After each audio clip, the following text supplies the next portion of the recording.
Colin Clink Volume 3 of 3. By Charles Hooton. Chapter 1. Reappearance of an unexpected customer, together with what passed at a certain interview. The eye had pretty well broken as Colin trudged back homewards alone. It was one of those dull, leaden, misty, and chilly mornings, which in a town newly stirring from sleep seems to put the stamp and seal of melancholy upon everything external. The buildings at hand looked black, those at a distance fused into mere shadows by the density of the windless atmosphere, while the unextinguished lamps grew red-eyed and dim in the white light that had risen over them.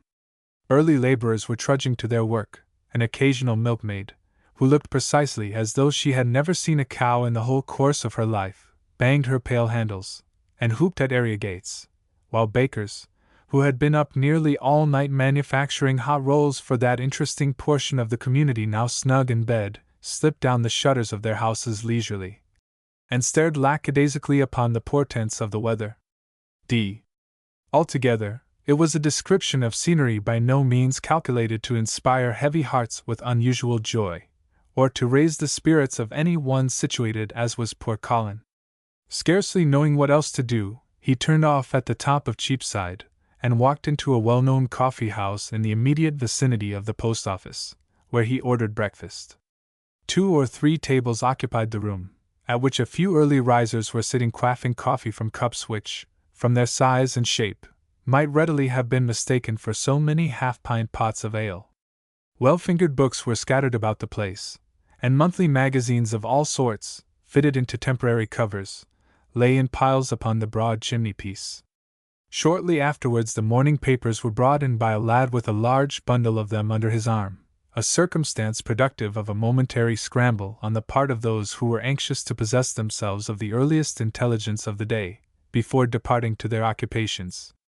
Colin's breakfast was introduced by a little active boy, as brisk as a sand-eel, who waited in the place, and scarcely had Colin begun stirring the mysterious-looking fluid before him with an old dingy pewter spoon, bent one way out at the bottom and the other way at top, by way, perhaps, of producing a counteracting influence, then he involuntarily started as though he had received the shock of an overcharged battery. The spoon dropped from his hand, and his hand dropped upon his coffee cup, and upset it. He had heard the voice of Jerry Clink in another part of the room. It appeared to Colin, if not absolutely impossible, at least the height of improbability, that the veritable Jerry Clink himself could be there in his own proper person. There, however, he assuredly was, a fact which his grandson's eyes soon confirmed, when he peeped round a projecting corner of the room, and beheld the man with whom he had recently had so fierce a struggle sitting in his wet clothes, and minus his coat, within a very short distance of him.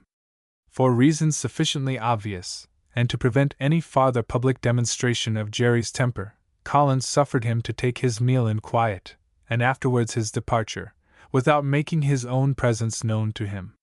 Anxious, however, not wholly to lose sight of him again, as the liberation of Mr. Woodruff appeared very singularly to depend upon him, though in a manner yet unaccounted for, Colin quietly followed and dodged him along the streets, until he observed him enter an old clothes shop in the Goswell Road, from which, after a convenient lapse of time, he again emerged with a coat on, new to the present possessor, though old in the opinion of the gentleman whose shoulders it had previously adorned.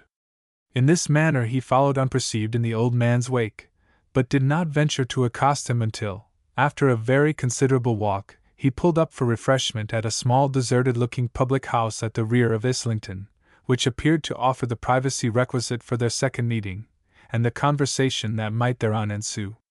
As Jerry had no particular desire, under present circumstances, to mingle with all such chance customers as might come in, he avoided the common drinking-room, and walked into a parlor, the air of which smelt like that of a well some time since fumigated with tobacco smoke, that required more than ordinary time finally to make its escape. The floor was spread with coarse sand, not unlike gravel in a state of childhood, while the window looked out upon a backyard nearly as large as an ordinary closet, and in obscurity very strongly resembling a summer twilight.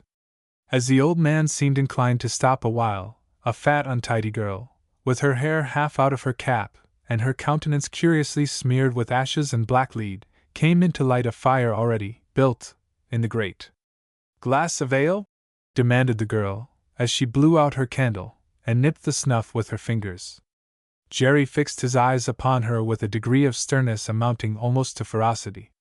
What master or mistress taught you, young woman, said he, to ask a gentleman coming into your house to take a glass of ale, before it is ascertained that he drinks such a thing as malt liquor of any kind?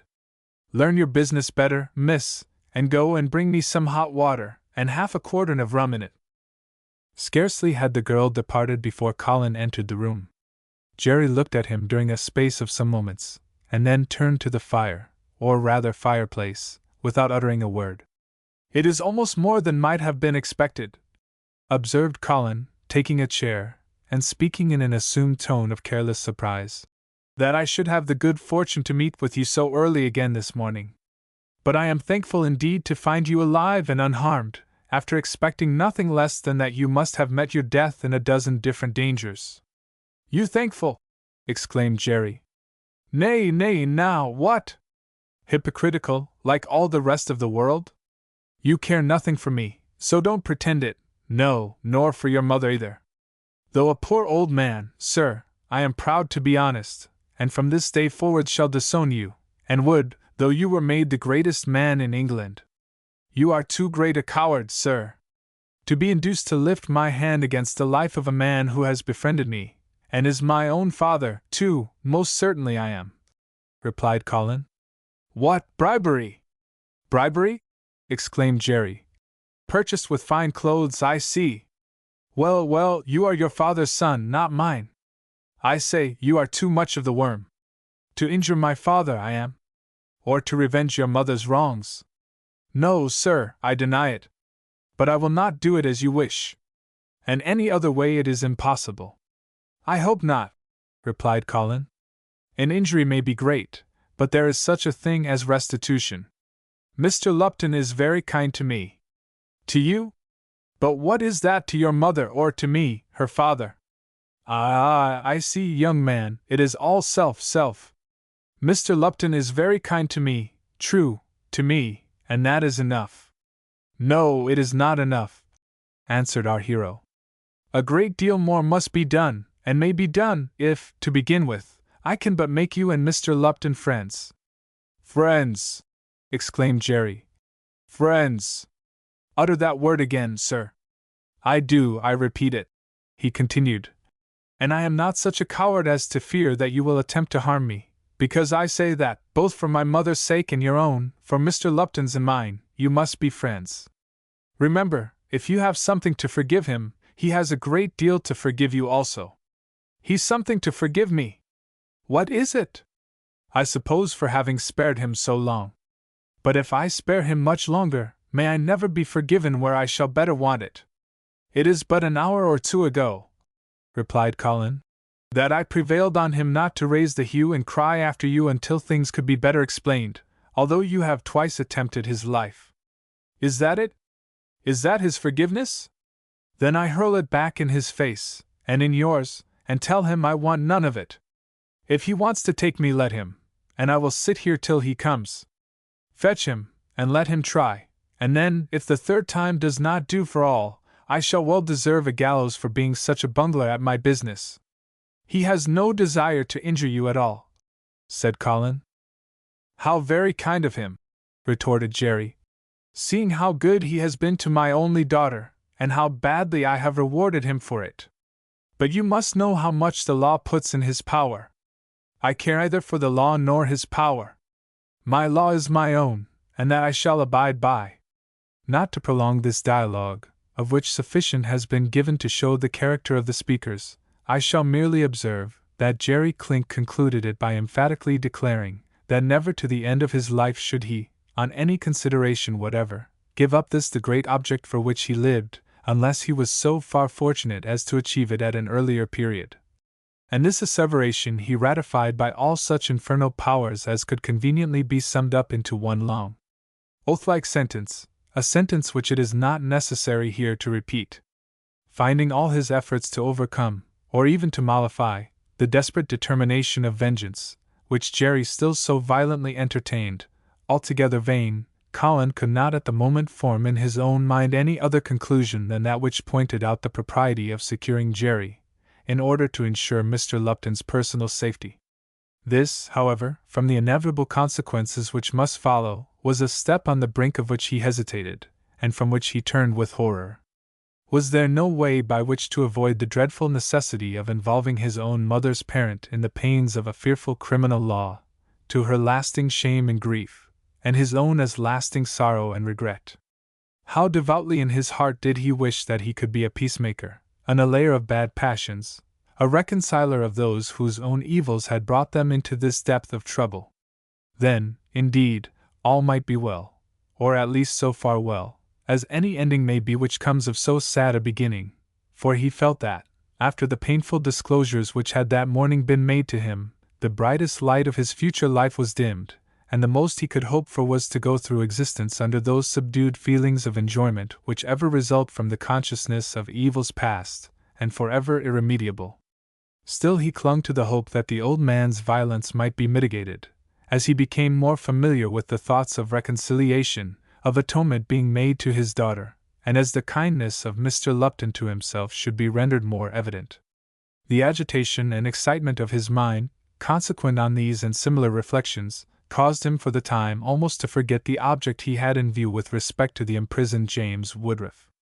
Before, however, their present interview terminated, Colin again alluded to the subject, and requested at least to be informed by what singular chance of fortune it could have happened that the unfortunate gentleman alluded to could possibly have been confided to the keeping of Jerry Clink.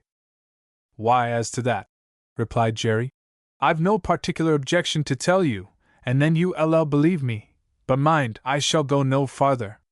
Don't inquire whether he is likely to be dead or alive next week, where he is, or anything else about him. I clap that injunction on you beforehand. As to the other part of the business, it happened this way. If you've any memory, you'll remember that night I jumped out o' the window at Kidall Hall, when, but for your meddling, I should have brought down my gain without twice loading. Well, I got into the woods safe enough, but knowing the place would be a deal too hot to hold me for a while, I next day went clandestinely off into a different part of the country, in order to make safe.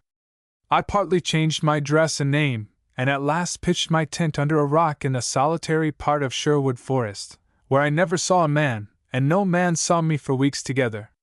However, as I gathered ling for making besoms, and carried them about the surrounding country, I got to be pretty well known, and amongst the rest, I fell in with a Mr. Rowell, who lived on the edge of the waste, and who behaved very well to me.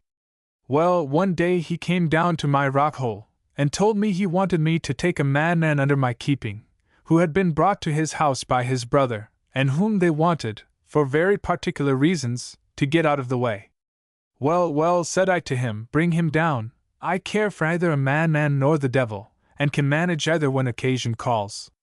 They accordingly brought him, tied hand and foot and blindfolded, pitched him into my place, and there I have had him ever since, and been well paid for my trouble, or else I should not have been here.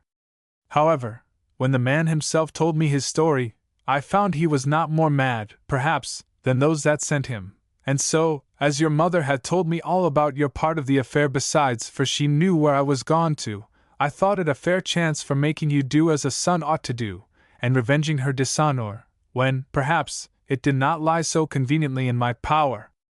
But I am deceived in you altogether, and sooner than I'll ask anybody else again to do my business, may I be sunk to the lowest pit of perdition. No, may I. Say no more, observed Colin, interrupting him. But just answer me this. Mine, said Jerry. I clapped an injunction on you. Very well, remarked Colin. I'll ask no questions. But he reflected within himself that the place of Jerry's abode would now be no difficult thing to discover, and that, with a convenient force and quiet management, it might readily be surprised, and Woodruff's liberation be effected. One thing more only did he now wish to be made acquainted with, for on that depended the course he should at the present moment adopt with respect to old Jerry himself. He wished to ascertain whether it was the old man's intention to remain and lurk about the town, seeking opportunities for gratifying his revenge, or to return at once to the place whence he had come. I shall not stay here, replied Jerry. For I can trust none of you, but sometime, when least it is expected, Mr. Lupton will find me by his side. Trusting to put Mr. Lupton effectually on his guard against immediate danger, and hoping by his future proceedings ultimately to avert that danger altogether, without any appeal to legal protection or to violence, Colin concluded not to molest the old man at present. Thus, then, he parted with Jerry, forming in his own mind, as he returned townwards, a very ingenious scheme for countermining all the plans of which Rowell and his brother had made Jerry Clink the instrument and depositary. Chapter 2. In which Mr. Lupton explains to Colin the story of himself and his lady. Next Colin Clink met his father the squire. It was under the influence of such feelings of embarrassment as scarcely left him at liberty to speak, while Mr. Lupton, on his part, received him with that quiet melancholy, though unembarrassed air, which marked emphatically a man upon whom the force of unhappy and unusual circumstances has produced a subdued, though lasting, sense of dejection. For some time past, said he, taking Colin's hand, and conducting him to a chair, for some time past, my boy, I have felt that one day or other it must come to this.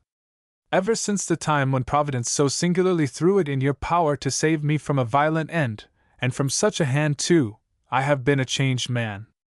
By that event heaven seemed to lay, as it were, a palpable finger upon my soul, the dint of which is everlasting.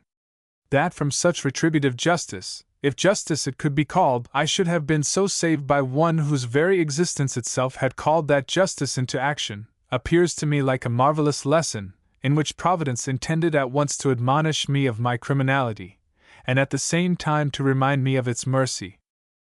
Mr. Lupton here covered his eyes with his hand. In a few minutes he thus continued. From that moment I foresaw that, sooner or later, you must know all.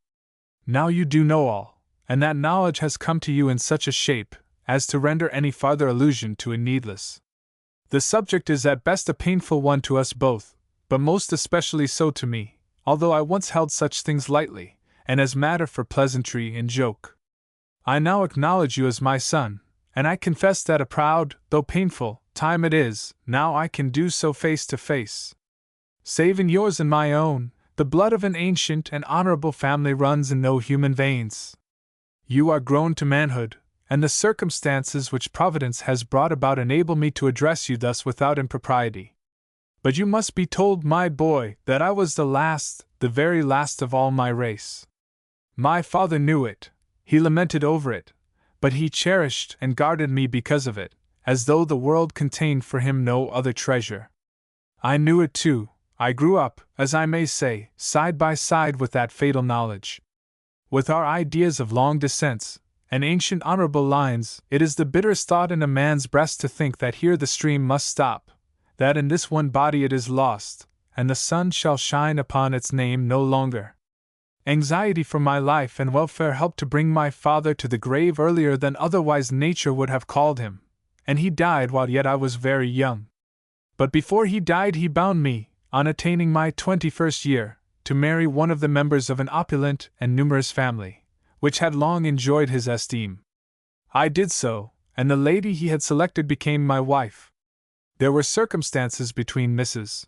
Lupton and myself which need not be explained, but which, while they made her deem herself most unhappy in her fate, left me not a whit less so in opinion of mine. It is sufficient that I say, years passed on, and I was still the last. Beyond this I need not go. In you, my boy, in you, but no, that need not to be said either. Only this I will and must say, that, under circumstances which the world superficially may deem highly criminal, there may be hidden causes, and feelings, and springs of action, which no heart knows but his that contains them, and which, through the force of perhaps erroneous notions and education from our youth, have become individually equally strong with right principles, and may therefore possibly be in some sort received in palliation. Colin was very materially concerned during, and affected at the conclusion of, the above speech, although the author himself of this faithful history cannot refrain from expressing his opinion, that its tenor and tendency seems somewhat inconsistent with Mr. Lupton's apparent neglect of Colin during the early part of his life, and savours more of a plausible attempt to excuse himself, than of a plain exposition of real motives.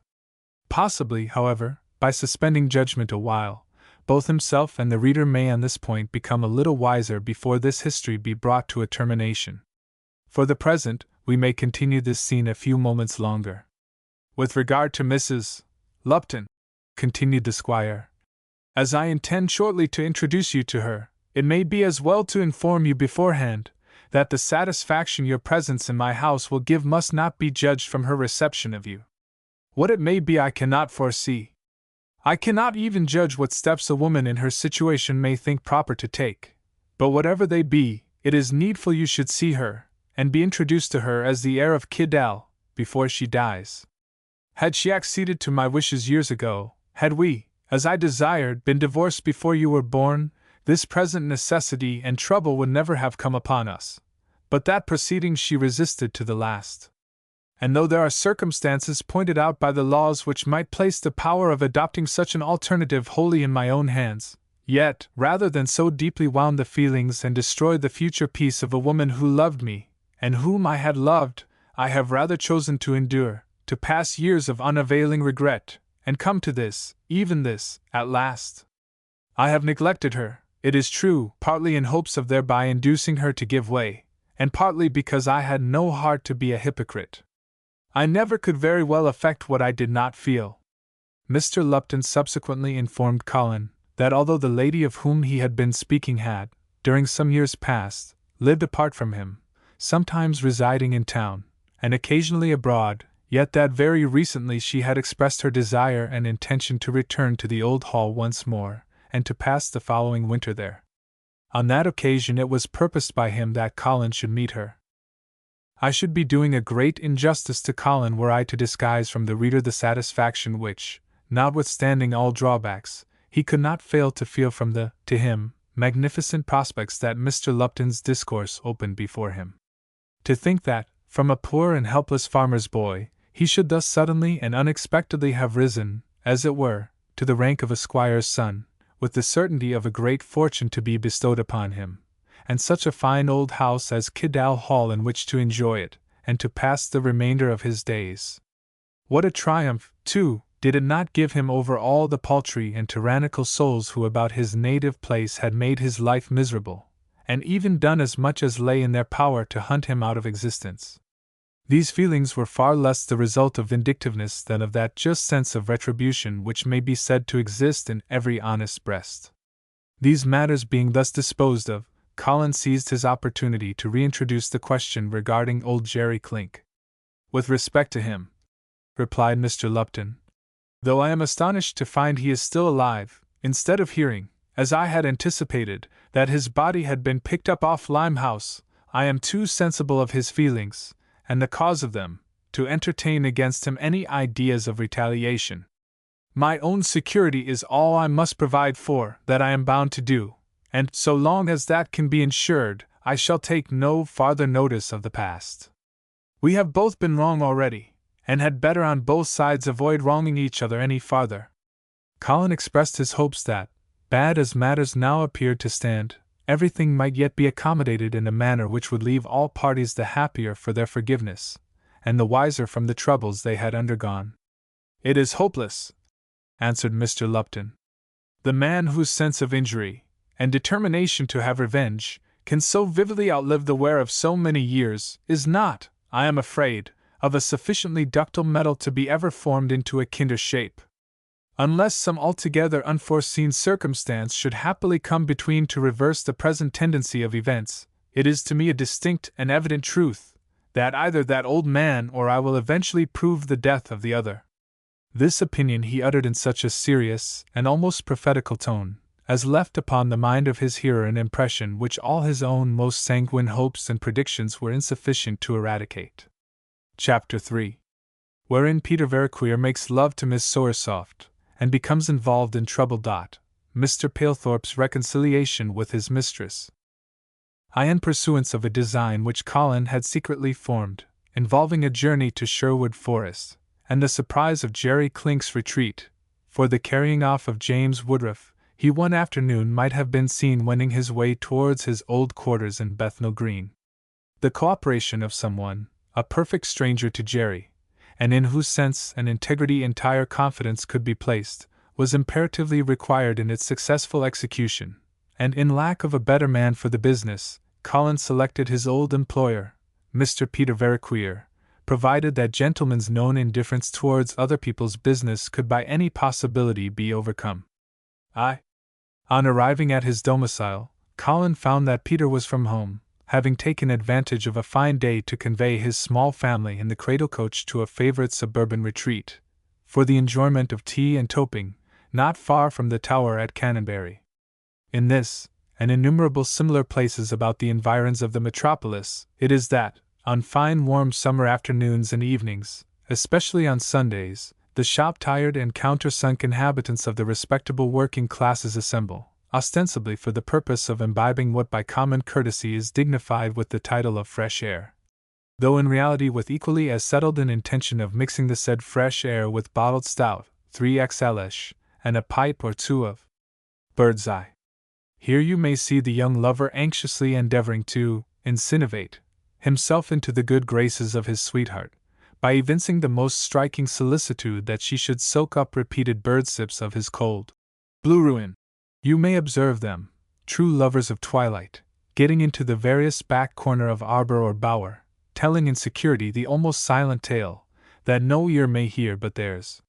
Here, also, is seen the young husband, with his wife following behind him, a pledge of affection toddling by his side, and perhaps a duplicate hugged preciously up in his arms, while the empty-headed spark, who lives in seeing and being seen, the gross and sensual guzzler of heavy wet, and the old quiet smoker, whom nothing can move or elevate, make up this motley assembly.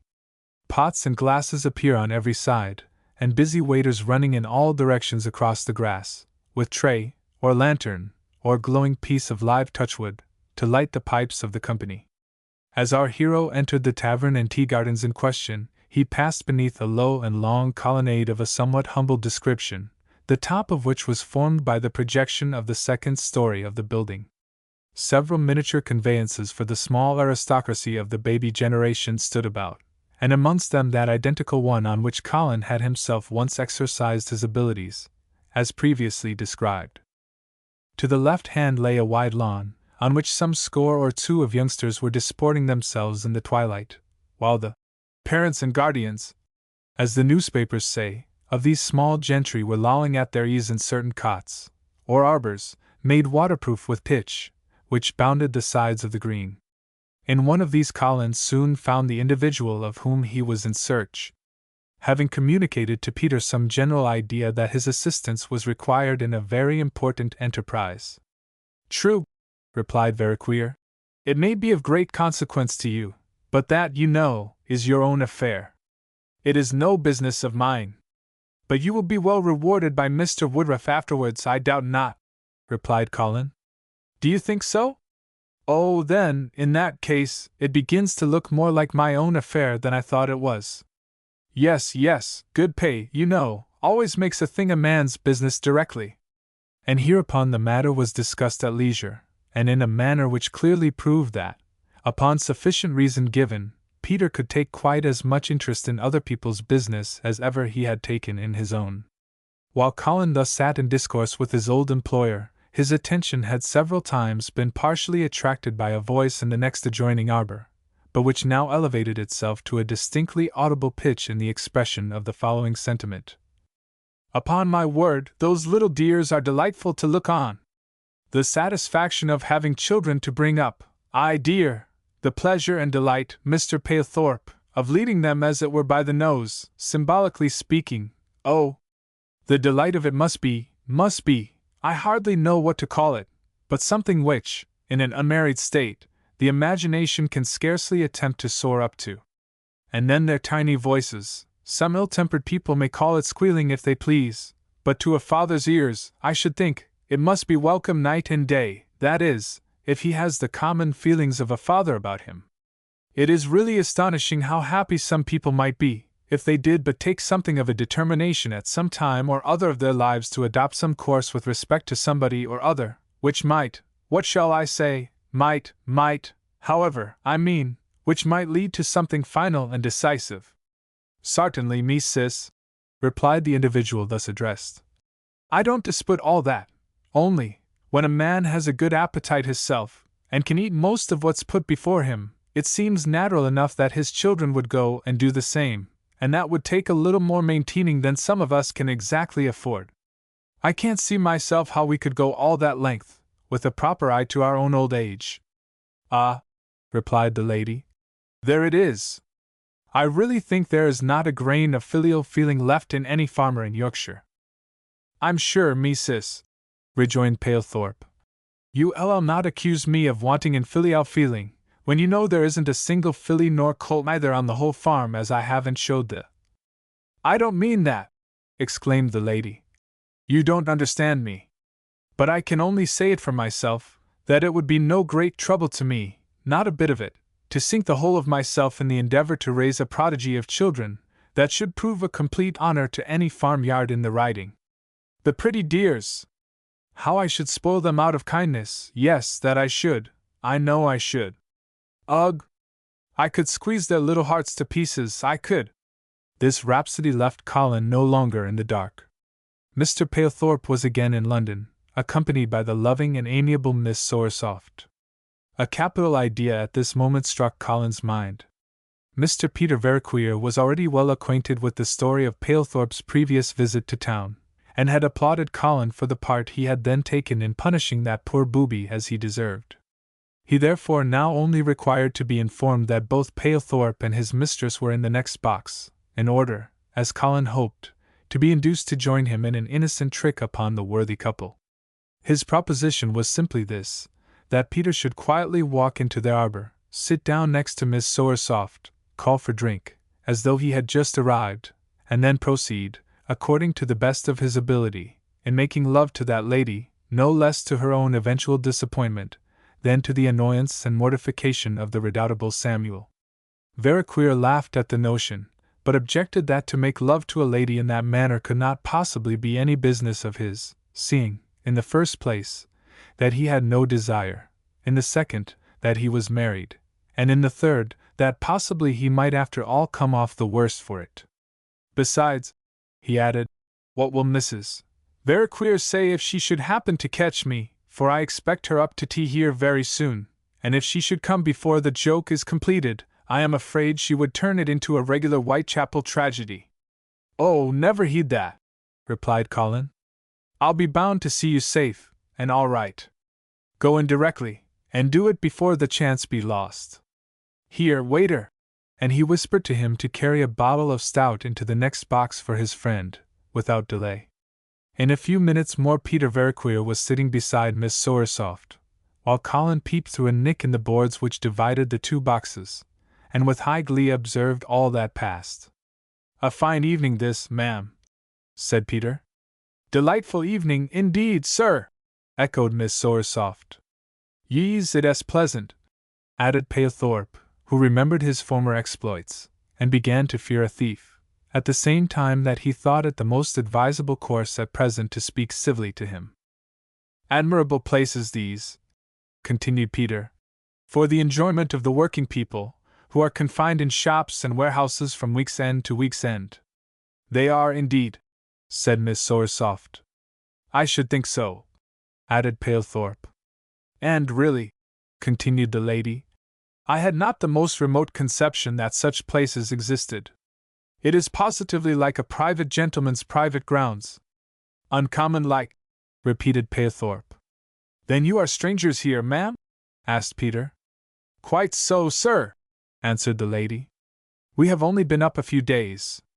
I aren't a stranger, though, protested Palethorpe. I've been afore, and know what's what as well as most folks. He'd be a sharper chap than somebody that I see to drop on us. Miss Sowersoft here gave Palethorpe a nudge with her foot, and squeezed her brows and mouth up at him into a very severe expression of reprehension. At the same time Colin poked a sharp toothpick between the boards against which his back leaned, and inserted it about the 1/10 of an inch deep into Palethorpe.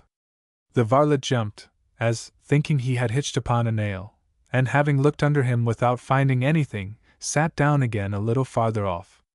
In the meantime Peter looked very graciously at the lady, who seemed by no means displeased with his attentions, and continued a conversation, in which he prognosticated how many marvelous sights she would see in London, and how much she would be delighted before her return, concluding with an obscure hint that it would give him much pleasure, should he at any time chance to meet with her again, to point out the objects best worthy a stranger's attention. Miss Sowersoft smirked benignantly, and glanced at Palethorpe with an expression which seemed to say that somebody might now see that everybody did not think so little of somebody else, as some people were apt to imagine. While Palethorpe himself grew paler, and verily began to think that his Miss was going to be taken, without farther ceremony, altogether out of his hands. He fidgeted about on his seat, as though bent on polishing his breeches, like a tabletop, while another poke of the toothpick, twice as deep as before, made him fairly cry out, and curse the joiner who had put up the benches without knocking his nails down.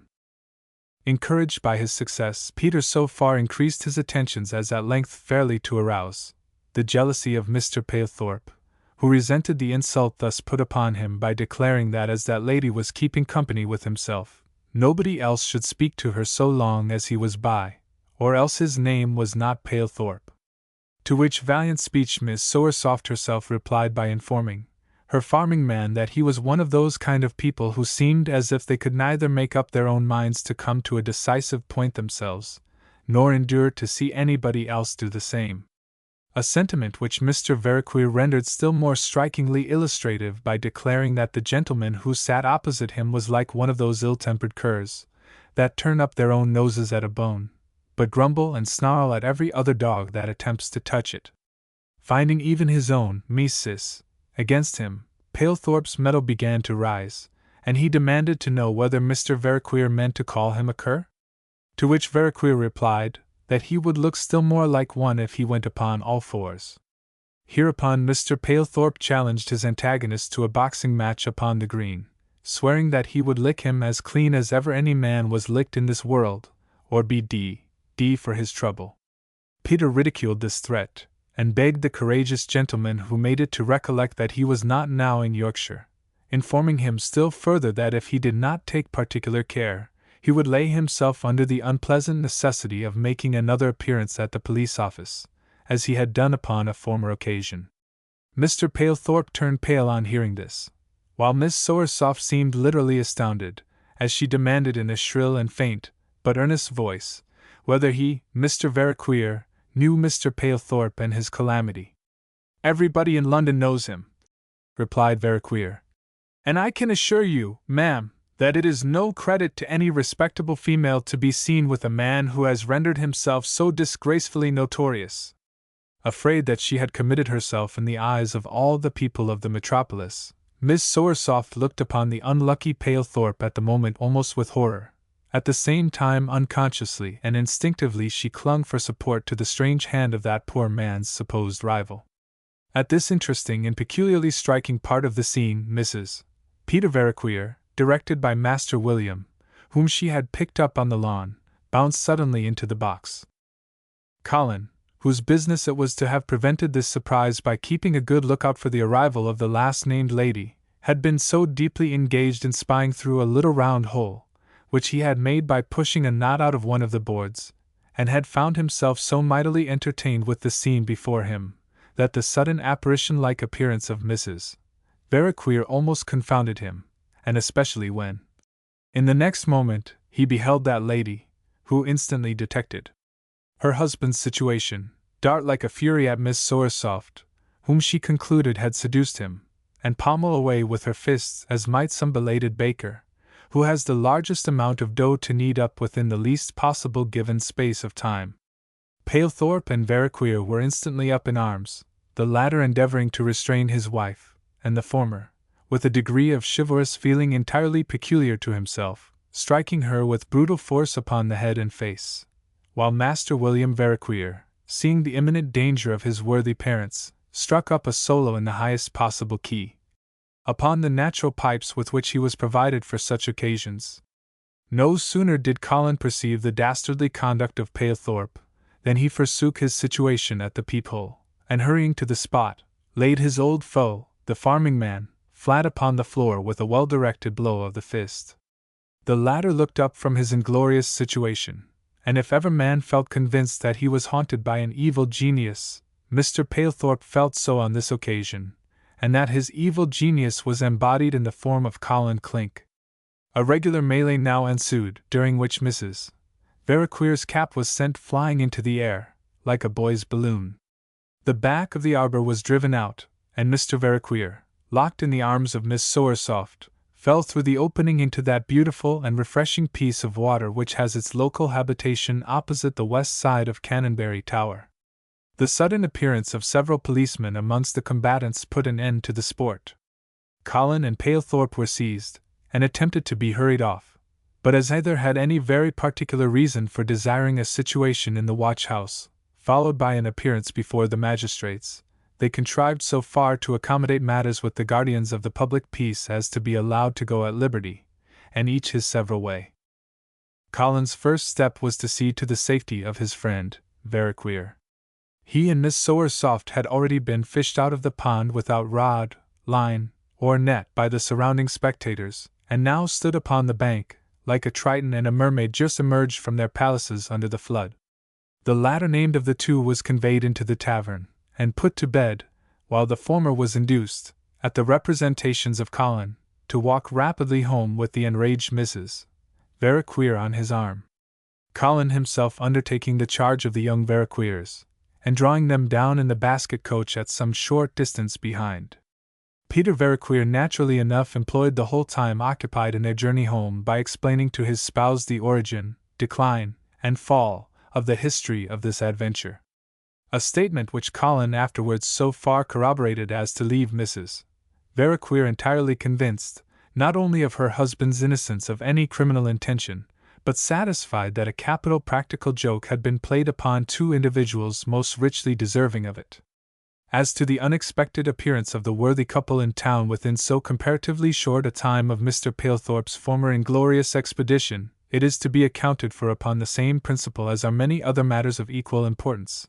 That is, according to a certain principle of curiosity, which is supposed to exist pretty largely in every human breast, but especially in the bosoms of the fair. And although, strictly speaking, Miss Sowersoft could not be termed one of the fair either in her complexion or her dealings, yet she so far came under that category touching the article of curiosity, that I much doubt whether Dame Nature ever was blessed with another daughter in whom this virtue shone more conspicuously. During the first day or two after her discovery of Palethorpe's frail and erring nature, she betook herself, as far as the duties of the farm would allow, to the silence and solitude of her own bedchamber, where, in all human probability, she wept over the depravity of human nature, and scattered the flowers of a gloomy imagination about the corpse of all her blighted hopes. Several times was she seen with a white handkerchief applied to her eyes. For some weeks Mr. Palethorpe lived as though he lived not. To her, at least, he was dead. She saw him not, heard him not, knew him not. When he spoke his voice passed her by like the wind, when he whistled she heeded it no more than the whistling of a keyhole. When he laughed, if ever he ventured to laugh, she heard no mirth in the sound. When he cried, if ever he did cry, which I very much doubt, she participated not in his sorrows. And when, as very often happened, he sat still, and did nothing at all, then only, did he come up to her ideas of him, and appear, if such a thing can be conceived by the ingenious reader, an embodied nonentity. Meantime Palethorpe ate and drank at random, and unheeded. A feeling of desperation seemed to govern all his herbivorous and carnivorous propensities. While Miss Sowersoft pined, Palethorpe evidently grew fatter. While she stalked like a ghost, he grew redder and more robust. The contrast, at length, became unendurable, and from mere envy and spite she at last began to speak to him again. From a sullen and sulky exchange of words, this happy pair at length proceeded to a certain reluctant but animated discourse, in which explanation, reproaches, and deprecation were abundantly resorted to. She accused, he apologized and regretted, and then, at length, she forgave, and Mr. Palethorpe once more had the satisfaction of finding himself restored to tolerable favor. I have said that Miss Sowersoft's curiosity was extreme. When Palethorpe detailed to her all the wonders of his expedition, her propensity could not be restrained. She, too, must see London. Besides, to tell the truth, her reconcilement sat but awkwardly upon even her own shoulders at first, and like an ill-fitted saddle on a steed, only galled the creature it was intended to relieve. She secretly thought a journey abroad in Palethorpe's company could not fail mightily to facilitate her plan of achieving his final conquest, for, in spite of all errors, she felt that his name must some day become her own, or she should die. Accordingly, the pleasure tour to town was at last agreed upon, and hence their appearance again at the time and place in question. Returning to Colin, it may now be stated that before he took his departure from Mr. Veriquier's that evening, a plan was arranged between himself and Peter for carrying his first and most important design into immediate execution. Chapter 4 introduces certain new characters upon the stage, and amongst them the real heroine of this history. Besides containing a love story far superior to the last. But while the delightful loves of Miss Sowersoft and Mr. Palethorpe yet leave their tender impress on the mind, and predispose the susceptible soul of my romantic reader for the reception of tales of gallantry and devoted affection, let me take advantage of the favorable opportunity thus afforded by the condition of his heart, to make mention of another delicate matter which, up to this time, has been making some progress in reality, although not the remotest allusion hitherto has been made to it. Notwithstanding the little real or supposed amours in which Colin has previously been engaged, and the last of which so nearly, in his own opinion, made shipwreck of his heart, it must have been evident that the opportunity which promised the most proper and appropriate match for him had not yet arrived. Towards Fanny, it is true, he had never in this sense entertained any feelings of love, nor had he ever professed any. On Fanny herself lay all the pain and bitterness of having secretly nourished an affection for one who was insensible of it, and on whom, as it now pretty clearly appeared, her heart had been set in vain. While, with respect to Miss Wintlebury, not only had she herself declined his company, and withdrawn from his knowledge, but the advice of his father, Mr. Lupton, combined most strongly with other circumstances to persuade him that even had it not been thus, he would but be paying due deference to his protector in considering more seriously upon the subject before he ventured to carry his communications with that young woman any farther. The reflections, moreover, that arose in his mind touching the very altered circumstances in which he was placed by Mr. Lupton, as well as the prospects which now through that gentleman opened upon his future life, could scarcely fail very materially to influence even him in his decisions upon this important point.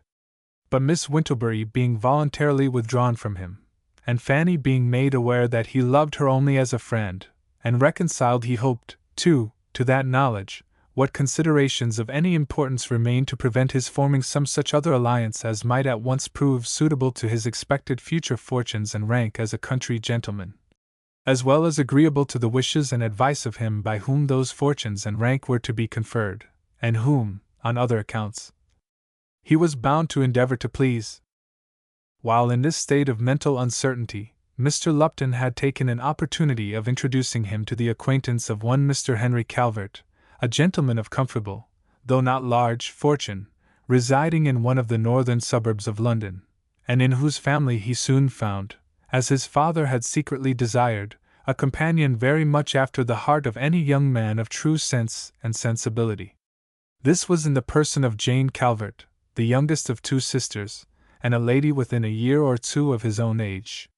Well educated, sensible, and good-tempered, she was one of those creatures who, as they grow up to womanhood, and all its nameless witcheries, become unconsciously, as it were, the life and light of the household, to whom parents, brothers, and sisters, all instinctively and unknown, perhaps, to themselves, look up as the soul of the family, whom all love, none envy, whose presence, in a manner, makes glad, none know why.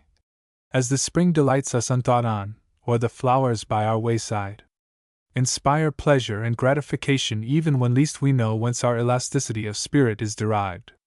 She was one of those happy beings, the heart, as it were, of the domestic circle, that would be most missed if taken away, that would leave the longest empty place in the bosoms of those who had surrounded her, but who, in many things, was least felt while present, save in the quiet and gentle sense of unobtrusive happiness which her presence ever occasioned. Such was the character of the young lady with whom it may now be said Colin was indeed in love. Below him in height, she yet was sufficiently tall to give dignity to an elegant figure, while a light and brilliant complexion, associated, as it usually is, with hair and eyes of a hue which the pencil of nature colors in admirable correspondence, but which in words can scarcely be properly described, gave no fairer a representation exteriorly than the jewel of a soul within most amply deserved. On the other hand, Jane, who had seen Colin at her father's house but on few occasions before, now, for the first time in her existence, became conscious that, happy as she was, she might be yet happier in a sphere of which hitherto she had thought nothing, and under circumstances which, even when alone, she scarcely suffered herself to contemplate. Up to this time she had never dreamed of love beyond the circle of her own family. Now she felt that lovable and good creatures exist beyond in the wide world, whom to see is to remember, and to remember is to regret their absence. She found that the heart is capable of other love than that of parents, sisters, and brothers, and not capable only, but that such may become too deeply necessary to its happiness, ever again, after once making that discovery, to be truly happy without it. Her father and family lived in that quiet and learned retirement which neither sought nor invited, as they did not require the excitement of continual company, to enable them to get through life without weariness. A tasteful and elegant, though simple, home afforded to them far higher pleasures than all the genteel riot and conventional affectations of happiness which occupy so much of the time and attention of the great body of that class of society to which they belonged, and in which they might have shown so gracefully conspicuous. But Mr. Calvert the father was too much a man of mind to precipitate either himself or his family into the whirl and eddy of what may be termed fashionable life. At the risk of being thought dull and spiritless, of having his daughters neglected, and his sons regarded as very unlike what one naturally expects young men would be, he preferred to all other pleasures that sound moral and mental education of his children, that social, or domestic, training of them up, and that quiet and pleasing attention to the whole economy of his estate, and of all who were on it, which, whatever its defects in the eyes of the world, never fails to produce the greatest amount of real happiness to the possessors, as well as to render them the most capable of becoming the sources of greatest happiness to others. Hence, his daughters had never been presented a dozen times, if not ostensibly, at least virtually, like bills for acceptance, but to be refused.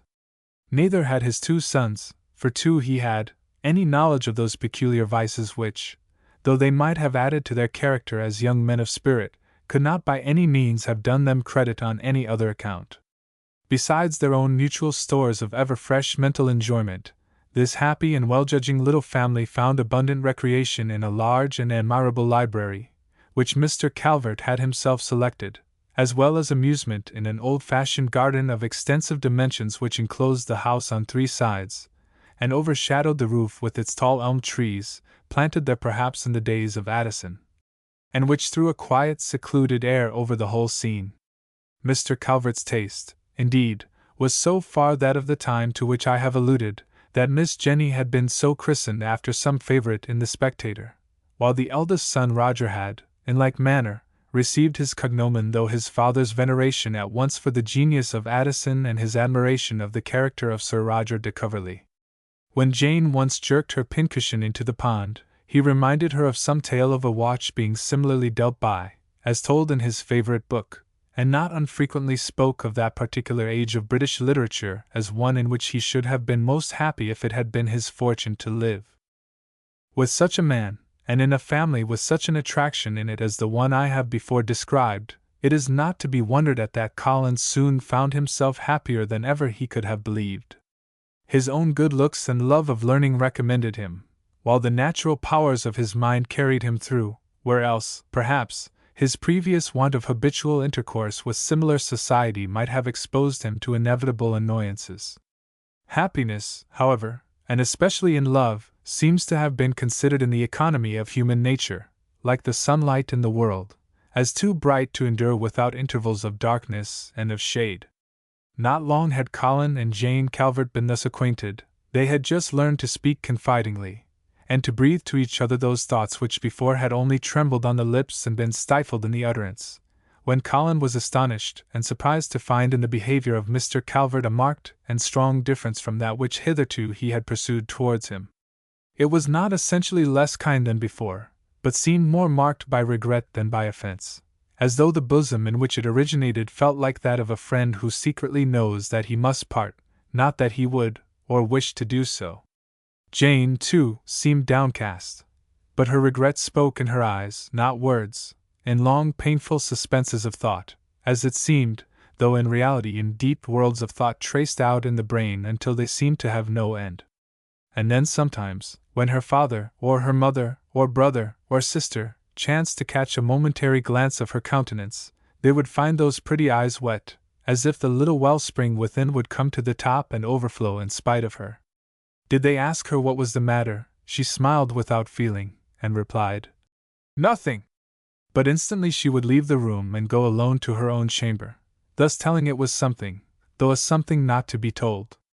And little do I know of human nature if, when those tears, denied innocently by the tongue a moment before, did not fall rapidly as she clasped her hands over a little Bible which lay on a white cushion by her bedside, and prayed voicelessly that she, and he she loved, might yet be happy.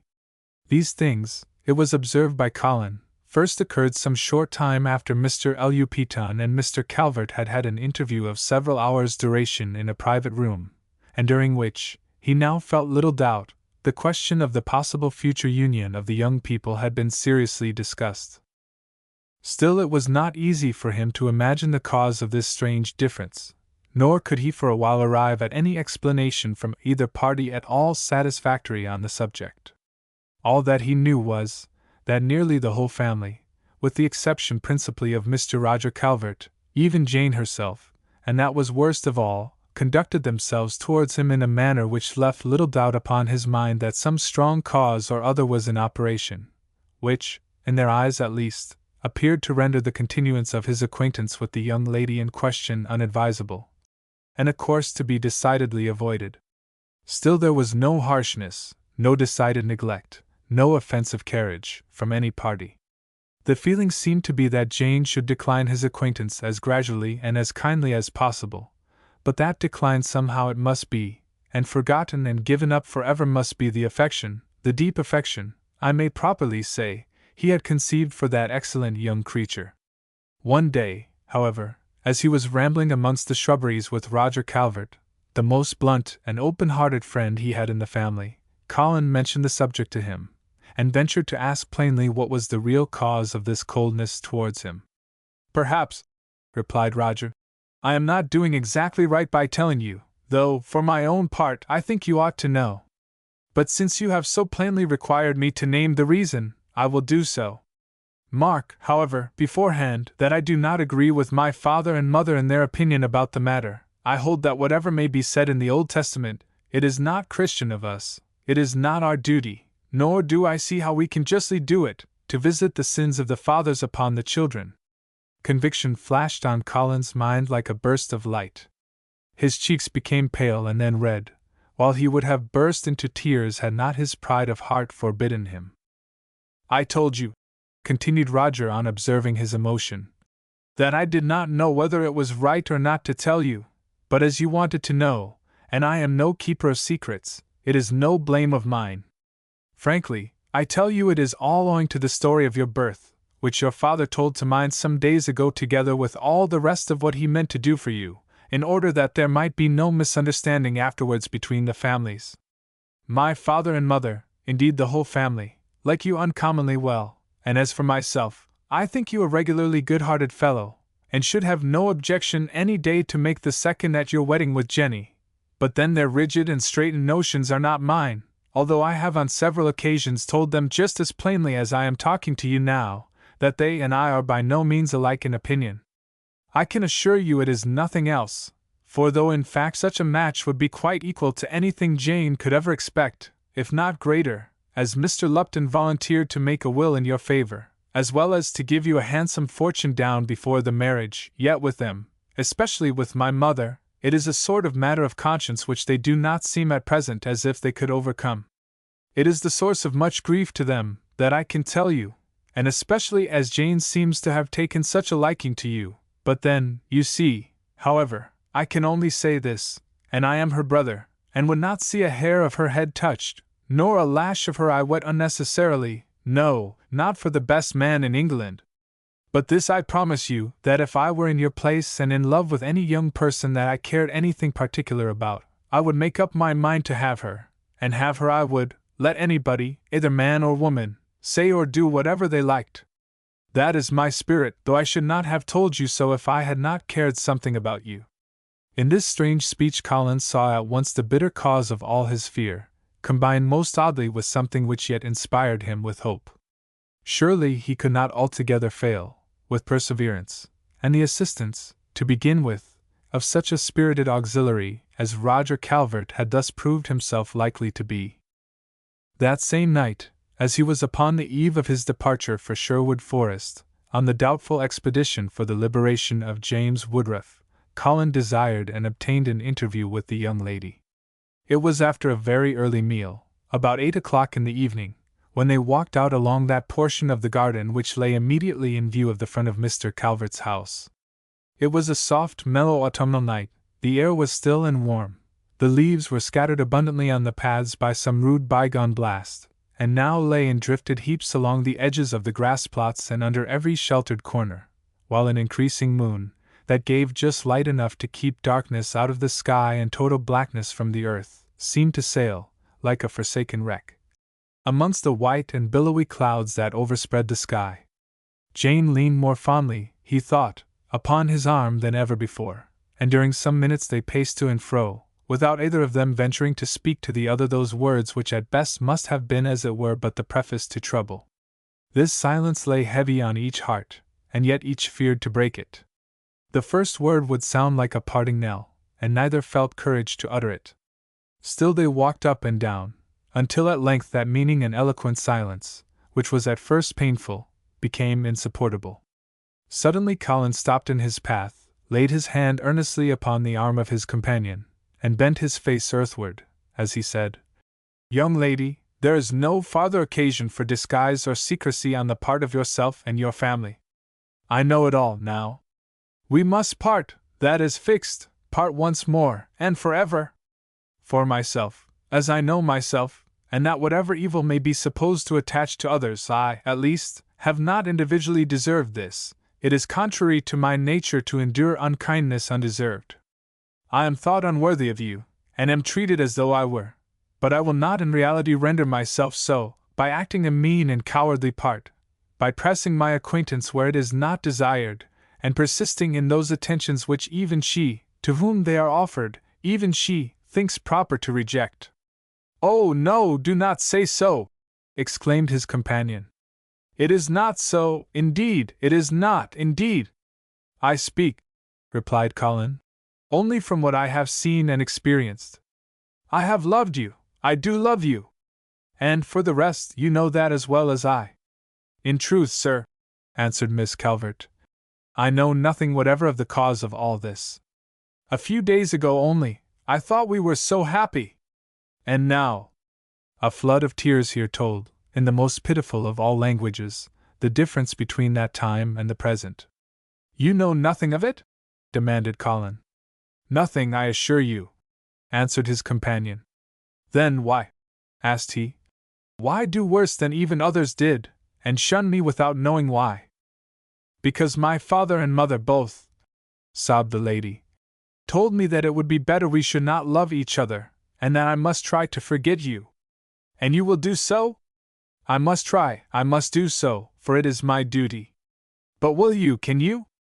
"Oh, if you love me, do not ask me. I ought not to say it, perhaps I may.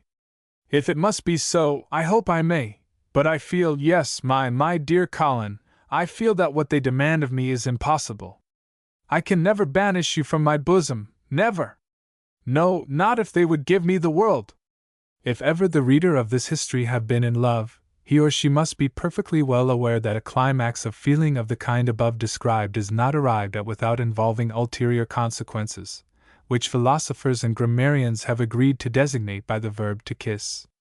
It must therefore be understood that no sooner had the young lady expressed the sentiments last recorded, than Colin, with becoming alacrity, converted that verb into a substantive or noun, I.e. into anything which exists, or of which we have any notion, by saluting her upon the cheek in very becoming and gentlemanly style. This delicate experiment had never been tried between them before, but I am happy to be able to record that it perfectly succeeded. Declarations of eternal attachment were afterwards repeated on both sides, and vows of love made, such as the Lady Diana, who was listening from behind a cloud over their heads, hath seldom heard excelled, but which, as a man of honor, I feel bound never to reveal to the public at large. Be it sufficient for the reader to know that Colin and Jane eventually tore themselves asunder, with the final understanding that neither would ever love another so long, as some wonderful poet writes, as the sun continued to shine, the rivers to flow, or the seasons to revolve. This, to be sure, was promising long enough beforehand, but then, being the usual language of love, as found in the works of eminent authors, I, an humble imitator, am in duty bound to make use of it. The mental excitement produced by this interview, and the reflections consequent upon it, had the effect of entirely preventing Colin from taking his accustomed rest on retiring to his chamber. He, therefore, endeavored to while away an hour or two in reading, and for that purpose straightway established himself in an old-fashioned armchair by the fireplace. Having nearly sat out his exhausted lamp, Colin retired to an unenticing couch, and passed the greater part of the night in the most anxious reflections. Chapter 5 relates one of the best adventures in which Colin Clink has yet signalized himself. Teehee sun was already setting behind the rising grounds which marked the westward extreme of Sherwood Forest.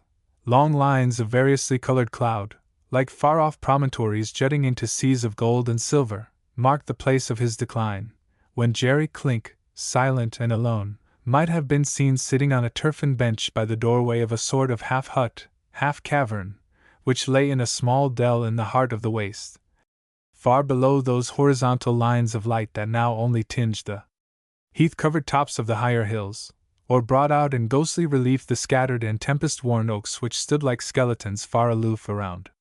By his side stood an earthen pitcher containing his favorite compound, and out of his mouth ascended in peaceful spires the smoke of the immortal herb, while beside him, piled against the wall, lay a heap of bright purple ling or heath, which he had cut and gathered during the day. The old man looked the very personification of solitary enjoyment, a being whose only communion was with earth and sky, and to whom cloud and mountain were as the face of friends. Solitude had no pain for him, day no unsteady pleasures, nor night any fears. The crow that flew high overhead would caw in the upper skies as it cast an eye downwards, and saw him creeping below. The goatsucker would bear in his face as it crossed his path in the gloom, and the cuckoo in his season would give utterance to his notes from the trees closest upon his habitation. He never molested them, but seemed, as it were, a part of the wild nature around him. A tame jackdaw, that hopped and chattered about his dwelling, was the only thing whose voice he heard there, save only that of one human being, that sometimes cried in complaint or pain from a deep part of the cavern behind the front room of his hut, and that was the voice of James Woodruff. As Jerry sat thus, sipping, smoking, or talking occasionally to his saucy jackdaw, which had now perched itself on the point of one of his toes, and was impudently saluting the leg that supported him with repeated dabs of his heavy beak, the figure of a man, half seen amongst the thick heath which covered the ground, appeared at a distance. Sometimes he turned one way, sometimes another, as though winding out a devious path amongst the broken irregularities of the ground, and anon he would stand still, and look around, as though irresolute and doubtful which course to pursue. Jerry watched a long time, but at length lost sight of him, partly owing to the irregularities of the earth, and partly to the near approach of night. As darkness fell upon the solitary world about him, Jerry retired into his hut, and having lighted a small oil lamp, which shed about as much light around as might have been comprised within the circumference of a tolerably sized round table, and left all the rest of the place in deep spectral shadow, he sat down, with a huge pair of owl-eyed spectacles on, to the perusal of the only book on the premises. Well nigh had he read himself to sleep, when the, to him, extraordinary phenomenon of a civil rap at the door was heard. Were some learned gentleman meditating in his study, and at a time when he believed himself perhaps to be the most alone, suddenly to receive a blow beside the head from an unseen hand, he could not have started from his seat with more instantaneous abruptness than did our old friend, Jerry, on hearing that unusual summons. Throwing the door wide open, in order to obtain a better view of whoever might be outside, he beheld the spare figure of a man standing before him. "Well, what do you want here?"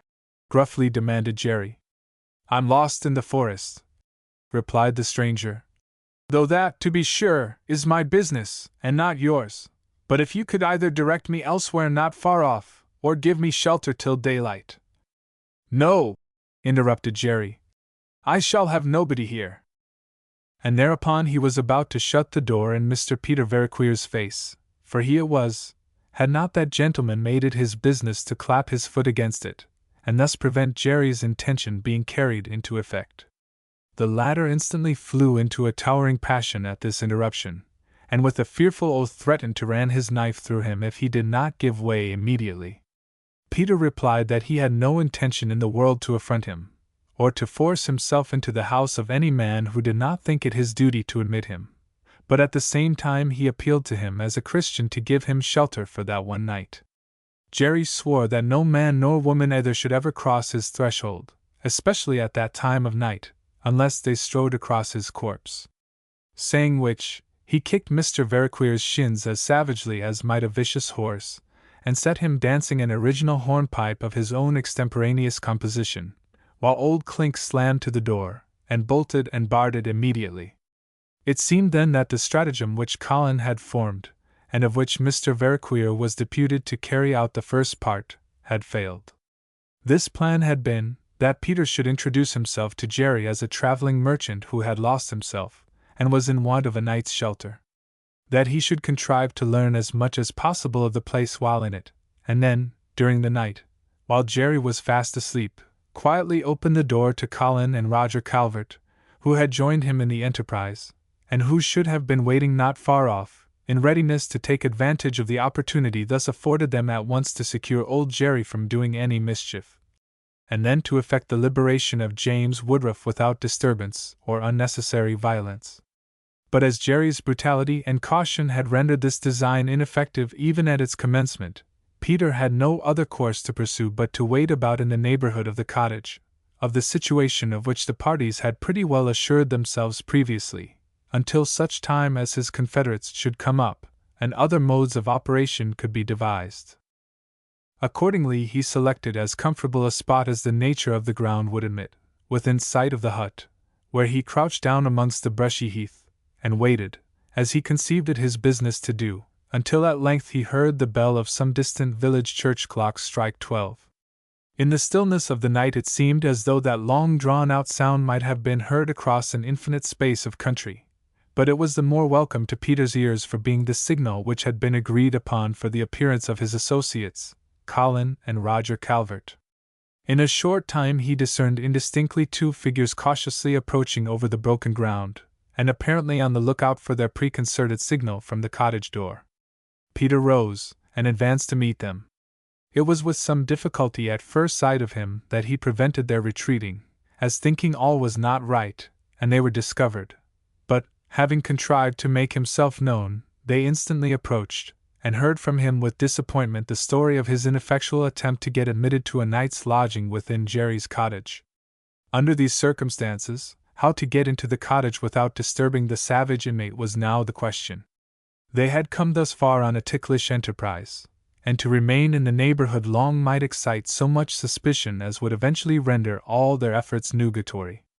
It was not, therefore, advisable to delay, even as a matter of common policy, while the daring spirit incident to young men of the age of Colin and his friend induced them to make an attempt, which, under present disadvantages, the more sober mind of Peter Veriquier considered rash in the extreme. The hut which Jerry inhabited being built up at, and partly within, the mouth of a rock-hole, its roof reached scarcely so high as the ground behind it, while a chimney of ample width, built principally of wood and clay, rose some 12 inches above it at one end. Having taken as accurate observation as the darkness of the night would permit of the nature of the place, Colin now proposed that all three should descend the chimney, himself taking the lead, with as much silence as possible, in order to surprise and bind the old man, his grandfather, while yet asleep and incapable of making any effectual resistance. Having done this, a light was to be procured, and either by promises, threats, or search made on their own parts, the place in which poor Woodruff was imprisoned could then be discovered and broken open. And although Mr. Veraquere at first objected that it was a sweep's business, not his, to go up and down chimneys, yet he eventually agreed to Colin's proposition, on the condition that he himself should be the last to descend, in order that the chimney might be swept and his clothes saved for him by those who went before. Accordingly our hero, as a preliminary caution, crept upon the moss-grown roof, and placing his head over the top of the chimney, listened whether anything below was stirring. The light and fire, according to Peter's statement, had long ago been put out, but the air of the funnel over which he leaned was yet hot, sooty, and sulphurous. It would be a stifling undertaking to get down there, although the shortness of the distance from the top to the fireplace promised but a brief continuance to their struggle through such a black and uncomfortable region. As Colin attentively listened at the mouth of this ventage, he distinctly heard old Jerry snoring in his sleep sufficiently loud to have kept any bedfellow, had he been blessed with one, awake, and at every inspiration growling not unlike some jealous bulldog when just aroused to the consciousness that his master's property is about to be invaded. Still he listened, and shortly heard more than that. Could it be? Was it possible? Yes, true enough, he indistinctly heard the voice of. He heard in that awful midnight silence the whisperings of poor Woodruff to his God, for freedom at some time to his spirit, and patience to endure until that freedom came. That sound wrought upon his brain like madness. It nerved him doubly for his enterprise, and urged him on to effect his object this time, or perish in the attempt. Every other consideration, in fact, vanished before the irrepressible determination he now felt, to set poor Fanny's father free, or die. Having arranged with his companions that they should follow him as speedily as possible, he now prepared himself after the best manner he could, and having taken off his boots to prevent noise, crept cautiously into the chimney. After considerable trouble, and many pauses and hesitations in order to assure himself that Jerry yet continued in his heavy slumber, Colin landed with his feet one on each side the fireplace, and thence he stealthily and silently crept down upon the floor. The whole place seemed as dark as though he had been absolutely sightless, and every movement of the limbs required to be made with such degree of slowness and care as should render noise next to impossible even in case he should have the ill luck to meet with any obstacle in his endeavors to gain the open portion of the apartment. Woodruff's voice was now still. Perhaps he had sunk to the silence of despair, or of that last flickering of hope which is closest akin to despair, with the heartache for his companion, as had been his condition for years, unthinking how that heart ached thus for the last night at last, and that Providence had that moment sent a deliverer, even into whose own ear had entered his last beseeching for heaven's mercy. But though Colin heard nothing of Mr. Woodruff, the busy tongue of old Jerry began to utter unintelligible jargon in his sleep, during which some unconnected words about blood and everlasting damnation, muttered against someone who had offended him, turned Colin cold with undefinable horror. Had Jerry been awake, and uttered such knowingly, little in this sense would it have affected him. But asleep, the senseless body in its time of rest, jabbering thus of horrors, it seemed scarcely less than as if some evil spirit had been heard to speak through the mouth of a corpse, and had made known the fierce language of another and a darker world. As he stood thus, listening to the horrible tongue that thus muttered in an unseen corner of the hut, Colin found that his friend, Roger Calvert, had safely descended and reached the hearthstone. Gradually they groped their way, directed by the nasal music which the old man unconsciously played, close to his bedside, without in the least disturbing him. Their object in this movement being to stand close ready to seize and hold him down the moment everything else was prepared. Scarcely were they so stationed ere a tremendous noise in the chimney, loud enough almost to have wakened the 7 sleepers, frightened at once them from their propriety, and old Jerry from his pillow. In a clumsy attempt to make his descent, Peter Veraquere had so far lost all foothold that nothing remained to support him but his hands, by which he momentarily hung from the chimney top. This not being of sufficiently stable material to support so important and weighty a personage, gave way all at once. Peter fell with a formidable noise with his feet plump in the ashes of the extinguished fireplace, which instantly flew up in a cloud that almost choked him from below, while a very uncomfortable quantity of rubbish fell upon his head from the funnel top. Simultaneously, as it were, with the disastrous fall of Mr. Peter Veriqueer was the upspringing of Jerry Clink. With the sudden and desperate muscular energy of a giant, with which the circumstance of being so awakened unconsciously supplied him, he leaped upright from his bed several feet, and in all probability would have been the next instant on his feet in the room, had it not fortunately happened that the suddenness of his spring upwards had not allowed him time to call to recollection the presence of a heavy beam, which projected out not far above him. Against this he chanced to strike the top of his head with a degree of violence that sent him back almost insensible before even his lips had power to utter the least cry of complaint. This our adventurers instantly found by the helpless manner in which he lay on the bed, and immediately they proceeded to take advantage of the circumstance thus opportunely, though so strangely, thrown in their way. Peter Veriqueer still stood upright within the bars of the grate, ready to ascend again in case his disaster had rendered such a step advisable. But as his feet had stirred up the ashes in the grate, Colin was glad to observe a few live coals yet glimmering at the bottom. These he contrived to blow into sufficient heat to light a piece of dry half-burnt stick that lay on the hearth, and in the next moment the room in which they stood was distinctly illuminated throughout. The first step was to light a candle that stood on the table, and the next to see to the state and security of old Jerry. Peter Veriqueer now descended from his situation, considerably shaken by his fall, though otherwise unhurt.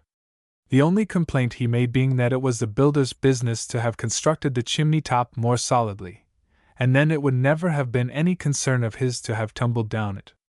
On proceeding to the bed, Colin found old Jerry lying all of a heap, his white hair covered with blood from a wound on the top, and himself apparently senseless. There was no time to be lost. He therefore left his friend Roger and Mr. Veriqueer to assist the old man, at the same time instructing them very carefully to secure him if he should attempt to escape from them, while he himself went in search of the cavern, or whatever else it might be, where Mr. Woodruff was confined. As the best guide to this, he demanded in a loud voice, "Mr. Woodruff, where are you? Where are you?" There was no reply. Again he repeated those words, but in a state of feeling which left him almost unconscious of all he said or did. Here I am," at length was answered in a melancholy tone, from an inner place far backhand, apparently beyond a door of very small dimensions, securely fastened into the rock, and bound with heavy iron. Colin flew to the spot whence the sound proceeded. The door was as fast as the rock it was built in. He madly strove to burst it, but with as little effect as the rain might beat against a precipice of adamant. Almost in a frenzy of excitement he rushed back, and scarcely knowing what he did, searched the cottage for the key. At last he found it under Jerry's pillow.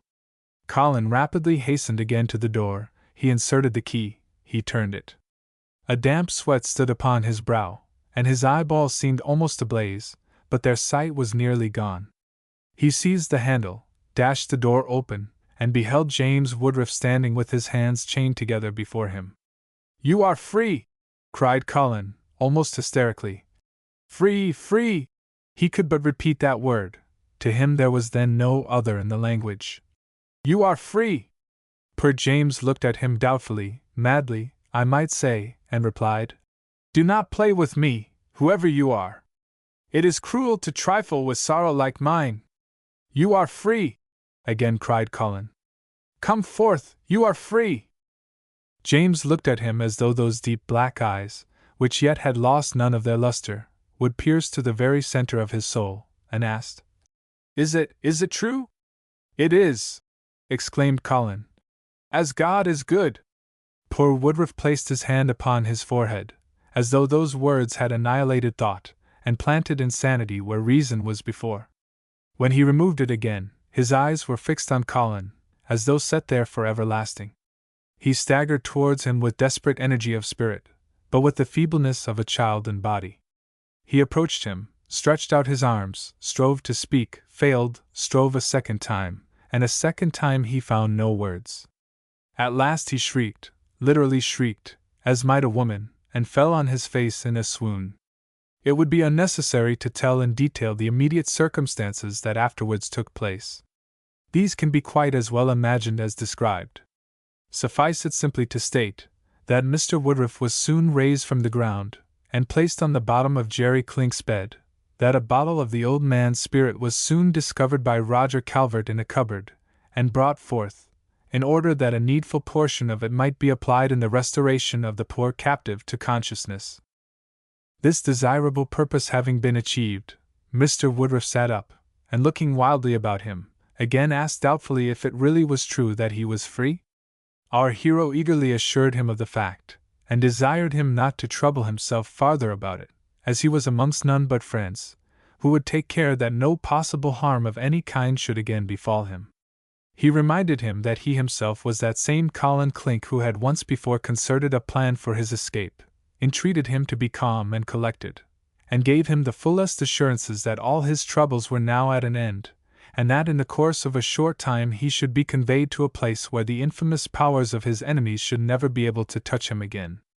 But poor James still seemed incredulous, lost in uncertainty, and scarcely decided whether to believe his senses, or to conclude that they had forgotten their proper office, and conspired with evil men to persuade him into the belief of a state which had no existence in reality.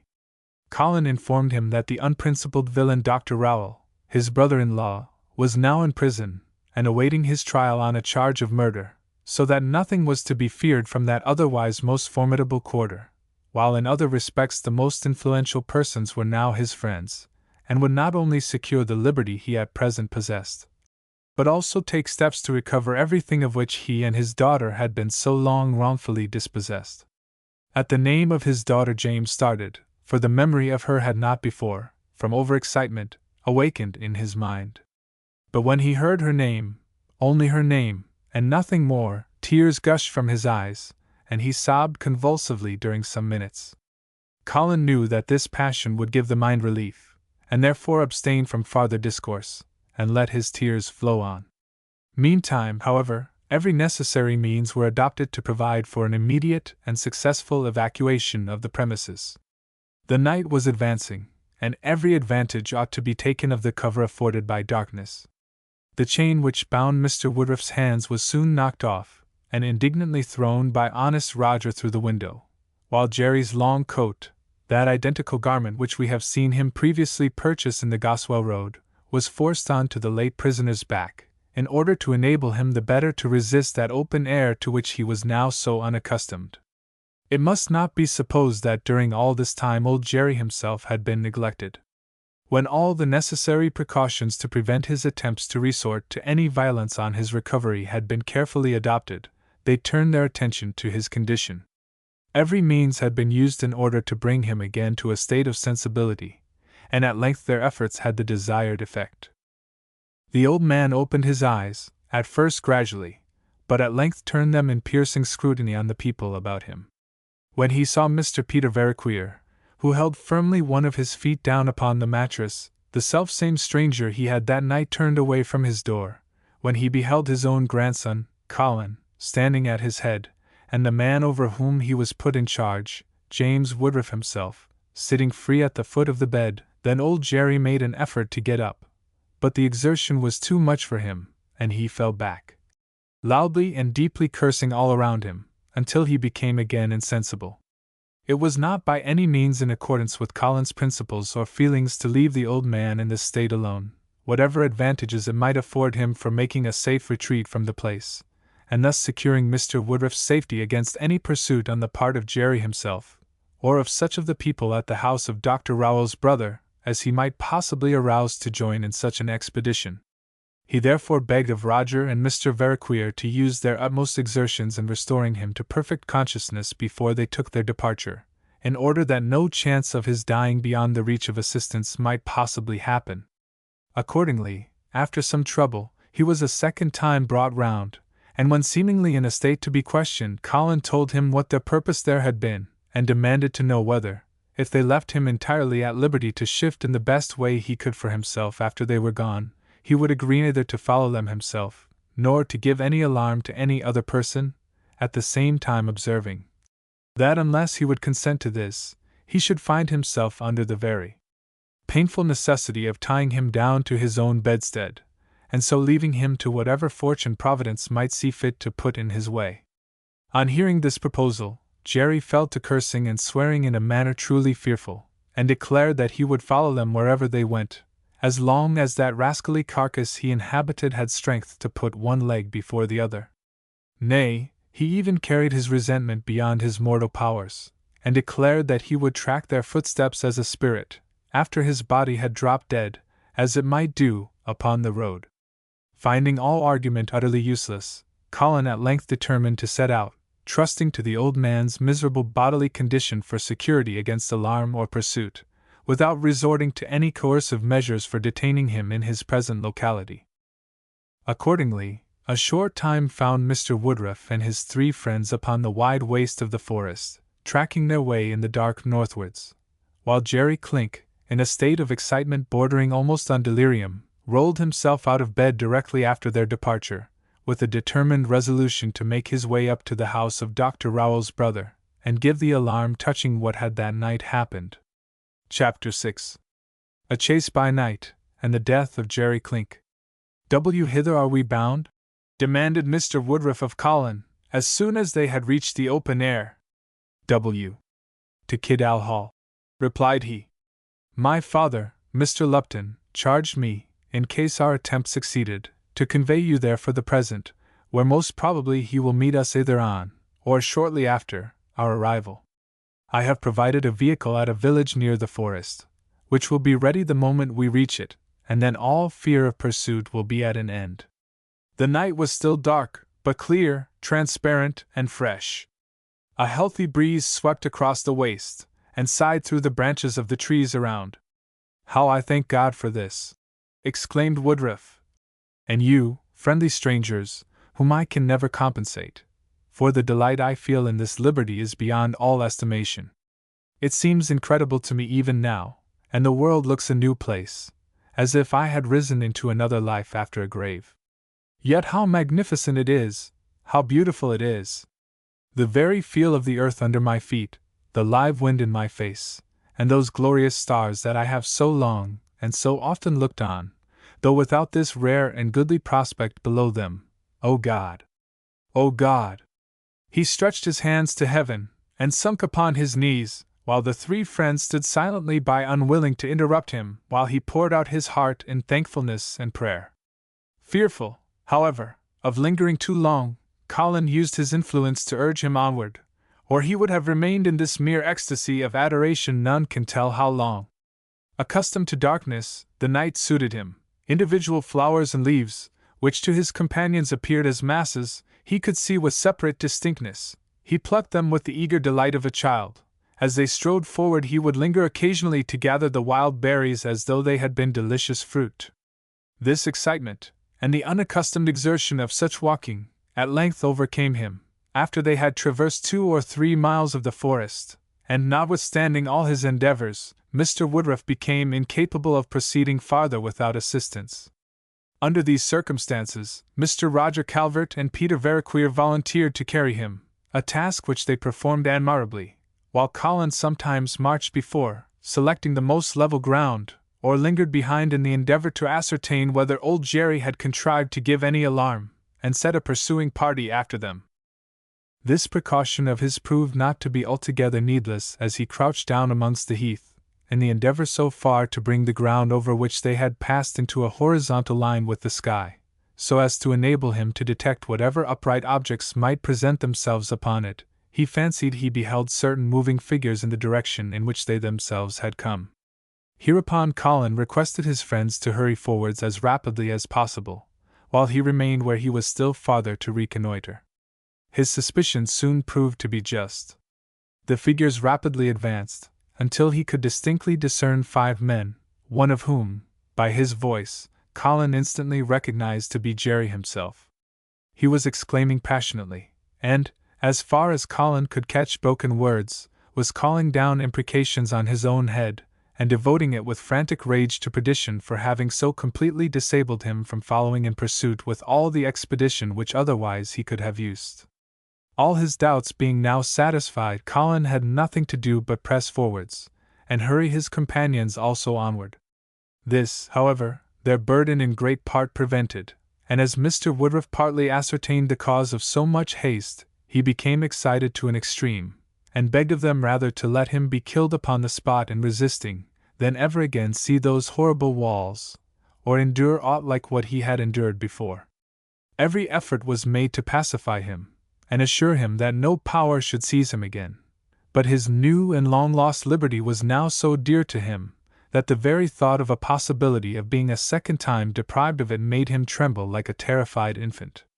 As the pursuing party rapidly gained upon them, and our friends found it impossible to advance with equal celerity, Colin recommended that they should turn aside amongst the brushwood, and endeavor to seek security by hiding, until the other party should have passed, a proposition which was at once adopted, and they soon found a convenient harbor beneath the boughs of an elm, that bent down from a high bank at the foot of which lay a pool of water collected from the rains.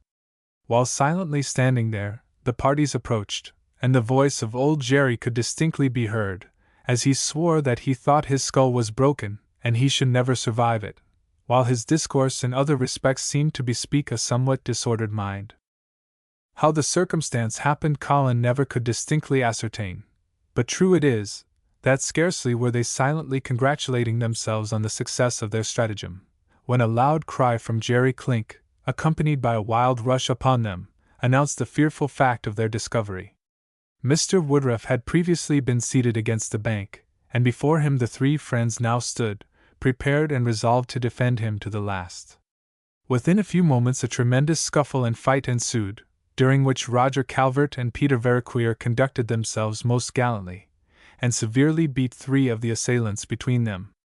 Jerry grew half frantic, and yelled with rage, more like a savage uttering his war whoop than any being of civilized mold. During the confusion, the old man unluckily chanced to receive from some unrecognized hand, whether a friend or opponent was never known, another blow upon the crown, which completed that work which the former had left undone. He was seen to stand stock still a moment, as though stunned. He tried to utter a curse upon the arm of him who had struck the blow, but exhausted nature refused the evil promptings of that savage spirit. His tongue sunk forever silenced, and old Jerry dropped suddenly upon his back, dead. This event, combined with the lesson which Colin and his friends had given to Jerry's associates, put a termination to the engagement. The body of the old man was carried off by them, and Colin and his friends were left to pursue their journey without farther molestation. In due time the latter party arrived at the village of which Colin had previously made mention, where the vehicle he had provided was immediately put in requisition, and the whole were driven off to the Hall of Kiddale, where they arrived safely in the afternoon of the following day. As for old Jerry, a coroner's inquest was subsequently held over his body, when the facts of having met his death in the manner above described being clearly established, the usual verdict was returned. His corpse was committed to the ground, and after that time the matter gradually subsided until it became utterly forgotten. Chapter 7 contains matter not to be found anywhere else in this or any other history. M.R. Lupton was already at the hall, and prepared to receive our little party when they arrived. There was also awaiting Colin a letter from Jane Calvert, the contents of which went far to destroy that pleasure which else he could not have failed to experience from his present change of fortune, and the triumphant success of the last recorded enterprise. But before this unpleasant piece of intelligence be farther commented on, it is necessary to record certain other interesting matters, which eventually produced a material influence, touching one or two of the leading personages of this history.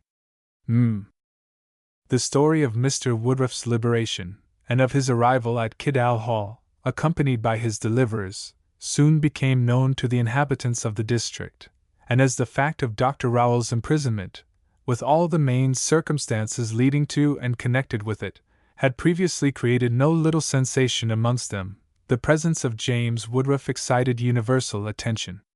Numbers of idlers might have been seen lounging about the village of Bramley, and in the immediate neighborhood of the hall, anxious to pick up the smallest scrap of news respecting the strangers from any of the servants, and deeply desirous of catching even the most remote glimpse of any of the personages connected with those proceedings which, in one shape or another, occupied so much of their attention.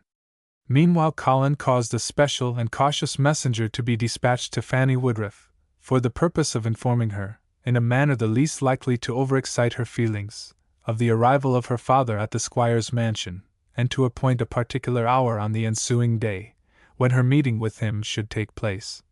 It being deemed most advisable on account of both parties to allow some portion of time to elapse before that meeting was permitted.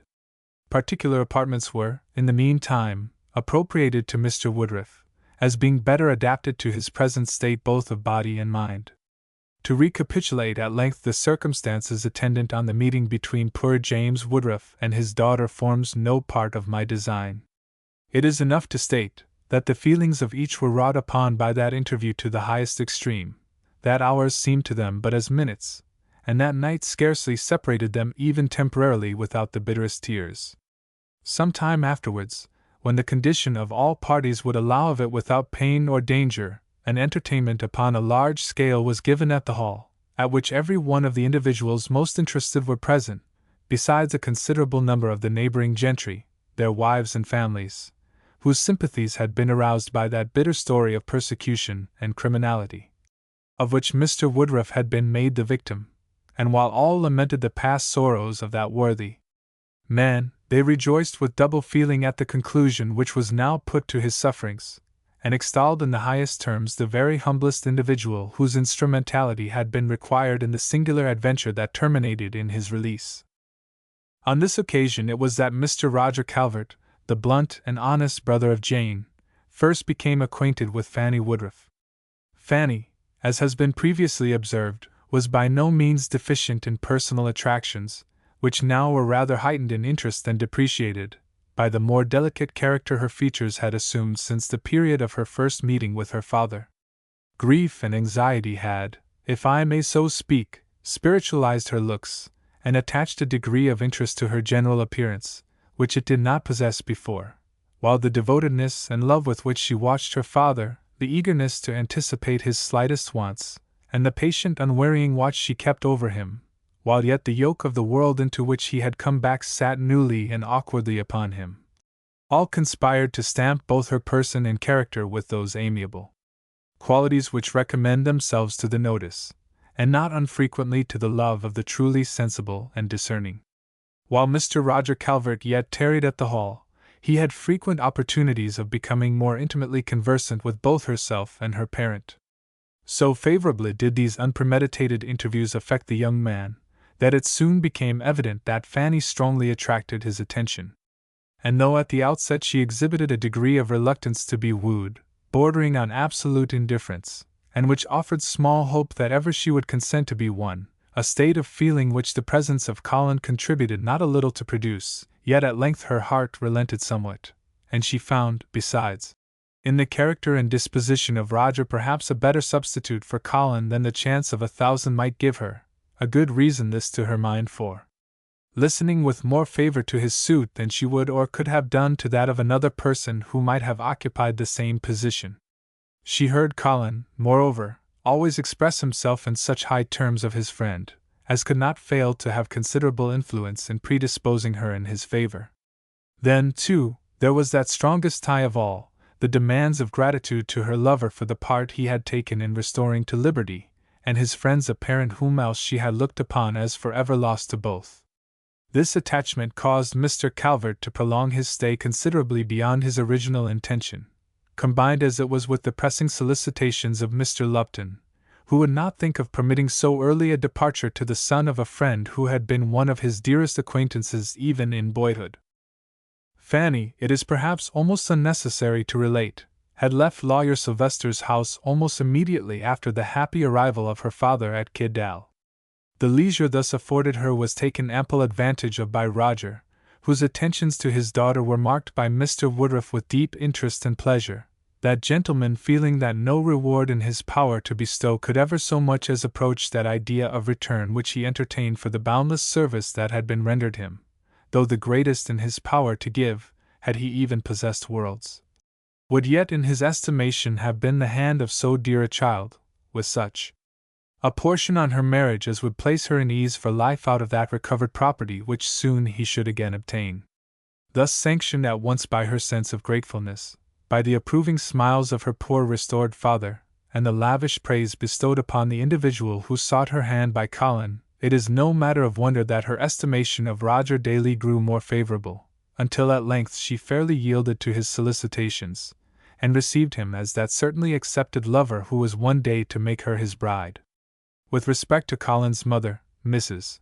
Clink, he seized the earliest opportunity afforded by his return into that part of the country to wait upon her with the assurance of his present happiness from the kindness and liberality of one whom now he knew to be his father, as well as to convey to her from that gentleman, though without explanation, a present of £200.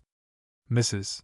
Clink expressed herself in terms of deep satisfaction at the fortunes which now appeared to be in waiting for her son, but at the same time informed him that she could never enjoy a mother's highest delight and be a daily witness of her child's prosperity and happiness, as it would be more congenial to her own feelings to carry into execution a design she had some time since formed of retiring to a distant part of the country, where, unknown, and out of sight of all those who, under the circumstances now brought about, might be to her, as she to them, a cause of painful reflection, she could quietly pass the remaining portion of her life in humble endeavors to atone for the one great error of her existence, and hide the troubles it had entailed upon her forever from the world.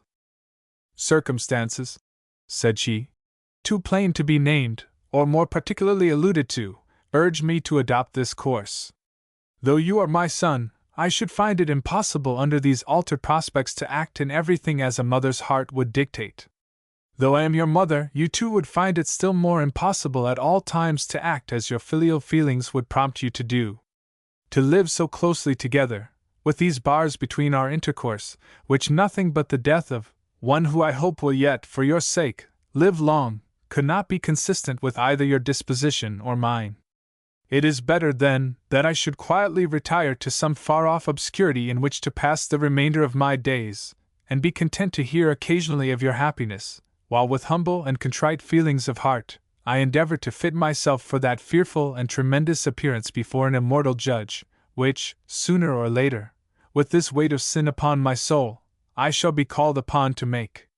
Colin wept bitterly, while his mother's hands, as she spoke thus, pressed feelingly his own. He saw too much good sense in her remarks to attempt to controvert them, although he strove as much as possible to soften the asperity of those self-accusations with which they were intermingled. He promised her, however, that, so far as his resources would allow, she should be made as comfortable and happy as in this world we can hope to be, and that he would on all occasions omit nothing calculated in any degree to afford her comfort if not entire happiness. In accordance with this decision, Mrs. Clink scrupulously carried out the plan she had proposed.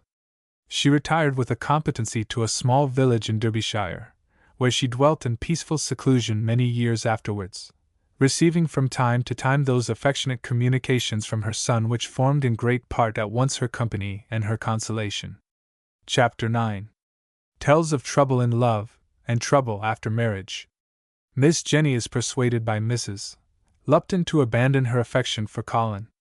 Let us now resume the thread of our story, and begin with that communication from Miss Calvert to Colin, previously adverted to as the cause of much pain to him. It ran as follows.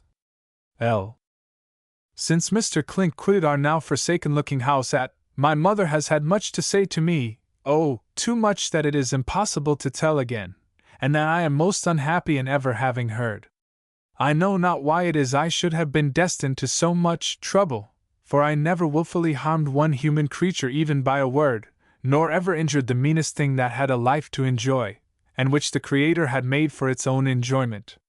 Perhaps it is the will of heaven that this grief should come upon me to try what virtue of resignation to its will I may possess. And if so, then indeed have I been sorely tried, most acutely probed and searched. During your absence, it seems to have become more fixedly my mother's intention that I shall never be happy. She has expressed her urgent desire that I would beg of you to forget me, and now you are away, make no endeavor ever to see me even once again. I never slept a wink, but cried, and prayed for you, my dearest Colin, all night upon my pillow. I am very ill now, and can scarcely do anything but weep. However, I will make my heart as strong as I can, for I foresee it has a terrible task to undergo. Were I of that religion which permits such things, I would now go into a convent, where no one should ever know my thoughts but heaven, where I could ask on my knees day and night for forgiveness for those thoughts that I have not power to prevent, and where no eye that now knows me should ever again see how pitiable and heartbroken a creature is even so soon made of the once happy, though now too wretched, but still devotedly affectionate. J.C. I cannot better describe the effect produced upon Colin's mind by the perusal of this epistle, than by stating that within 10 minutes afterwards he formed a dozen different and very desperate determinations to rescue his mistress from her trouble, each one of which respectively was abandoned again almost as soon as formed. He would hurry back to London, remonstrate with Mr. and Mrs. Calvert. No, on second thoughts, he would not do that. He would write to Jane herself, and beseech her to calm her mind and wait with patience in the hope that happiness was still in store for them. And yet, what would be the utility of that? Would it not be preferable to act with spirit, and at once give up all thoughts of maintaining his courtship any longer, or more advisable, or desirable, or prudent, or proper, to do what? In fact, he felt absolutely puzzled, and could not tell. In this dilemma he laid Miss Calvert's letter before her brother Roger, who at once flatly declared that if it were his case, if he happened unluckily to be similarly circumstanced with respect to Fanny Woodruff, as was Colin with regard to his sister Jane, he would make up his mind to run away with her at once, get married, and leave the old folks to reconcile themselves to the event in the best manner they might. This suggestion wonderfully coincided with Colin's present state, both of feeling and thinking. He felt quite astonished that he had not hit upon the same expedient himself, but determined to adopt it without farther loss of time. And in all probability he would have done so within the shortest given space from that day, more especially as his friend Roger volunteered to write to Jane advising her to consent to that mode of settling matters, had not an event occurred which for the present caused him to set his design entirely aside. This was no other than the arrival at the Hall of that long-absent lady, of whom lately we have heard so little mention, the amiable Mrs. Lupton. Colin happened to be wandering solitarily in the gardens, musing sadly over the subject of his love, when the carriage drove up that brought the squire's lady once more back to that home which she loved best, but which it had not been her fate in life to enjoy. As the young man watched, he observed a female anxiously gazing through one of the windows, and endeavoring to obtain a first glimpse of those old walls which to her spoke so eloquently, so mournfully of past times, of years of happiness once, and only once, anticipated when she first entered them a bride, but of years of unhappiness realized, of bright visions faded, and sad remindings that the silver chain of a woman's dearest hopes had been snapped asunder, aye, even at the very moment when most the busy mind and hopeful heart had with bootless industry been employed in linking it together. When the carriage stopped, he saw that a lady descended from it attended by 2 females, whose assistance appeared needful to enable her to alight with safety, and to walk into the house. As she stood upon the ground, our hero was struck with the elegance of her figure, although her countenance plainly denoted in its worn and anxious beauty that she was one of those whom trouble unrevealed has destined to grow old in youth, and die ere middle age. As she passed up the pathway, supported by the arms of her attendants, she stopped to pluck the first rose that came to hand.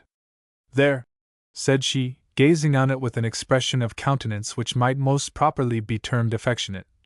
"I love this flower, though it seems a fading one, better for the ground it grew on, the air it lived in, and the eyes, it may be, that have looked upon it. I say the eyes that may have looked upon it, for he is my husband still, and this is my natural home. I love it better, I tell you, than if it were grown in paradise, and had been tended by an angel." The sun shone brilliantly, and as her face was turned upwards, Colin saw distinctly that her bright blue eyes were not tearless, nor the heart within that bosom at such peace as the lovely creature it gave life to seem to merit. Already had the squire apprised him of the expected arrival of his wife, and therefore Colin felt no doubt that in the individual before him he now saw Mrs. Lupton. Nor in this belief was he mistaken.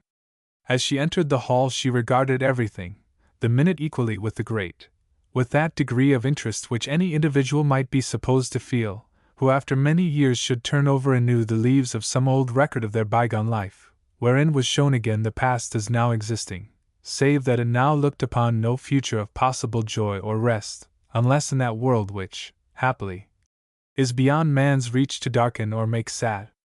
As early after Mrs.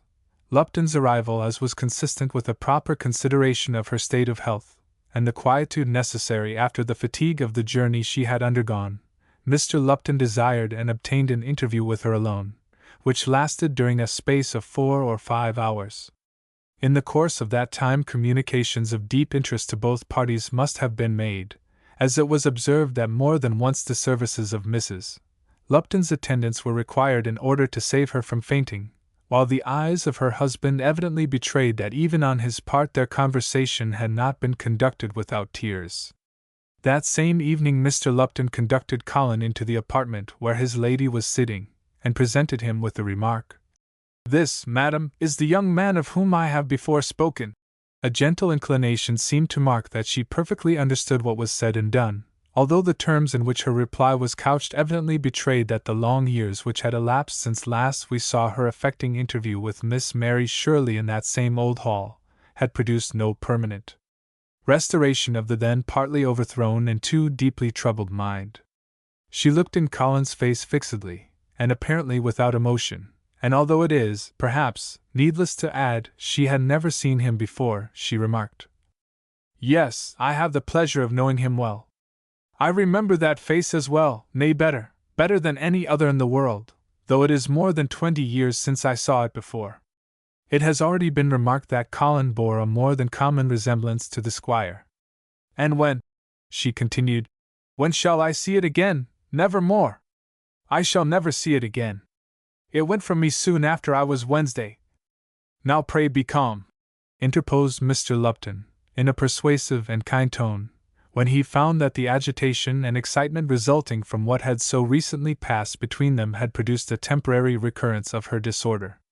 "Be calm, madam, and we will talk these matters over at some future time. And this favor," continued Mrs.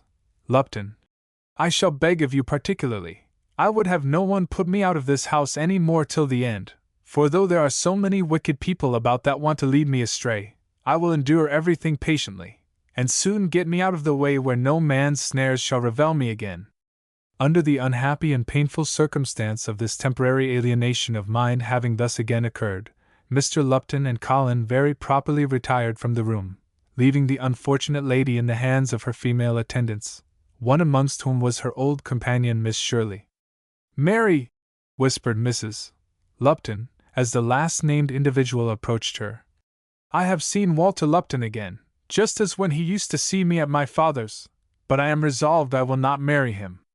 Men do so flatter us, and in a week after we find ourselves more lonely than before we knew anybody. This beauty is all our ruin. The pretty apple soon goes, Mary, but the crab hangs till Christmas. Then there's that Jenny Calvert too. I have loved that girl ever since she was born. She is a dear good creature, Mary, a pretty sweet thing, but she cries just like one of the wicked, so there seems the same dish for all of us.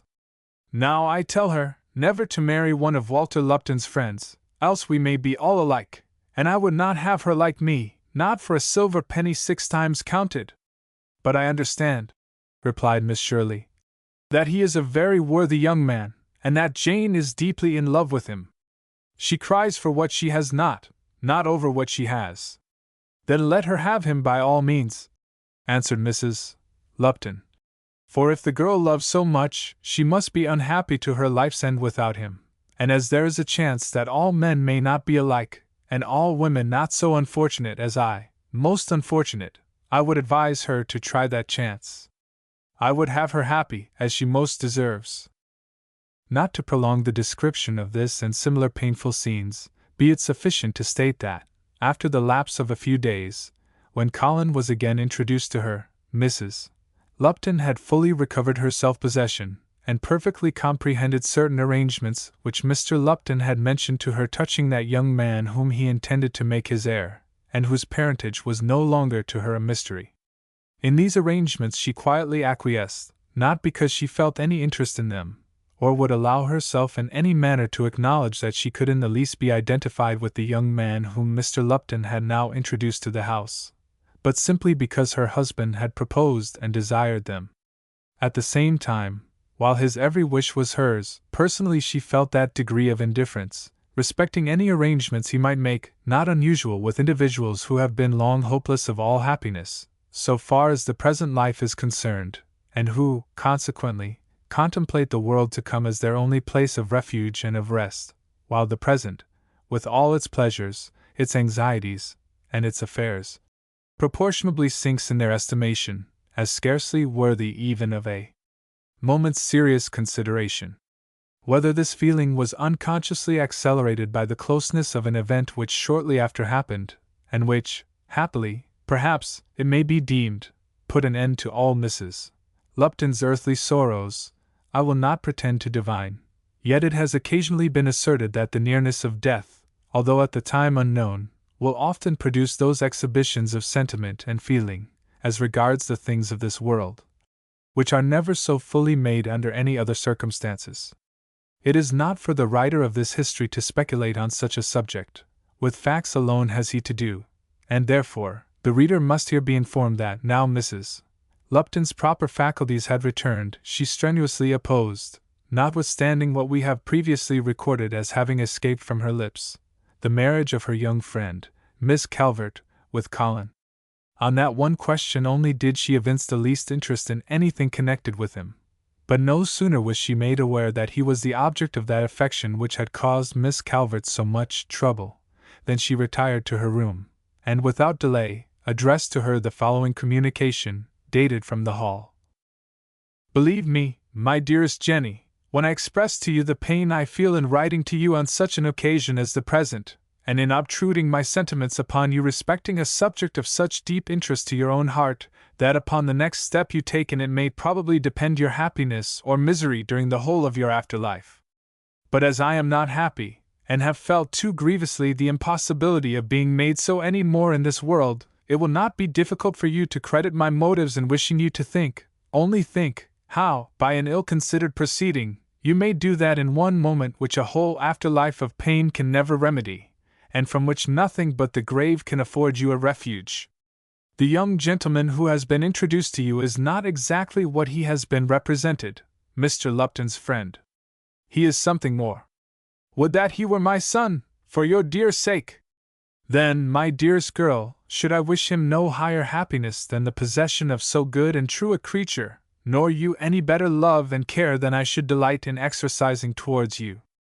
It is unfit that I should tell you more than this, though possibly your own good sense may enable you to supply the deficiency. If you can give up this disastrous affection, let me implore you to do so. I fear it cannot end in any happiness. Why I say so, I scarcely know, but I feel that fear most deeply.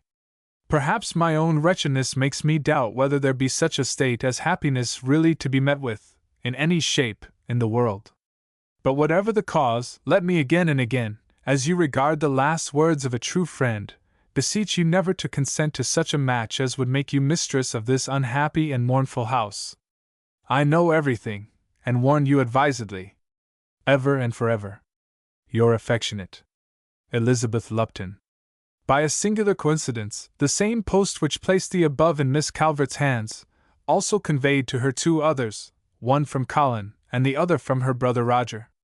Colin's was open the first dot. It contained all those passionate appeals and protestations which, from a person so circumstanced, might naturally have been expected. Judging from this epistle, Colin was in a state of desperation, scarcely to be sufficiently described, although he concluded by expressing his determination never to relinquish his suit, though all the powers of earth conspired to oppose him, or even Jane herself should be induced by her supposed friends to resist his addresses. But while he possessed the consciousness of her eternal affection, it was utterly impossible for him by any means to do otherwise than persist through all trials until fortune should be compelled at length to crown his hopes. This spirited production at first inspired poor half-heartbroken Jane with momentary hope, the more especially so as she found, too, on opening her brother Roger's letter, that he also advised her by no means to sacrifice her own happiness, if her happiness really did depend upon the event of this attachment, merely out of compliance, however otherwise desirable, with the wishes of those who could take no share from off her bosom of the load which their own agency had once placed there. Roger reminded her that while others rejoiced, she might have to suffer, and that for his own part he never wished to see the day when his sister might possibly pine away her solitary hours in grief, which it was likely would hurry her to the grave, instead of being the happy wife of a young man whom she loved, and who, as far as he could observe, very well merited her attachment. At the same time, he declared in the most positive terms that the real objection urged by her parents and friends against Colin was not, in his opinion, a valid one. That it did not in the remotest degree touch the character or qualifications of the youth himself, and ought never to have been by any means so pertinaciously insisted on. These remarks in some degree counteracted the bitterness of those which had made her weep over her friend Mrs. Lupton's letter, although they served in some degree to assist her in drawing that correct conclusion as to the true cause of objection, which now was rendered sufficiently evident to her mind. Yes, now she conjectured it. Her lover was not Mrs. Lupton's son, but he was more to Mr. Lupton than a friend. Besides, these matters had not been altogether unknown to her family during some years past, and therefore, a certainty almost seemed to exist that her father and mother saw in the parentage of Colin the bar to their future union. How long Jane grieved over this discovery and these letters, I need not say, but grieve she did, until some that had known her slightly knew her not again, and those who had known her best became most deeply certain that if this was suffered to continue, a light heart was forever exchanged for a sad one, and the creature whose very presence had diffused happiness was converted into one of those melancholy beings over whose mind an everlasting cloud seems to have settled, whose looks instantaneously demand our pity, we scarce know why, and whose very bodily existence appears to become spectral and unearthly, while yet they sit at our table, or muse statue-like with melancholy by our hearth. Then it was that the obstinate began to soften, the strict to relax, the determined to think that continued opposition to the ways of the heart is too cruel to be always maintained. Everybody loved poor Jane, and everybody grieved to see her grief.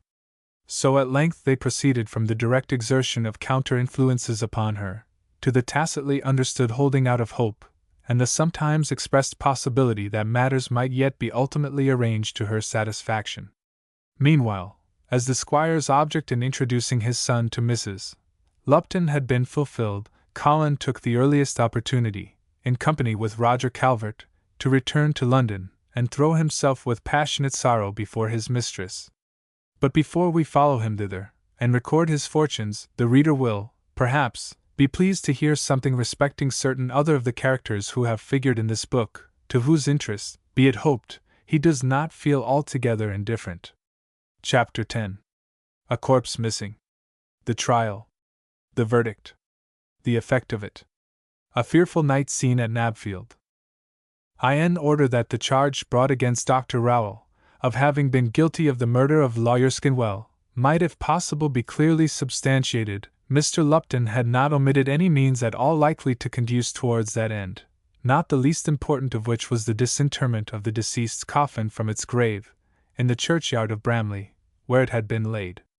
This curious operation was undertaken with as much quietness as such an unusual piece of business can reasonably be supposed to have been performed, and a careful examination would, doubtless, have taken place in the porch of the church, had it not been soon discovered, to everybody's amazement, on opening the grave, that somebody had been there before, and the corpse was gone.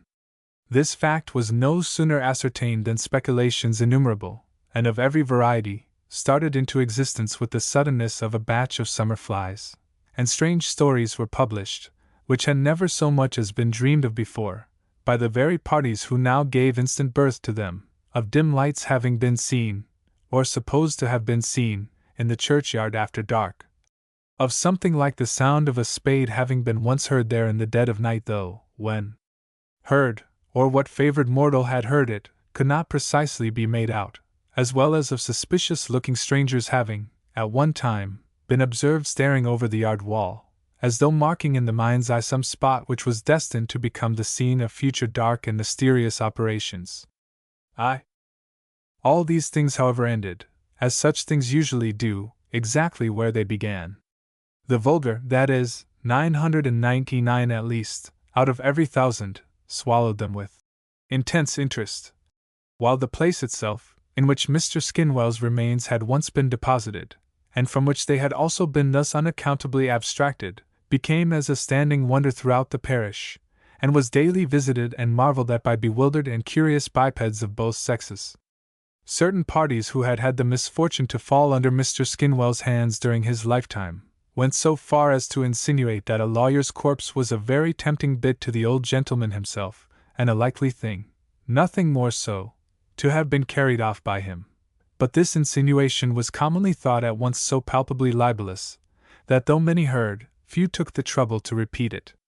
Hence, like many other productions of a different description, but presumed by their authors to be equally able, it died a natural death very shortly after it was born. The mystery, however, attending this circumstance was certainly never positively cleared up, although on the examination of Dr. Rowell's establishment at Knapfield, some time afterwards, a rather curious circumstance occurred, which gave strong ground for suspicion, that as that gentleman had been considerably cut up by the lawyer when alive, he had seized his opportunity to return the compliment, and cut him up in another fashion, after his departure. But this incident will better appear in another place. Every other description of evidence which Mr. Lupton could possibly procure was obtained and arranged for the doctor's anticipated trial, although the failure of that which might have been added by the above-named investigation, could it have taken place, was regretted by all parties desirous of bringing the supposed culprit to justice, as unfortunate in the extreme. While the doctor soliloquized in a cell of the castle at York, whither he had been removed between the time of which we are now speaking and that at which we last parted with him, information was conveyed to him by his brother, of the rescue of James Woodruff, by Colin and his party, and the subsequent event of old Jerry Clink's death. His brother-in-law being thus free, Dr. Rowell gave up everything as lost, and during some time after the receipt of the news, he remained sunk in a state of hopelessness and stupor as deserved as it was deplorable. Regarding himself as now abandoned altogether by that fortune which during so many years had permitted his infamous practices and designs, he so far lost all spirit as to sink into one of the most abject creatures that ever breathed the breath of life. Painfully fearful of the end which seemed to be awaiting him, his sole anxiety was to contrive means for averting the threatened fate, and of prolonging that life which few, save himself, valued at more than a rope's end. Under these circumstances, and dreading the course which Mr. Woodruff himself might see fitting to adopt, the doctor caused a formal communication to be made to that injured individual, through the agency of Mr. Lupton, in which he bound himself not only to restore the estate of Charnwood, which had been so long withheld from him, but also to make every restitution in his power to grant, for the injuries he had sustained. Injuries indeed for which in reality no compensation could atone, but which he yet trusted might possibly be regarded with some feeling of forgiveness and mercy, when his awful situation in other respects came to be considered. Unworthy, remarked Mr. Woodruff, when this statement was made to him, undeserving and unworthy as that man is, whom I cannot ever again name as a relation, or scarcely consider even in the common light of an ordinary human being, and hideous even to remember as are the tortures of mind and body I have undergone through conduct on his part which might well be considered as little less than infernal, yet I do not feel disposed to gratify any feeling of revenge, by demanding the infliction of that extreme punishment which doubtless the laws would allow. I have suffered, but those sufferings are past. They cannot be alleviated in the least by the sufferings of another. If he even died upon a scaffold, what consolation would that bring to me? To know that he pined in prison as I have done, and wore away interminable days, nights, and years, in exquisite pain, would not give me any satisfaction. I know too well what that sorrow is, ever to wish it endured by even the most worthless and criminal wretch alive. No, all I wish that man to do is, to be left to the reflection that all his stratagems have, at length, failed, that the evil labors of so many years have produced him only a harvest of wretchedness. I would leave his own past actions to be the rack on which, if he have any spark of humanity left within him, his spirit must eventually be broken. For the rest, the great and fearful trial of the future, that lies between heaven and him, and a frightful contemplation it must prove. Although every person who heard these sentiments from Mr. Woodruff's mouth could not but feel deeply the charity and worthiness of that good and injured man, yet the general sentiment appeared to be that in leaning towards the guilty doctor, and overlooking the irreparable injuries he had himself sustained, he forgot justice in his anxiety for mercy, and allowed that degree of criminality to escape to which the common opinion of mankind at large would apportion punishment of considerable severity. Nevertheless, Mr. Woodruff remained uninfluenced by those and many similar remarks, and notwithstanding even the persuasions and advice of Mr. Lupton himself, persisted in his determination to abide by the opinions he had already expressed, and leave his cruel brother-in-law without other punishment than that which might possibly be awarded to him on his forthcoming trial, or such as his own conscience, and now everlastingly blighted prospects, would in all probability render inevitable. Nor, in pursuing this charitable and moderate line of conduct was Mr. Woodruff, as the event proved, at all mistaken, since a calamity more fearful in its nature than any infliction of the criminal laws could possibly have been, more terrible to contemplate than even an ignominious death itself, subsequently befell the doctor, and rendered him to the last hour of his life an object at once of pity, detestation, and fear. It seemed, indeed, that in this terrible visitation, Providence had specially intended to exhibit such an instance of that retributive justice which crime, though it escaped the laws of man, not unfrequently entails upon itself from the violated laws of nature, as should not only punish the guilty individual himself, but stand as a solemn and striking warning to all who might become acquainted with his story, that though sin and evil may seem to bask securely in the sunshine for a while, their time of darkness and pain must come, as surely as midnight followeth the noon. While the period fixed for his trial was drawing on, the constabulary of the district made themselves uncommonly active in ferreting out every scrap of evidence, as well as much that amounted to no evidence at all, in the hope of fixing the guilt beyond all doubt upon the shoulders of a man to whom everybody secretly believed it to belong. Although many expressed their fears that the fact could never be sufficiently established to warrant a jury in pronouncing the doctor's doom. The whole circumstances preceding and attendant on the case were of such an unusual nature, and had now become in their leading particulars so well known, that when the day of trial at length actually arrived, the most extraordinary interest was evinced by the public to get admitted into the court, or obtain even the most passing glimpse of the prisoner. Many persons came from distant parts of the country in order to be present during this extraordinary investigation, and the yards and precincts of the castle were crowded during the whole time it lasted by a multitude of anxious and patient people, whose curiosity kept them in an inexhaustible state of discussional fermentation from daylight till many hours after dark on each day of the trial. At the same time the village of Bramley exhibited such a scene of bustle and stir as had no parallel within the memory, as the newspapers stated, of the oldest inhabitant of the place. The village pot-house was literally besieged. The price of ale was temporarily raised, or, what amounts to exactly the same thing, the quality of it was materially lowered. While it was sold for the same money, almost every flitch of bacon in the parish seemed placed in imminent jeopardy of being sacrificed. The butcher declared he never did so much business in his life before, and happy were all those fortunate cottagers whose hens behaved handsome enough to lay an egg every day, without missing Sundays. All this hubbub and tumult arose in consequence of the great influx of visitors to inspect, as far as the walls would allow them, the doctor's establishment at Knapfield, to see the house where Mr. Skinwell had died, and the churchyard wherein his remains had been deposited. Nor did it in any material degree become lessened for several weeks after. It is not my purpose to give the details of this singular trial, or to follow through all its various ramifications that mass of strong circumstantial evidence which the industry of the lower members of the executive had accumulated. This is already sufficiently made known to the reader in the scenes through which he has passed with me during the earlier portions of this history. Neither is it needful to state more on the other side, than that a most elaborate and able defense was made by an eminent counsel retained on the part of the prisoner, a defense which in many respects had the effect of turning the heads of the jury of Yorkshiremen exactly the contrary way to that wherein they had viewed the case before. At length his lordship summed up in an address to the sagacious body last mentioned, which occupied more than 3 hours in the delivery, after which the jury retired to cogitate upon the matter during a space of several hours longer. The first result of this was its being signified to the court that they could not agree to a verdict. Farther deliberation was insisted on, and after about 4 hours more study and riddling of the matter, unanimity in opinion was obtained.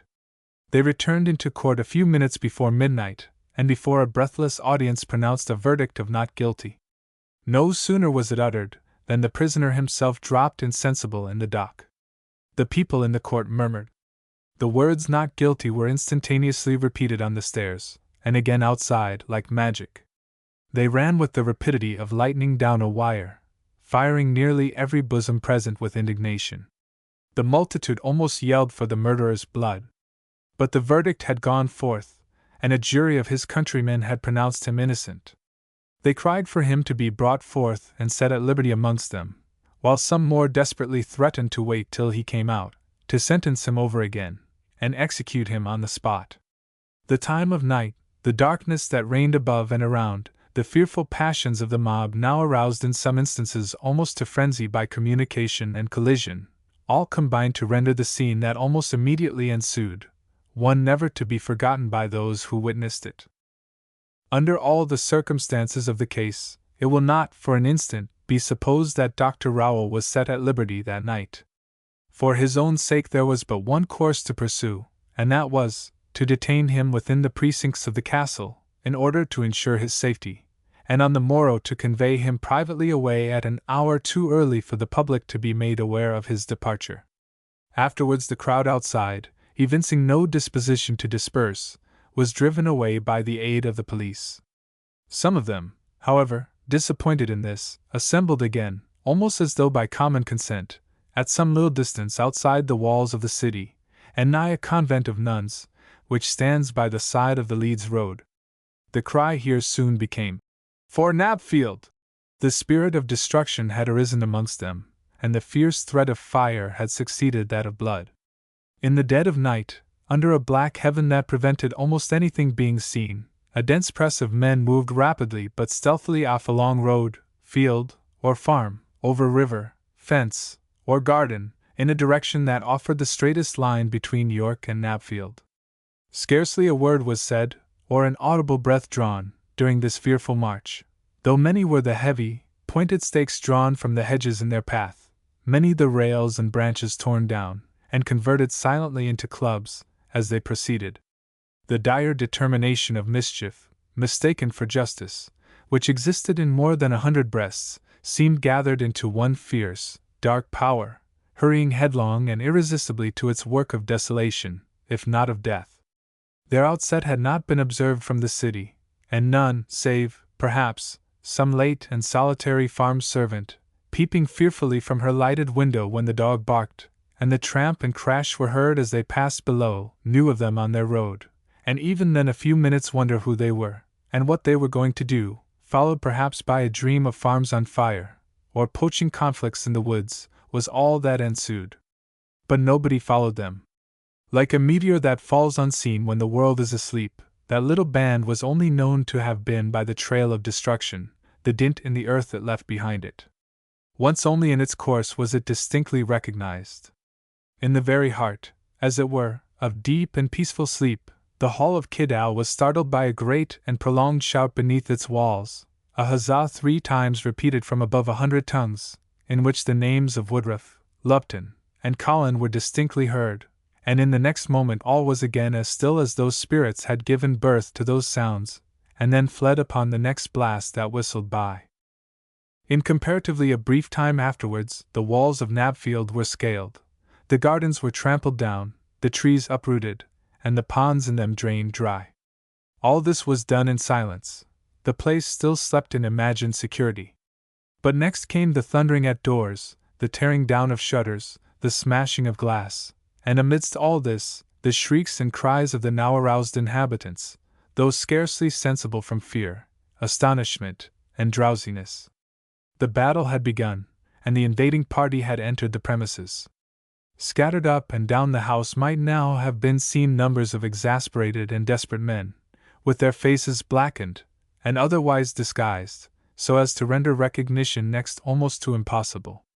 Their first object seemed to be the seizure and security of the people who had the establishment in charge and keeping, and as this task, since the imprisonment of the doctor, had devolved almost entirely upon his own wife, the strong man Robson, with their usual assistants, and a few additional ones, the force that had thus suddenly appeared against them found little or no difficulty in effecting their object.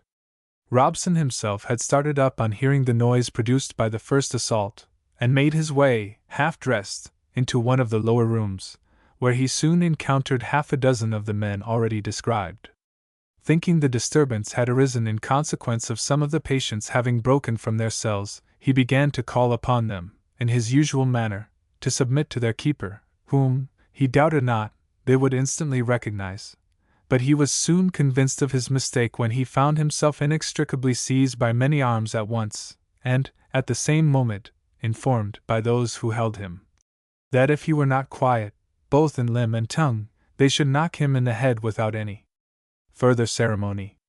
They also told him they had come to destroy forever that execrable establishment, and to set all the people confined there free, for it seemed to be the general opinion amongst them, that in the cases of all those unfortunate persons, as well as in that of Mr. Woodruff, injustice and robbery must necessarily have been committed, and not a single lunatic was really to be found upon the premises. Meanwhile, Mrs. Rowell, the doctor's wife, had contrived to escape out of her room, and take refuge in a small outhouse, not far off, where, along with two of her maids, she remained shivering with cold and terror until all was over.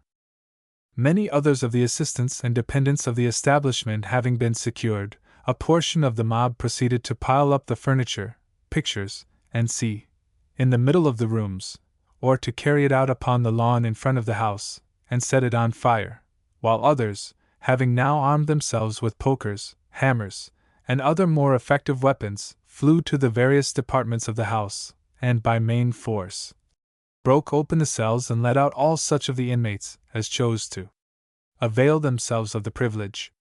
Some of these escaped altogether into the woods, and during several days after rambled wildly over the surrounding country, until caught and again placed under confinement. Others were conveyed to one of the stables, and securely fastened in, under the compulsory care of Robson, while a few, it was believed, whose maladies rendered them either incapable of knowing what was going on, or made them persist in remaining in those melancholy places, which had now become all the world to them, were burnt to death in the flames, which subsequently reached from the blazing furniture to the building, and before an hour had elapsed from the commencement of this extraordinary attack, enveloped the whole in one sheet of fire. I have before spoken of that shout of triumph which was heard at Kidall Hall, when this party of mistaken marauders passed by. It had the effect not only of arousing Squire Lupton and all his household from sleep, but also of inducing that gentleman to arise and endeavor to discover, from his window, the men who had caused it. Nothing could be seen, but he remained a long time to watch, and at length was startled by a red light dimly appearing amongst the hills and woods in the direction of the establishment at Knapfield. By and by, as it rose higher and higher, within the space of a very few minutes, he felt convinced that some accident or other had happened, and feared lest, possibly, if that house had taken fire, many unhappy lives would be sacrificed during the conflagration. With a degree of rapidity, then, almost inconceivable, a considerable force was mustered by him, and hurried off with an old engine, in the direction of the place in question. But so rapidly had the whole scheme been carried into execution that by the time of their arrival, all hope of saving any part of the building was gone, and not one single soul, of the many who had done the deed, remained to tell the tale. With an unity of purpose, and a determination to finish their object, equally as well, if well it can be called, as they had begun FD, the little army of incendiaries had departed without leaving any trace whereby their route could be pointed out and effectually discovered. Pursuers were soon afterwards dispatched in all directions, by the order of Mr. Lupton, but not a single person was apprehended.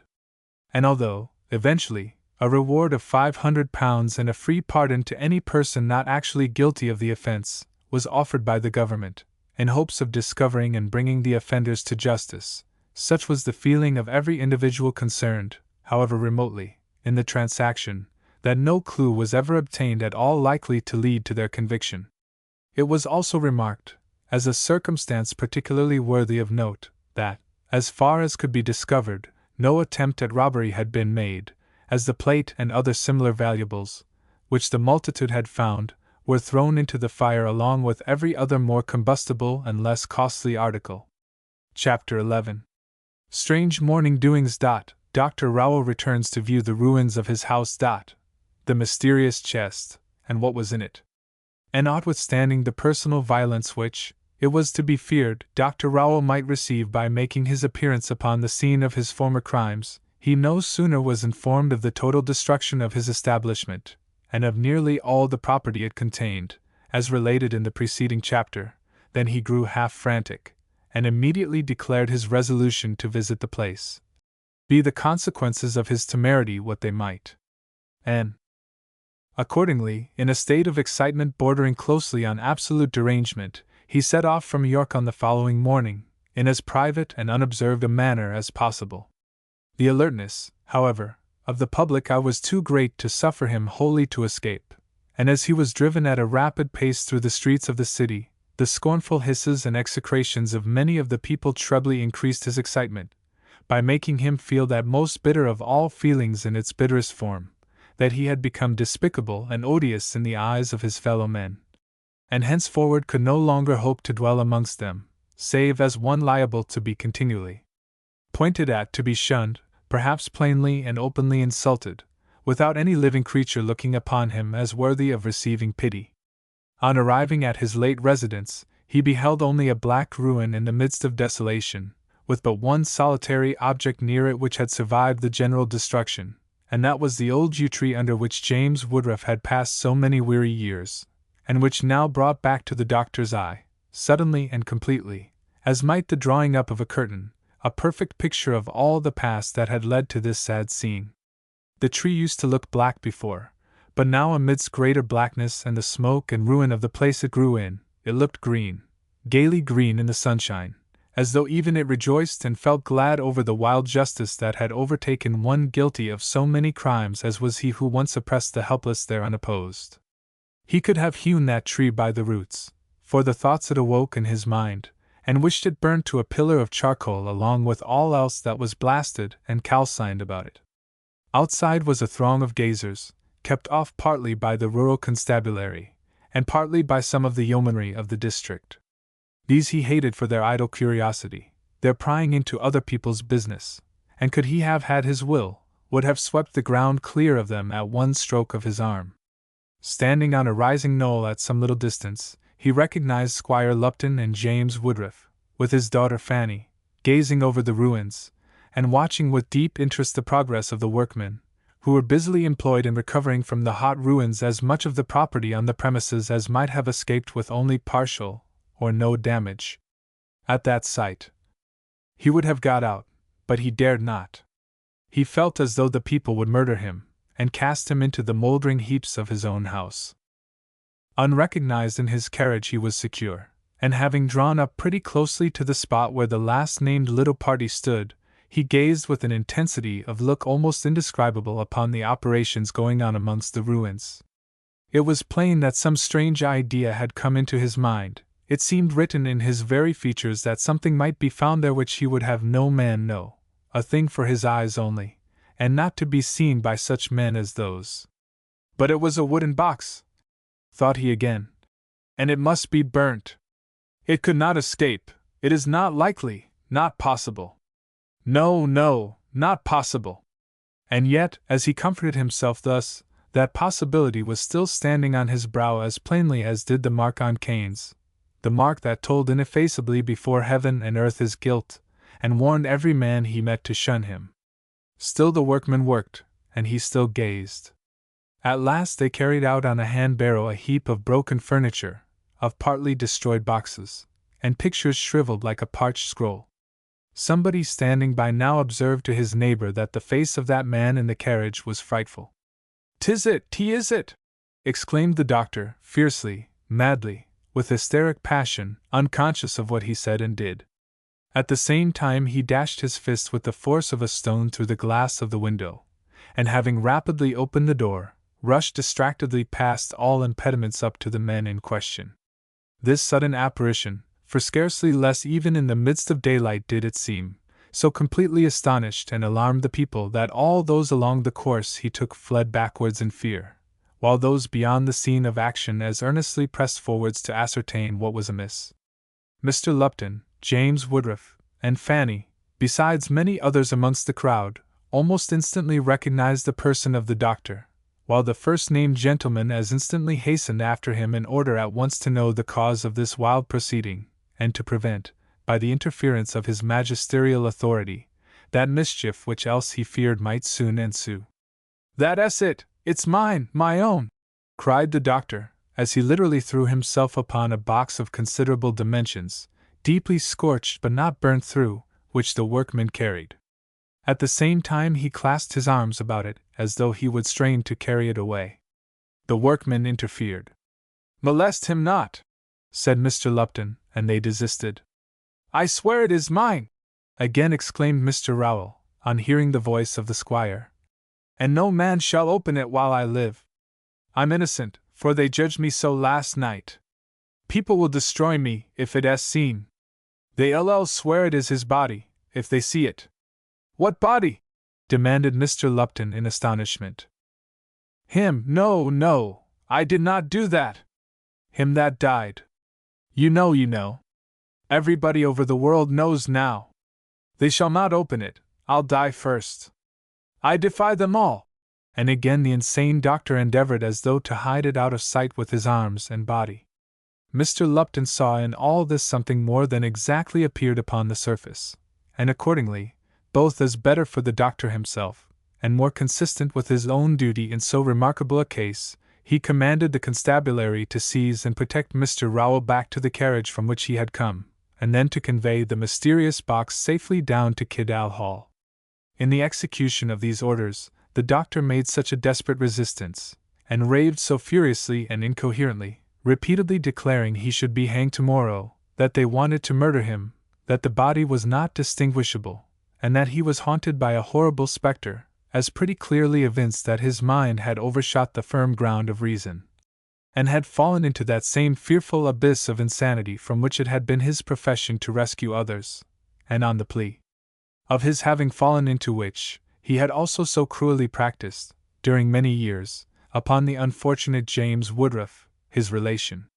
Great force was required to secure and get him into the carriage, and after that object had been successfully achieved, it was found necessary to bind him strongly with such materials, applicable to the purpose, as chanced to be within reach, before his conveyance in such a vehicle could be considered safe. This having been done, he was, after some delay, eventually driven off to the residence of his brother, on Sherwood Forest, a place to which those friends who had attended him on his trial considered it most proper, in the present state of affairs, to convey him.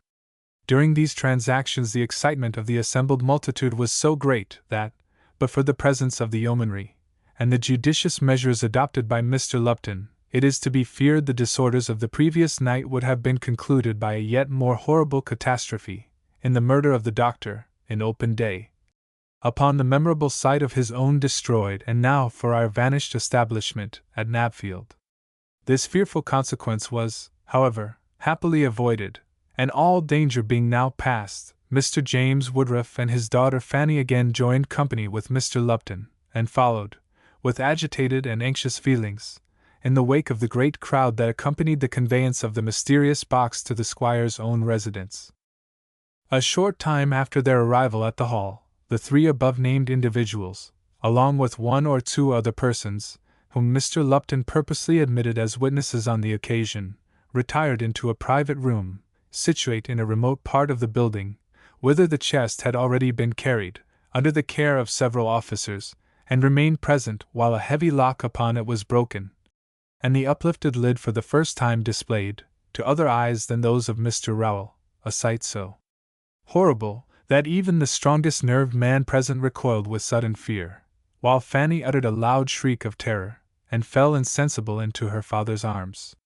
Before them, huddled up, to make it fit into its otherwise too short habitation, lay a corpse, the body and limbs of which had undergone dissection, while the head and face, by some process of preparation and injection, yet remained sufficiently perfect to exhibit such a distinct resemblance to what must have been its appearance while alive, as left upon the minds of the spectators not the slightest doubt but that they now assuredly looked upon the remains of the unfortunate lawyer Skinwell. By what motive the doctor could possibly have been actuated in taking the body from its grave could only be conjectured, and the most probable conjecture made upon the occasion was, that he had done so in order so far to destroy all traces of the poison which had been administered to him, as to render any subsequent investigation, presuming such should chance to be made, wholly useless for any purpose of crimination. But why, having done this, he should still preserve so horrible an object, and to him, it might be presumed, one so particularly horrible, few seemed willing to attempt to divine. Perhaps, what Shakespeare has said of sorrow we may best, in this instance, say of conscious guilt.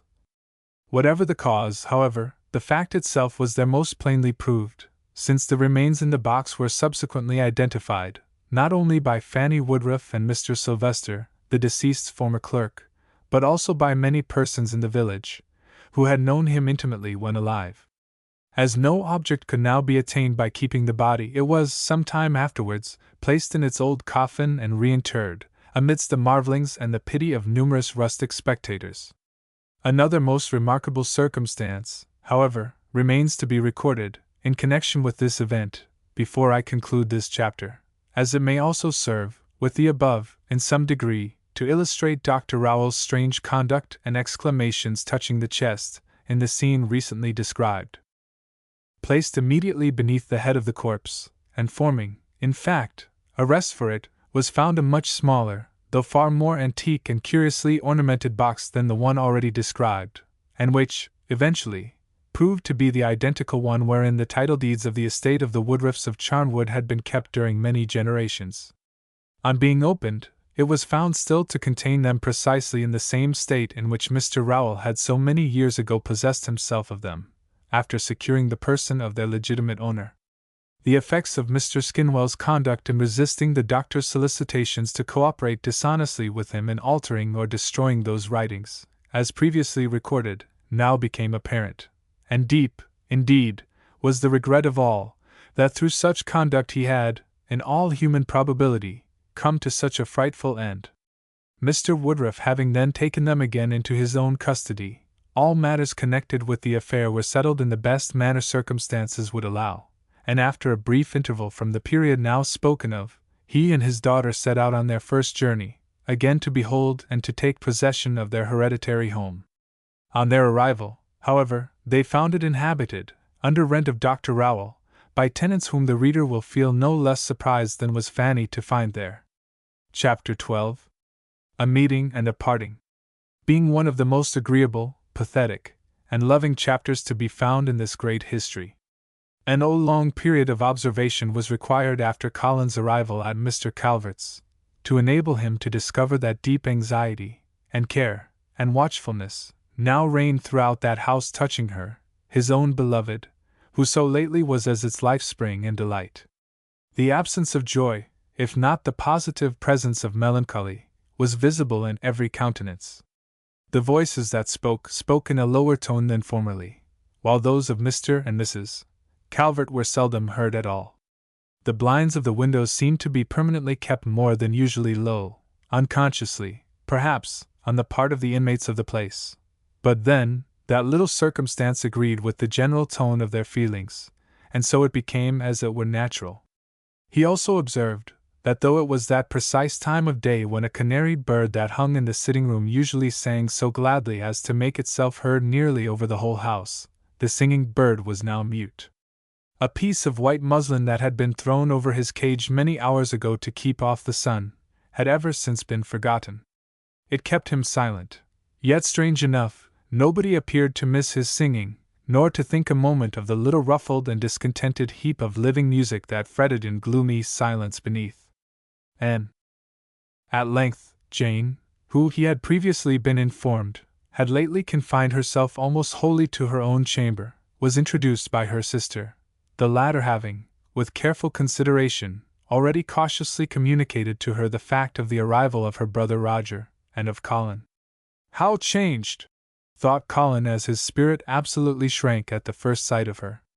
How like a creature whose heart is gone, all whose ties to the world are rapidly loosening, and who soon must be caught back to the earth, or the chance will be lost forever. In her face was written, as all might read, that the past was all of a pleasant existence she should ever look upon. Yet when she saw him, though all the family was around, though all eyes were upon her, though the father looked solemn, and the mother half chidingly, she at once flew towards him with the joy of a lark upwards. For what was all the world besides, its thoughts, and sayings, and opinions, what were they now to her? Nature was nature in her bosom, pure, frank, and virtuous, and her feelings those which heaven had planted there for the wisest, the best, and the happiest purposes. At this affecting sight her mother sobbed aloud. Mr. Calvert turned away, and pressed the tears back into his eyes in silence. Her sister seized her hands in hers, and as she pressed them with a loving pressure entreated her to be composed. Her elder brother sat mute, looking seriously on the floor, while honest Roger himself, with the tears bursting from his eyes, struck his hand upon the table, in a sudden agony of goodwill, and exclaimed, "She shall have him, I say!" The plainness and oddity of this declaration contrasted so comically with the occasion upon which it was made, that scarcely a single person present could forbear smiling, while, certain it is, that every one, not excepting even the most obstinately opposed to that event, felt a sudden conviction that Roger's words would somehow or other eventually come true.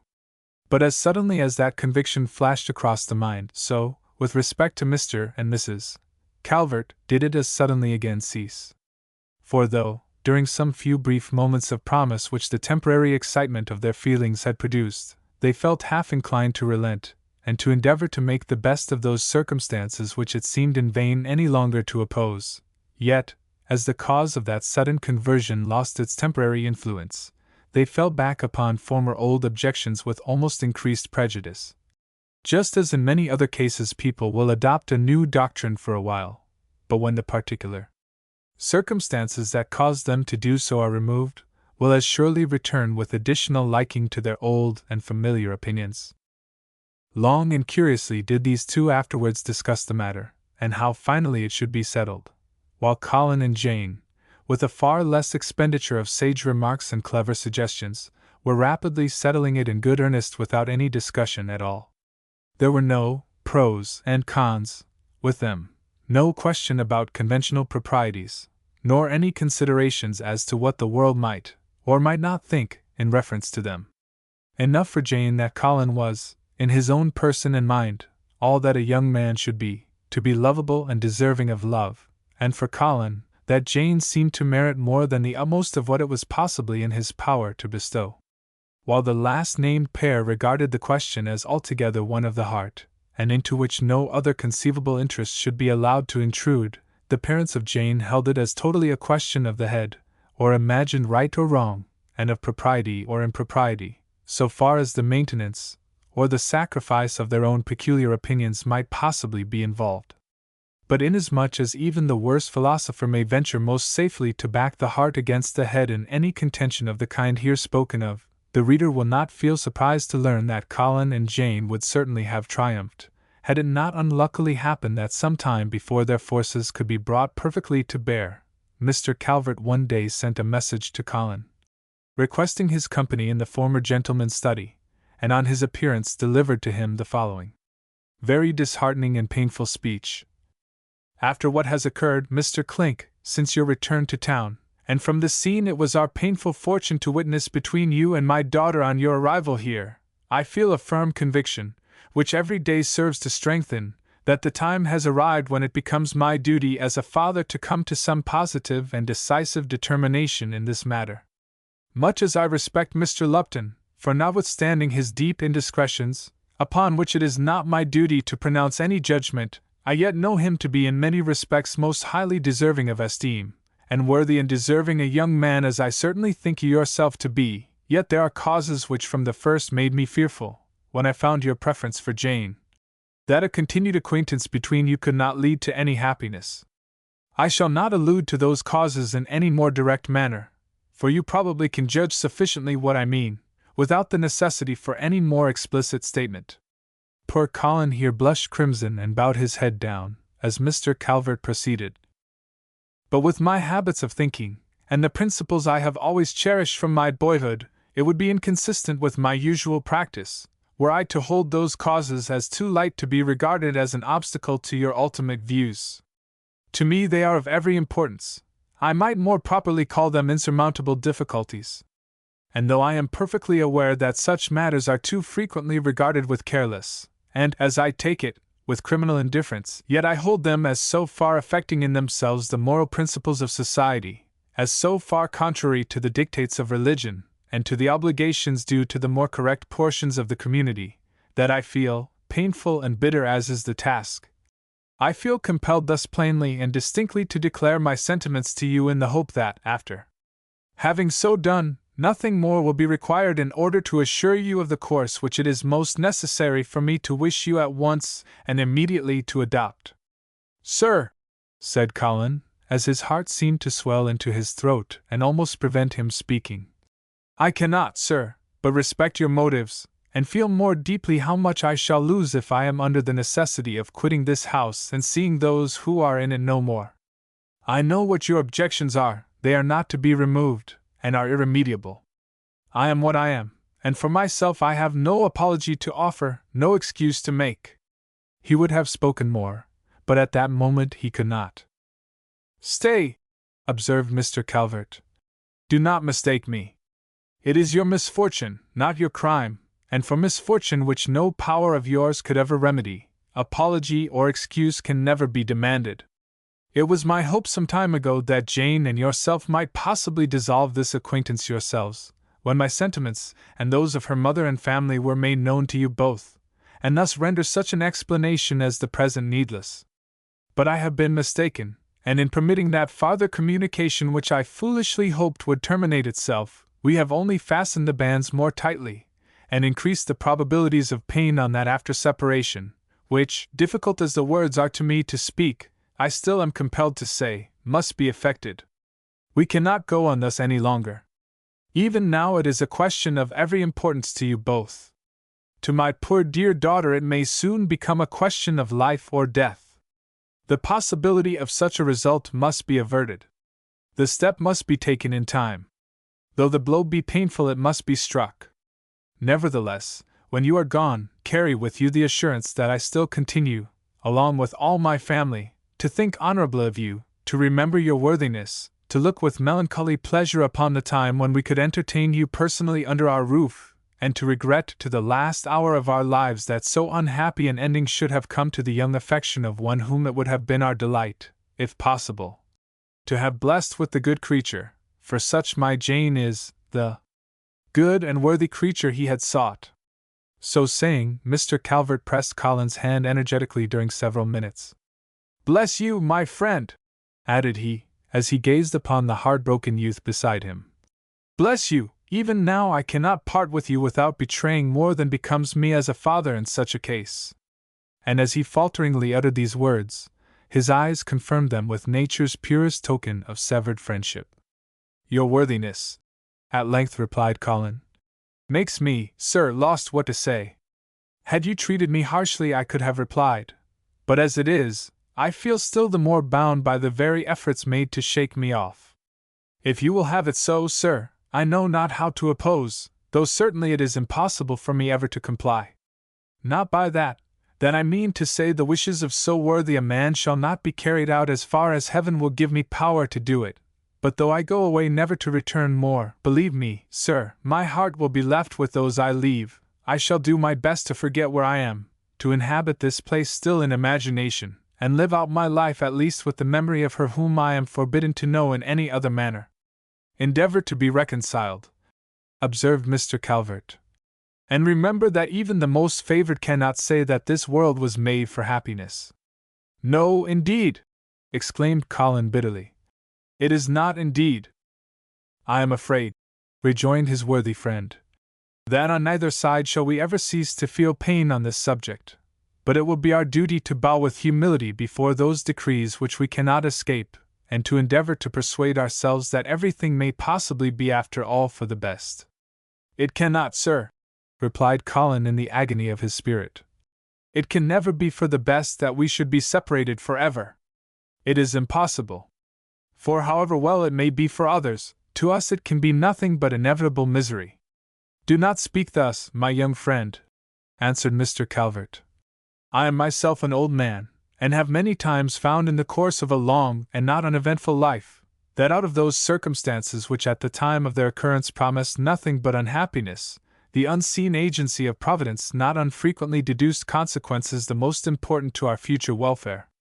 Just as, on the contrary, we often find that the fairest promise of happiness ends in the least practical result, and at the bottom of the sweetest cup we find the bitterest dregs. Colin was about to reply, but Mr. Calvert waved his hand as significant that he would add a few more words. Who knows, he asked, but that under this, to you, most dire of disappointments may lie hidden the cause of all your future happiness. Unseen, it doubtless is to you now, and difficult perhaps of being even imagined. But inasmuch as no man can foresee what is in store for him, nor predicate from things present of things to come, it is at once the wisest way and the most in accordance with our faith and dependence upon Providence, to make ourselves willing to accept as the best possible good, with reference to our future welfare, those fatalities of life which no endeavors of ours can possibly avert. Be comforted, and strive both to forget the past and to believe the present and the future more rife with satisfaction than, under the influence of your existing excitement of feeling, they else might appear. And now, having, as I hope, settled this matter in the best manner it will allow of, let me add one more observation, and I have done. Under every possible view of the case, and considering that no conceivable good could come of a formal parting, I must beg of you to regard your interview, this morning, with Jane as the last. It is better that you do not see each other again. Oh no, sir, no! Exclaimed Colin. You cannot mean that. It is impossible. When I left her but now to come to you, I had not half told her what I intended to say, and I promised to be back again as soon as I had seen you. She begged of me not to be long, because with all her grief she could not bear to be alone. I must go, sir, if it be only to say one good-bye, just one, and no more. Better not, faltered Mr. Calvert, half between a smile and a tear. Yes, sir, yes, you will not deny us that. Mr. Calvert's lips quivered, but he said nothing. I am made unhappy forever, now, added Colin. After a pause, Mr. Calvert replied, Then you must see her in my presence, if at all.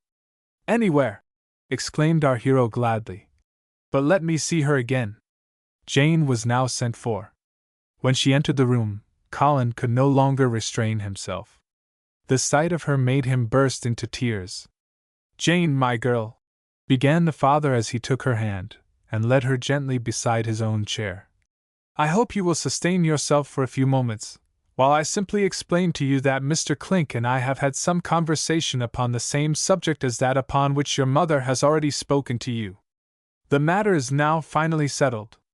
But Mr. Clink wished, before he went, to bid you a good-bye for the last time, as you part friends with him, the same as, from my heart, I can say I do, and not for myself alone, but in the name of all the family. Jane could not speak, but her pretty throat swelled like that of a nightingale that dies, as poor Keats describes it. Heart stifled in its dell. Father! At length she whispered. It is not true! Mr. Calvert remained fixed and mute as a statue. It cannot be true, continued Jane. You would never make me so miserable. I do not believe it, I cannot. At length her father spoke. My dear girl, said he, with a solemnity which he could not help, and of which he was not himself conscious. You must endeavor to be resigned. As you love me, let me beg of you to calm yourself, and endeavor to seek in prayer to heaven that comfort which I never thought to see a child of mine so much in need of. You want peace of mind, child. I do, father, she exclaimed, wringing her hands. No poor soul more than I. Another pause ensued here, during which Colin clasped Jane's other hand, as though when that one grapple was over, the world would be lost, and he should sink forever. His eyes were on her face, but he could not see.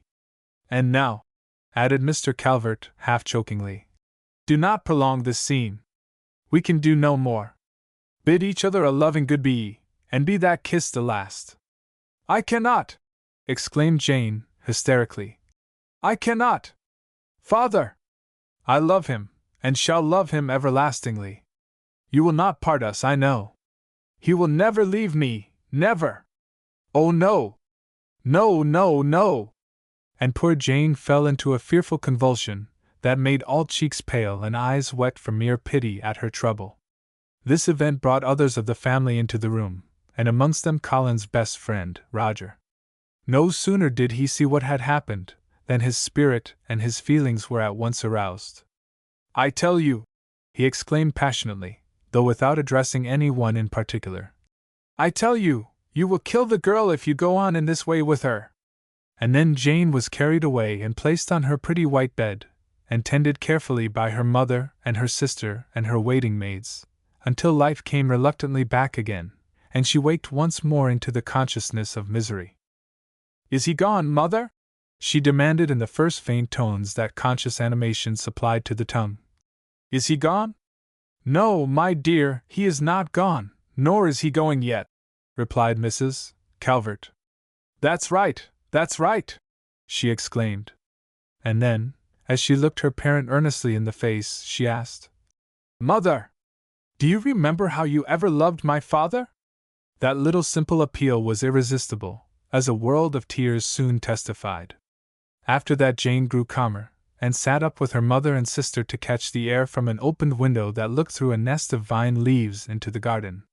Meantime Roger Calvert, his father, and Colin had further conversation below stairs, which ended in producing a determination on the part of Colin and his friend of great interest as well as importance in our history, but which will be farther explained in another chapter. Chapter 13 reveals various curious particulars, of which the mysterious disappearance of Jane is not the least.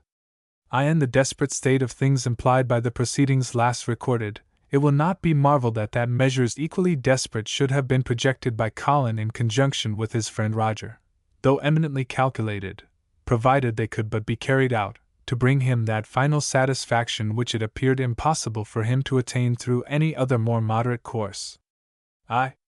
Roger's general conduct towards Colin, throughout the affair, had inspired the latter with every confidence in him, and the certainty of being able to command his services in any enterprise which had the happiness of Jane and himself for its object.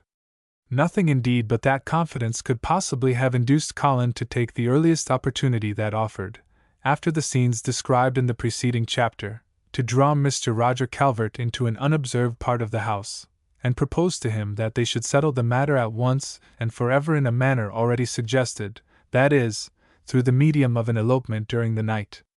Colin argued that it was now sufficiently evident he had no chance of succeeding unless by resorting to that gentle violence just alluded to. He contended that Mr. and Mrs. Calvert would never give way without it, that if once done it would afford them a capital excuse for reconciling themselves to the match, when such reconciliation had become a matter of necessity, without involving them in any of that unpleasant compromise of principle, as they supposed it, which at present constituted the great obstacle to their union. He even ventured to suggest that very possibly if they could be made aware of his projected attempt, they would secretly feel inclined to connive at it, seeing that at least Jane's happiness would be forever destroyed, if even her very life were not sacrificed, were not something done to avert those consequences of parental opposition which now seemed to hang over them. As for himself, without her, happiness for him in any situation, or under any circumstances, was totally out of the question. He felt assured of the impossibility of his living other than a miserable life, and dying a death at last which disappointment and misfortune had rendered welcome. He concluded by beseeching his friend, as he knew his honorable intentions, as he recognized the justice of his suit, and felt at once for his sister's unhappiness and his own, to give him his support and assistance in carrying out such a project. "I should decidedly say," replied Roger, You have good cause for eloping under the circumstances. That is, supposing Jane herself has no objection, and I assure you it is what I myself should do in the same situation. Thus supported, Colin entered on his design with increased alacrity and spirit. But as his final leave of Jane was now understood to have been taken, he had no ready means of communicating with her upon the subject, except through the agency of her brother Roger. He, however, very readily undertook the task of informing his sister of the design, as he considered it absolutely scandalous that the happiness of two young people's lives should be utterly blighted simply because her parents entertained notions which, however conscientious, by no means, in his opinion, could justify for a moment their perseverance in measures of so important and violent a character. It was, therefore, agreed between them, that, in order the more successfully to carry on their plan, Colin should that night take a respectful leave of the family under the impression, on their parts, of never seeing him again, but that, instead of quitting London, he should only retire to some hotel, or to a friend's house, where he could remain until such time as matters were arranged for his and Jane's departure together. This accordingly he did, quitting Mr. Calvert's house not without considerable grief on the part of all who dwelt beneath the roof, except Roger himself, though, on Colin's own part, with such a poor, miserable exhibition of sorrow, considering the unfortunate situation in which he was placed, that the good Calverts were quite astonished thereat, and, after he was gone, began very strongly to suspect that, after all, there was not half the feeling and excellence in him they had previously been led to believe. He had not produced even a single tear on the occasion, while Mrs. Calvert spoke almost positively to a certain something like a smile lurking about his mouth, which she had observed at the very moment when her husband had so feelingly remarked to him that, while he wished him well on earth, perhaps the next time they met it would be in heaven. Yet the hard-hearted young man did not seem so much as to think of crying even at that, but actually took it as coolly as though he were going to meet them all again in the course of 2 or 3 days from that identical night. These things certainly had a strange look, though they might possibly be the result, not so much of indifference, as of an heroic determination, on his part, to disguise his sorrows until the painful trial was over. Roger was appealed to for judgment in the case, but he professed to have no power over other men's bosoms, nor ability in discovering the profundities of their springs of action. But the truth of the matter was, that while Roger enjoyed excellent reasons within himself for keeping the secret, he also felt materially disinclined for conversation. The departure of his friend had put a seal upon his tongue, while it had likewise rendered him uncommonly anxious to see how his sister Jane bore it, and to offer her such consolation under the circumstances as might chance to lie in his power. When, at length, Roger went to see her, he found her sitting alone, as she had particularly begged to be left, looking more like a spirit in the twilight than an embodied creature. "Jane!" said he, as he entered the room and advanced towards her. She started astonished, almost affrighted. That one word had come upon her like a thunderclap. It had awakened her from a reverie or a dream, suddenly snatched her, as it were, from a world of her own sad imagination back to the still sadder world of nature about her. "Ah!" she exclaimed. "Who is it?" "Only I," replied Roger. "Dry your eyes directly, there's a good girl. I have something to tell you that I hope will make you glad. I told you before that you should have him, after all." "Oh!" cried Jane, clasping her hands. "Has my father—" "No, no, not that," rejoined her brother. "But something that will do quite as well. Only you must speak low and let nobody hear, or else we shall spoil the whole business. Colin and I have settled it altogether between us. You must do it, you know, for your own sake as well as his, and do not hesitate a moment about it. I'll tell you plainly what it is, you must give your consent for Colin to run away with you." Jane shook her head. "You must," repeated Roger. "There is no other mode of managing it. I will go with you, and we will all 3 fly down to Mr. Woodruff's house, where we will have a parson to marry you directly, so as to make the matter safe, and then father and mother, and everybody else may make the best of the matter they can." "Do not play with me," said Jane. "I cannot indeed bear it now. I never was more in earnest in my life," exclaimed Roger emphatically. I tell you it is all settled, and you must do it, whether you like it or not. I won't see your happiness sacrificed for the want of a little spirit on your part when it is so much required. Look here. And Roger drew forth a letter which Colin had hastily indited before taking his leave, and confided to him to deliver to his sister at the earliest opportunity. Here, he continued, is a note from Colin upon the subject, which I dare say you will not refuse to read. It is too dark, answered Jane. Besides, I dare not.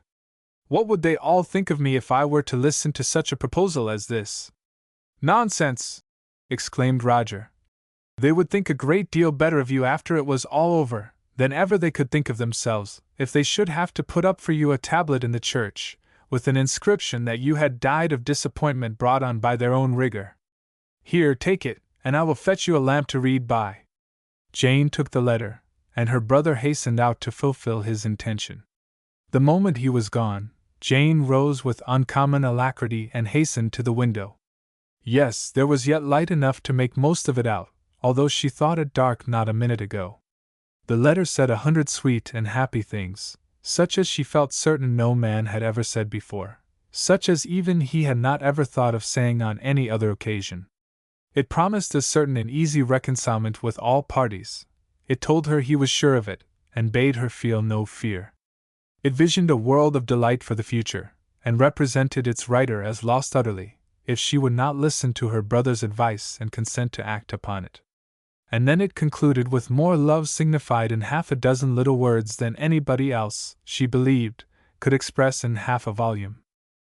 When Roger returned, which he did speedily, with a lamp, I do not want it, observed Jane, blushing to the forehead to be thus seen in the light, though it was only by her brother and best friend. What? Won't you read it? Demanded he. It was light enough at the window, faltered Jane. That's right, exclaimed Roger. I'll kiss you for that. And so saying, he caught his sister in his arms, and told her how good a girl she was for taking advice, at the same time promising not only to steer her safely through, but to ensure the goodwill of her parents as early after the business was concluded as possible. But Jane still held out, and protested she dared not do it. And though her brother brought all his powers of oratory to bear in the endeavor to extort a promise from her, she persisted in her refusal, and at length told him it was quite useless to say anything more to her upon the subject.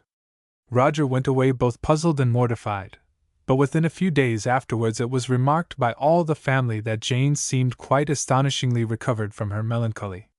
There was really a surprising difference in her manners, and hope began to be confidently entertained that in the course of a short time longer, she would have perfectly recovered her painful disappointment, and become once again that same pleasant creature she was before her eyes met those of Colin, but which almost ever since she had so unhappily ceased to be. However, at the very time when everybody expected and prognosticated that this desirable consummation would be effected, at that precise period when all happy eyes were again to be turned upon her with renewed gladness, then it was discovered, to everybody's amazement, that she was missing.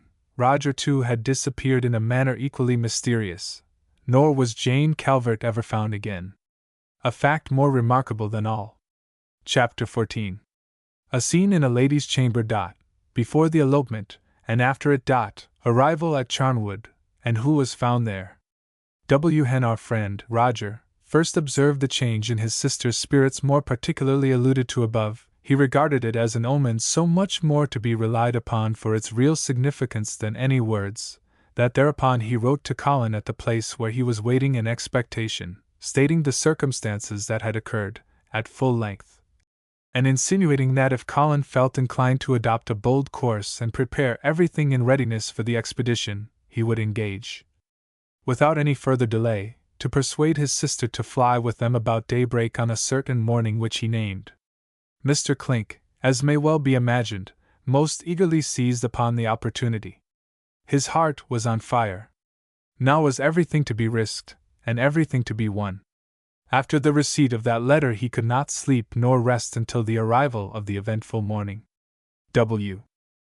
Roger had already contrived to get Jane's maid into his favor, and to her was to be confided the duty of awakening her mistress and communicating to her the first intelligence of the arrival of a carriage at the gate, while, with his own hand, during the previous night, he not only secured all the members of the family fast in their rooms, by tying the doors outside, but also crippled the bell wires in a manner so effectually that an alarm of the servants by those means was rendered impossible.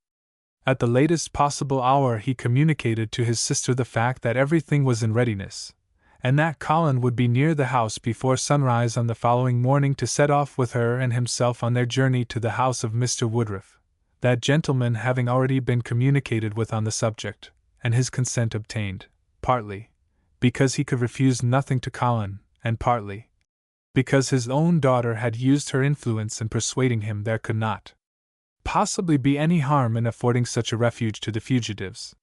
This announcement, together with the prospect it held out to her, made Jane tremble all over and look full of fears, but Roger would not allow her to protest anything against it, as he stopped her as the first words escaped her lips, with the remark that nothing could possibly be said about it now. The time was come, the thing settled, all arrangements made, and she could not now do anything but prepare herself for compliance at the perilous moment when she should be summoned in the morning.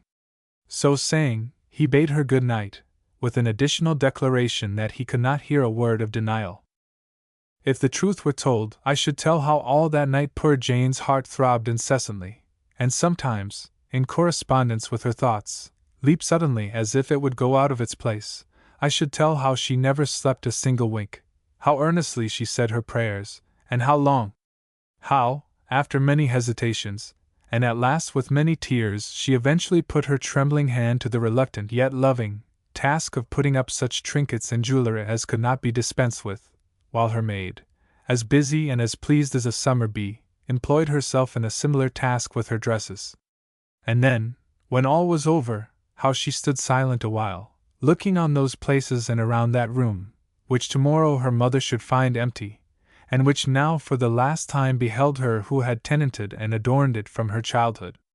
That glass might never look upon her face again, which had seen her beauty grow up from pretty girlishness to perfect womanhood.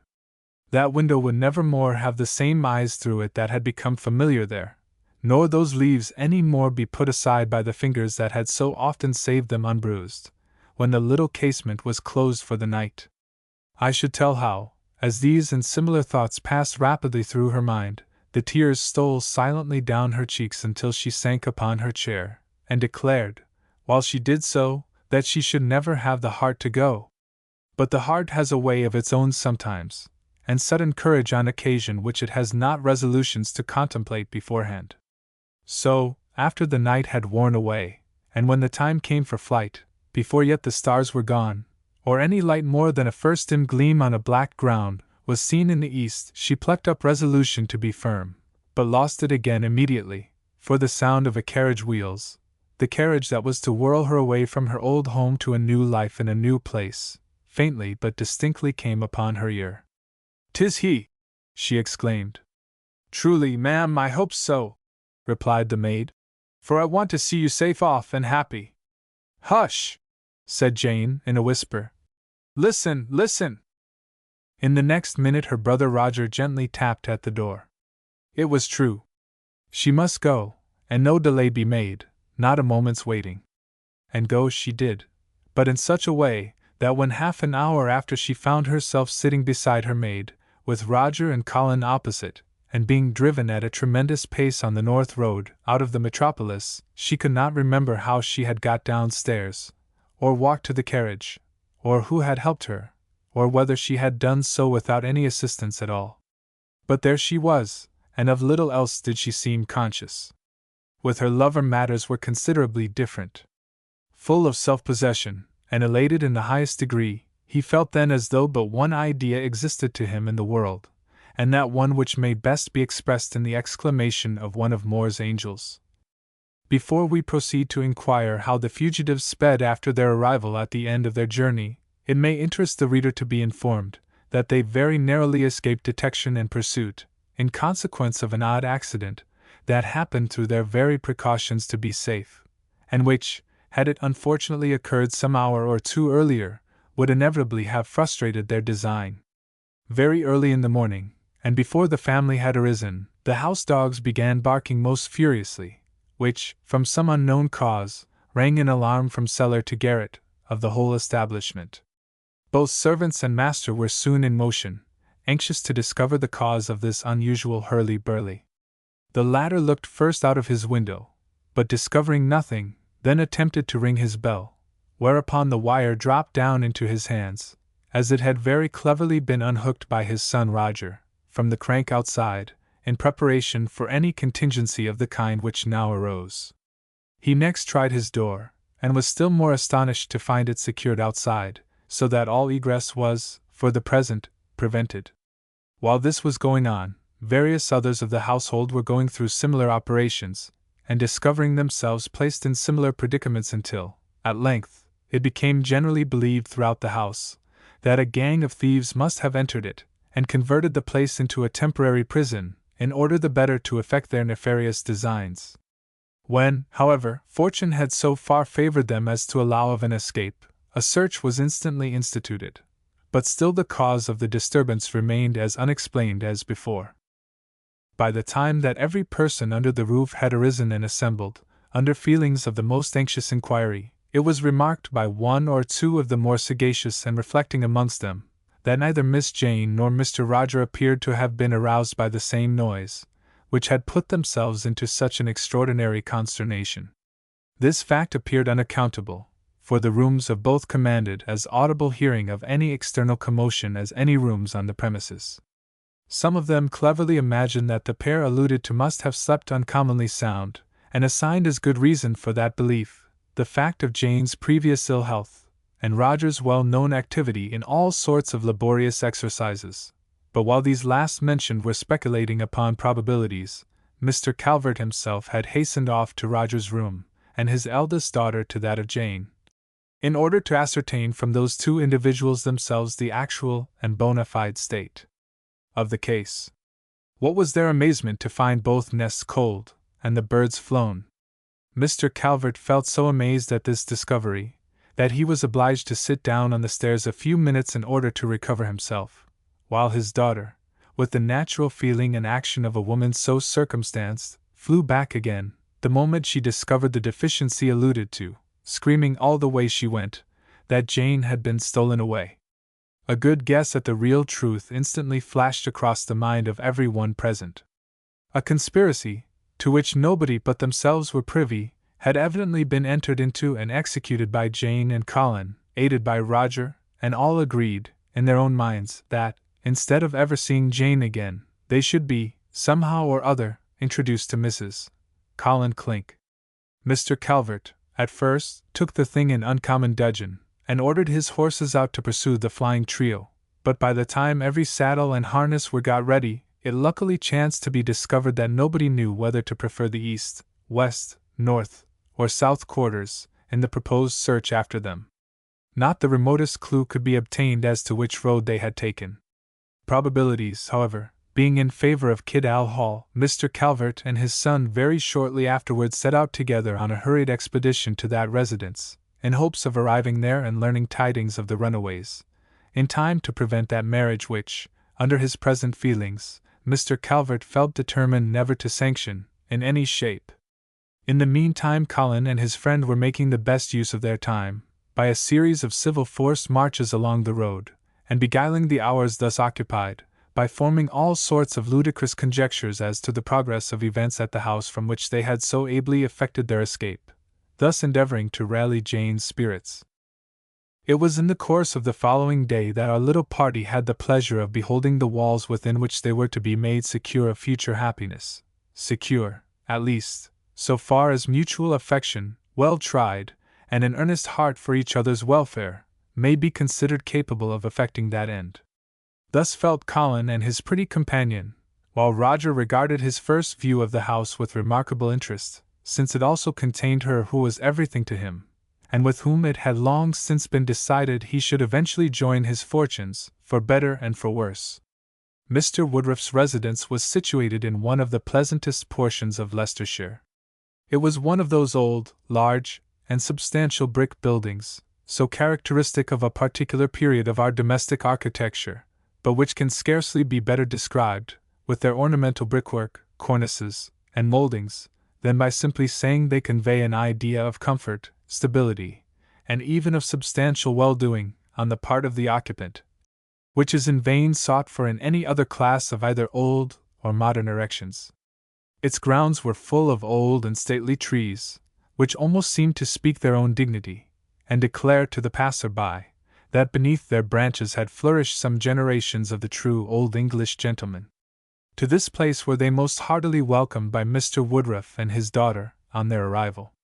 It was on this occasion Colin learned, to his astonishment, from the lips of Fanny, that her father and herself, on paying their first visit of inspection to their newly recovered property, found it occupied by the family of that identical Miss Wintlebury whom he and she had so strangely met in London, and of whom they both had reason to think so well. At the mention of that name, Colin blushed so deeply that Jane felt sudden misgivings as to his perfect fidelity, and in a manner half joke, half earnest, charged him with deception, either towards herself, or, perhaps, to some now far less happy creature, an observation to which Colin could not in any manner so well reply as by giving a brief statement of that short story respecting Miss Wintlebury, with which the reader is already acquainted, and which he did in a manner at once so frank, open, and considerate, as instantly raised his general character very highly in Jane's esteem. His own goodness of heart could not but shine through his narrative, tinging even his errors, if such there were, with that warm feeling of generosity as rendered them, if not amiable, at least certainly not criminal. Respecting Miss Wintlebury herself, Colin was happy to be informed that she had materially improved in health, since, not only her residence in the country, but likewise the widely altered circumstances in which her father had placed her, assisted to throw in her way almost every possible advantage that one in her situation could require. She still remembered Colin's conduct with the most grateful feelings, and testified them by entertaining his friends, Fanny and her father, in the best manner their house could afford. Besides which, on Mr. Wintlebury being farther informed of the particulars of their story in connection with Dr. Rowell, of which already he had heard much from common fame, he volunteered at once to quit the premises he occupied and give Mr. Woodruff as early possession of his own again as circumstances rendered possible. Accordingly, a short time afterwards he left it, and took a farm hard by, after which the house and gardens were rearranged in accordance with the views of the proprietor, and he and his daughter entered upon its enjoyment. Chapter 15. A wedding, a last interview, and a death. Mrs. Lupton's funeral. It was a proud morning, a glorious day for Colin, when, with Jane Calvert on his arm, he hastened to the little rural church which stood hard by Mr. Woodruff's residence, there to pronounce openly what he had long felt in his heart, the sacred promise to love and cherish till death, in sickness and in health, through weal and woe, the beautiful and good creature beside him. Singularly enough, the bride was accompanied by the two young ladies who, on one hand or the other, might each have been expected to fill her place. Fanny Woodruff and Harriet Wintlebury officiated as bridesmaids, one who had loved him, and one whom he had loved. By both, however, was his marriage with another looked upon with pleasure, since the altered circumstances under which both were now placed rendered envy or jealousy incapable of finding a place in either breast. The marriage ceremony was not yet wholly over. The priest had just uttered the solemn injunction, "Those whom heaven hath joined together let no man put asunder," when a stir was heard at the church door, and Mr. Calvert and his son, in a state of great excitement, hurried in.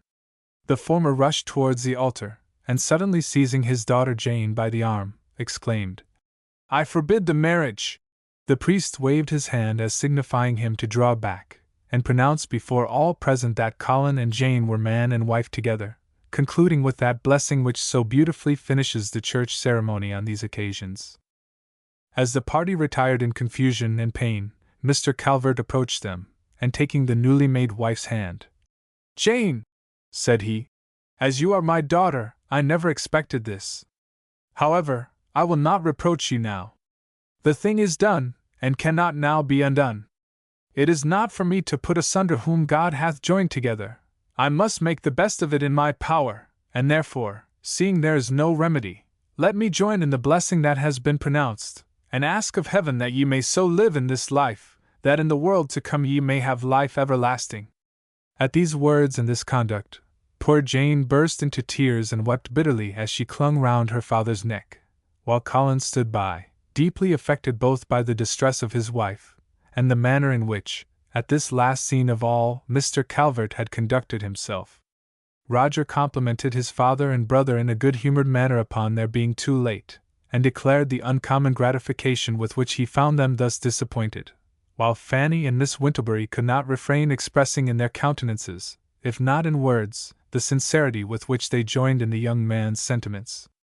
On the return of the whole party to the residence of Mr. Woodruff, Jane's father informed them how he had, in the first instance, directed his steps to Kidall Hall, and thence to the place where he now was, in hopes of arriving in time to prevent a marriage in which he did not, at that time, acquiesce, and the more particularly did he feel objections upon the occasion. As he found on his arrival at the Hall that his old acquaintance and friend, Mrs. Lupton, was in a state of health that promised nothing less than a speedy dissolution. Under those circumstances, he had felt anxious at least to defer for a while, if he could not finally prevent, the ceremony which had that morning taken place. These intentions, however, being now altogether frustrated, nothing remained but to endeavor to reconcile matters finally with all parties interested therein, in the best manner of which they were susceptible, and in order to effect this, Mr. Calvert deemed it needful that the newly married pair should return with him to Kidall, where, indeed, on receiving the intelligence of the marriage, Mrs. Lupton afterwards most strongly invited them. This step he considered the more advisable, because in case of the unfortunate lady of that house desiring to see them before her death, their immediate presence on the spot would prevent the otherwise possible contingency of her dying wishes being disappointed. Accordingly, at an early and convenient period they set out, and on their arrival at Kidall, were welcomed by the squire with a degree of satisfaction scarcely to be expressed sufficiently. A portion of the house was, for the present, devoted entirely to their use, and for a while, a degree of unmixed happiness would have reigned throughout that building so unaccustomed to such scenes, but for the situation of Mrs. Lupton, who now rapidly sunk under an accumulation of anxieties and grief, with part of which the reader is already acquainted, but the great and unsustainable weight of which no heart could ever truly know save her own. At length, upon some inquiries that she herself had made respecting Jane Calvert, it was cautiously communicated to her that she had married Mr. Clink, and believed she should be as happy with him as their lives were long. "Never!" she exclaimed. "Never! I feel this last blow deeply. Yet it is useless, very useless. I might as well persuade myself to be happy, only unhappily there is no such thing as a feeling left that will be persuaded. Mary," and Miss Shirley approached her, "whoever you live with when I am gone, be it with a woman. There is no faith in any else, and none in her sometimes. That Jenny Calvert now, well, I must see the young people, both of them, and talk to them myself. Let them be asked up now, for I cannot sit in this chair much longer. I must see them." Her wishes were shortly afterwards obeyed, and Colin and Jane were conducted into Mrs. Lupton's apartment. "So you are married, Jenny?" said Mrs. Lupton, as she took the young wife by the hand and kissed her. "I hope we shall always be very happy," replied she. "So I hoped once," returned Mrs. Lupton. "And now see what has come of it. Yet I loved him just as you may now, only I found there were other women in the world besides me, just as I had persuaded myself that he thought me the only one. That may seem strange to you, but it is plain enough in itself, and a sad thing to think on. Well, as it is so, my dear, love your husband, think him the best of men, living or dead, the handsomest, the kindest, the most worthy, the only man deserving of that curious treasure your whole heart. And even then, perhaps, though all this be done, you may fail to be happy, as others have who have done quite as much before you. But it is best to do it, as being your duty before heaven and in your own conscience. And as for you, sir," said she, addressing Colin, "look that you never despise what you once loved, that you do not take up as a jewel what you afterwards cast away as a stone. I have loved that girl from her childhood, And now she is married, I would not have you do as some men do. Take care of that. For if you do, if you forget to look upon her when she expects you, if you leave her as an unwelcome thing in her own house, I tell you it will break her heart. I say you will break her heart, even as mine, heaven knows, is broken. And so saying, Mrs. Lupton shrieked hysterically, and fell back insensible.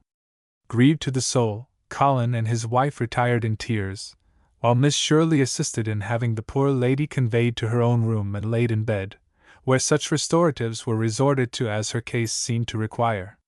When she had somewhat recovered, "Walter!" she exclaimed. "Walter! I want to see my husband." After a while Mr. Lupton entered the chamber, and all present retired into an adjoining room. "Walter," said she faintly, "I am going, but I wish to tell you I die in peace, in love with you, even now. Very soon, and I shall trouble you no more. But if I can come back to you, I will. I have loved and watched over you here, I will do so hereafter. You shall see me, but do not be afraid, for I would not injure you even to gain heaven. Try to be good for the future, and then perhaps we may meet again.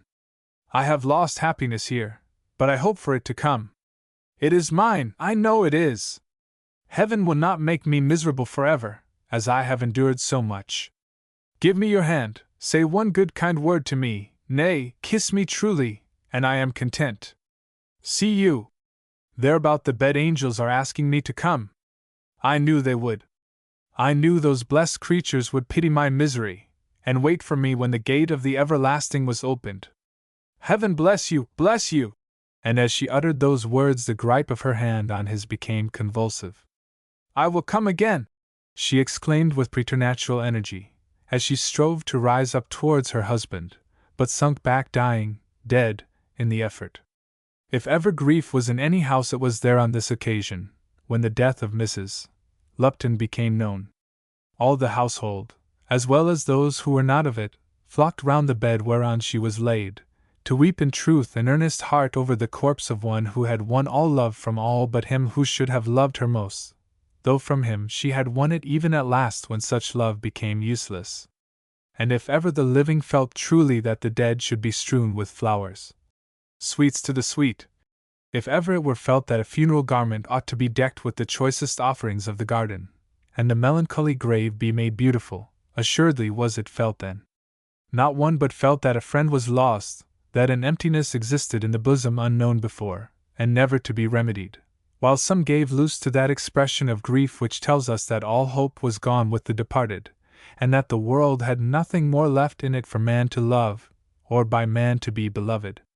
Amongst those latter must be numbered Mr. Lupton himself. The words of his dying wife had sunk deep into his soul, too deep ever again to be eradicated. Misery had made him wise. Or, as Shakespeare has it, but it was now too late. Nature's fiat had been pronounced, and man was left to reconcile himself to her decree as best he might. I shall not linger over this scene of death, save just to record how, during some days, the body lay in solemn state in a certain room always appropriated to that purpose, during which time it was looked upon by many eyes that grew dim as they gazed, and spoken of by many a voice that faltered and failed in the stifling effort to record the kindnesses and virtues of the dead. Mr. Lupton, it was observed, frequently haunted that room alone. There lay a charm in it that he could not resist, and one that evidently day by day gained power upon his mind. Amongst other signs of his having become in some respects a changed man, it was remarked that he gave strict orders that the private sitting-room of the departed lady should not under any circumstances be disturbed, but that everything should remain exactly in the state in which she had last left it. And so it remained.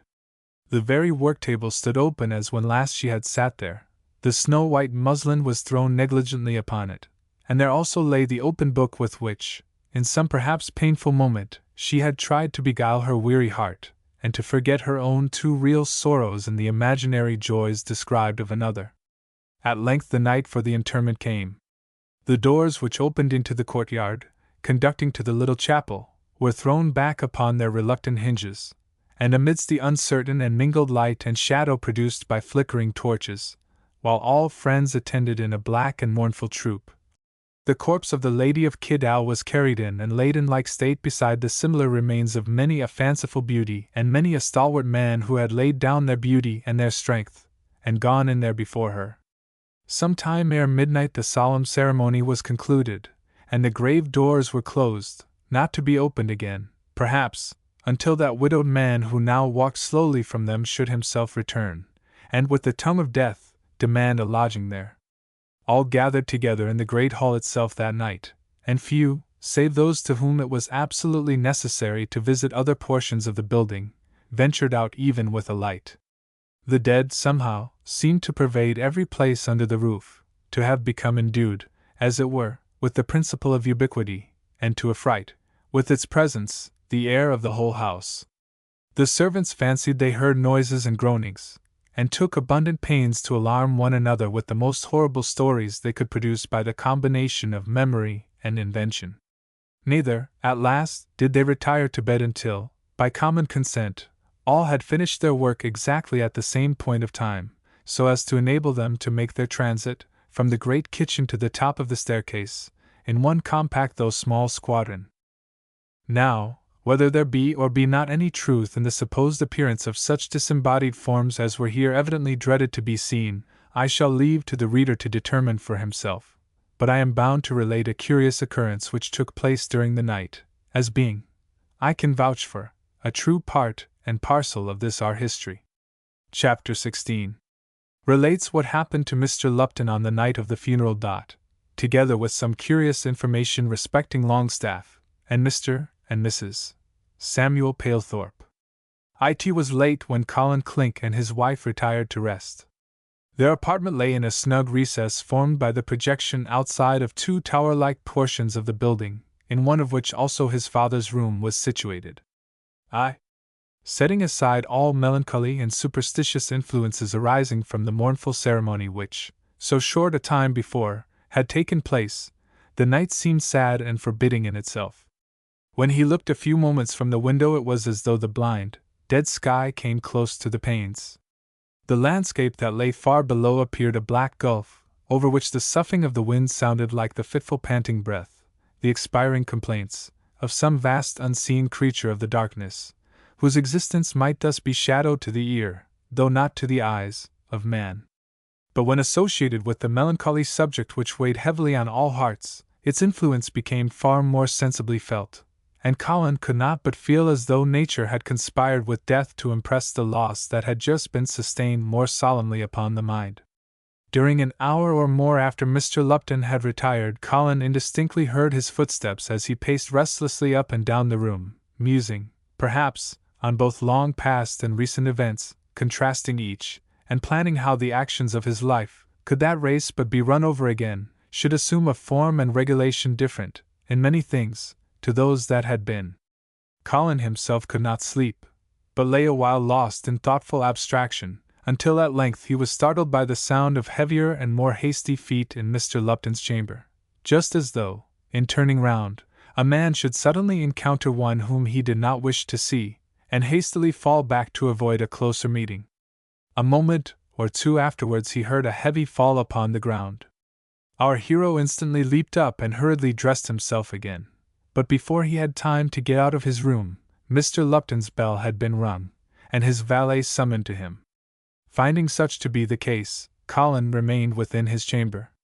But shortly afterwards a knocking was heard at his door, and on opening it he found the valet standing in fear outside, and scarcely able to deliver in intelligible language the message with which he was charged, desiring Colin, at Mr. Lupton's earnest request, to go into the other chamber to him immediately. This, fearing something had happened, he accordingly did, and having bid the servant wait with a light in an unoccupied room not far off, shut the door after him. Near the old fireplace, in which yet burned the last embers of what had been a comfortable fire, he found Mr. Lupton sitting in an antique carved armchair, with a marvelous appearance of composure, an expression of stillness that seemed almost unnatural, as though the finger of some awful event had been laid upon his vital powers, and had suddenly almost stopped them. It was as though his heart feared to beat or his lips to breathe. At the same time his flesh was ghastly white, his features were rigid, and his eyes dilated with an indescribable expression of terror. "Are you ill, sir?" demanded Colin with much concern. Mr. Lupton only pressed the hand of the young man, as if glad once more to lay hold of flesh and blood, and then drew him close to his side, by way of reply. "I hope nothing has occurred?" again observed Colin. "But you are ill, I see you are." "No!" at length stammered his father tremulously. "But, my boy, I have seen her." And at the recollection of what he had seen, or fancied he had seen, he shook violently, as though every nerve in his body was shattered. "Seen who, sir?" exclaimed Colin, though turning pale with the instant flash of consciousness that he knew who, as well as he that sat there unmanned and trembling. "She has been back to me, true enough," said he again, and shaking his head just as might a man upon whom the awful doubt of an afterlife has just been made a woeful certainty, a plain and demonstrative certainty, by the vision of an immateriality far more positive in itself than the plainest of those whom Shelley has so finely described as. "Never heed it now, sir," rejoined the young man. "Endeavor to calm yourself, and try to forget it." "Forget it?" repeated Mr. Lupton incredulously. "Never, never! Oh no, no!" And as he spoke with more energy, and raised his voice in a pathetic manner as addressing some being unseen, he continued, "Oh, my wife, my wife! I am indeed wretched, very wretched!" Again Colin endeavored to persuade him out of this painful fear, but it was not until a considerable time had elapsed in these efforts that he even partially succeeded. Having, however, at length done so, he sat down beside his father and remained with him, engaged in serious conversation until daylight on the following morning. During that discourse it is believed Mr. Lupton informed his son of every particular touching the sight or the imagination which had thus affected him, but farther than that they were never made known. Mr. Lupton himself, during the whole remainder of his life, was never known upon any occasion even to allude to such a circumstance as having ever even happened, and no one ever ventured to speak of it before him. While Colin himself, who on various occasions was questioned by his friends as to the nature of the occurrences on that mysterious night, invariably returned this answer: that if any supernatural revelation had been made to his father, to him alone it belonged to reveal it if he would, but as for himself, he could not have anything to do with the especial secrets and the bosom business of another individual. This latter sentiment, however praiseworthy, I very strongly suspect to be but a variation of one which he had often heard, and had picked up in the learned school of Mr. Peter Veriqueer. Deprived as the curious thus were and are of information in that direction, it yet became well known all over the countryside, some time afterwards, that Mr. Lupton had become remarkably serious very soon after his wife's death, and unlike many in similar predicaments, from whom such conduct might more have been expected, had actually continued so ever since. All the able theories that had been set afloat touching his second marriage, for everybody, who knew nothing about it, believed he would be married again, were found, day after day, and month after month, never to be carried out on his part by any corresponding action, so that at length the interested portion of the neighborhood in this question were fain to give him credit for being a good widower, who could not find in his heart to marry again. Another step also, which he subsequently took, must be here recorded. After the occurrence of the important events so recently described, Colin's father would no longer think of permitting him and his wife again to leave the Hall and take up their residence elsewhere, as had originally been intended. Considering all things that had happened, and the state of his own feelings and sentiments thereon, Mr. Lupton now declared it to be his fixed intention to install the young couple at once in that family residence, which he had already made provision for eventually bequeathing to them, and of having them considered as constituting, along with himself, the family and owners of the place. At the same time he expressed his earnest desire that his son Colin should take the management of his estates, as far as possible, into his own hands, to which end he devoted considerable pains to qualify him, observing that, however strange it might appear, he now felt but little interest in those matters which formerly had occupied nearly all his attention, and that for the future he wished to devote his time to such study and pursuits as would be found more congenial with his feelings, as well as better adapted to fit him for that great change which in no very distant years he must undergo. This arrangement being agreed to, and eventually acted upon, much to the satisfaction of all parties, Colin was soon looked upon as the greatest man in that parish where once we found him, a miserable child of misfortune, turned rudely out of his cradle at night, and sent by a hard-hearted steward to starve with his mother beneath the naked sky, or find a shelter under the poorest hovel of the fields. As to that same steward, the notorious Mr. Longstaff, whom, it may be remembered, Colin's mother had once charged with having, in conjunction with his wife, been the cause of her betrayal and misfortune, he had now grown an old man, but still occupied the same situation, now that Colin became his master, as he did when first the reader was introduced to him. Prophecies sometimes come true, or rather let me say, that observations made perhaps without a definite meaning, occasionally become prophetical as proved by the event. When Mr. Longstaff turned Mrs. Clink out of her house on the eventful night we have just alluded to, it will not perhaps have been forgotten that she pointed towards the little bed in which our then little hero lay, and addressing the steward, exclaimed, "There's a sting in that cradle for you yet." Mr. Longstaff himself remembered these words, and trembled when he found to what influence and station the squire had exalted his son. And though, I verily believe, notwithstanding his deserts, that Colin would never have molested him, but rather have forgiven and returned good for evil, yet, as though retributive justice was not to be turned aside, it oddly enough was discovered by Colin and Mr. Lupton, on examining his accounts, that certain defalcations to a large extent and of long standing existed, and by the produce of which knavery it was supposed he had contrived to bribe a sufficient number of independent 10-pounders in a neighbouring town to get his son, Mr. Chathamby Longstaff, returned to Parliament, as well as to portion off his two daughters, Miss Eneasina Laxton and Miss Magoda, on their respective marriages, one with a well-to-do musician, and the other a ditto draper and haberdasher. On this discovery the steward was peremptorily discharged, on Mr. Lupton's authority, by Colin in person, and afterwards threatened with a prosecution.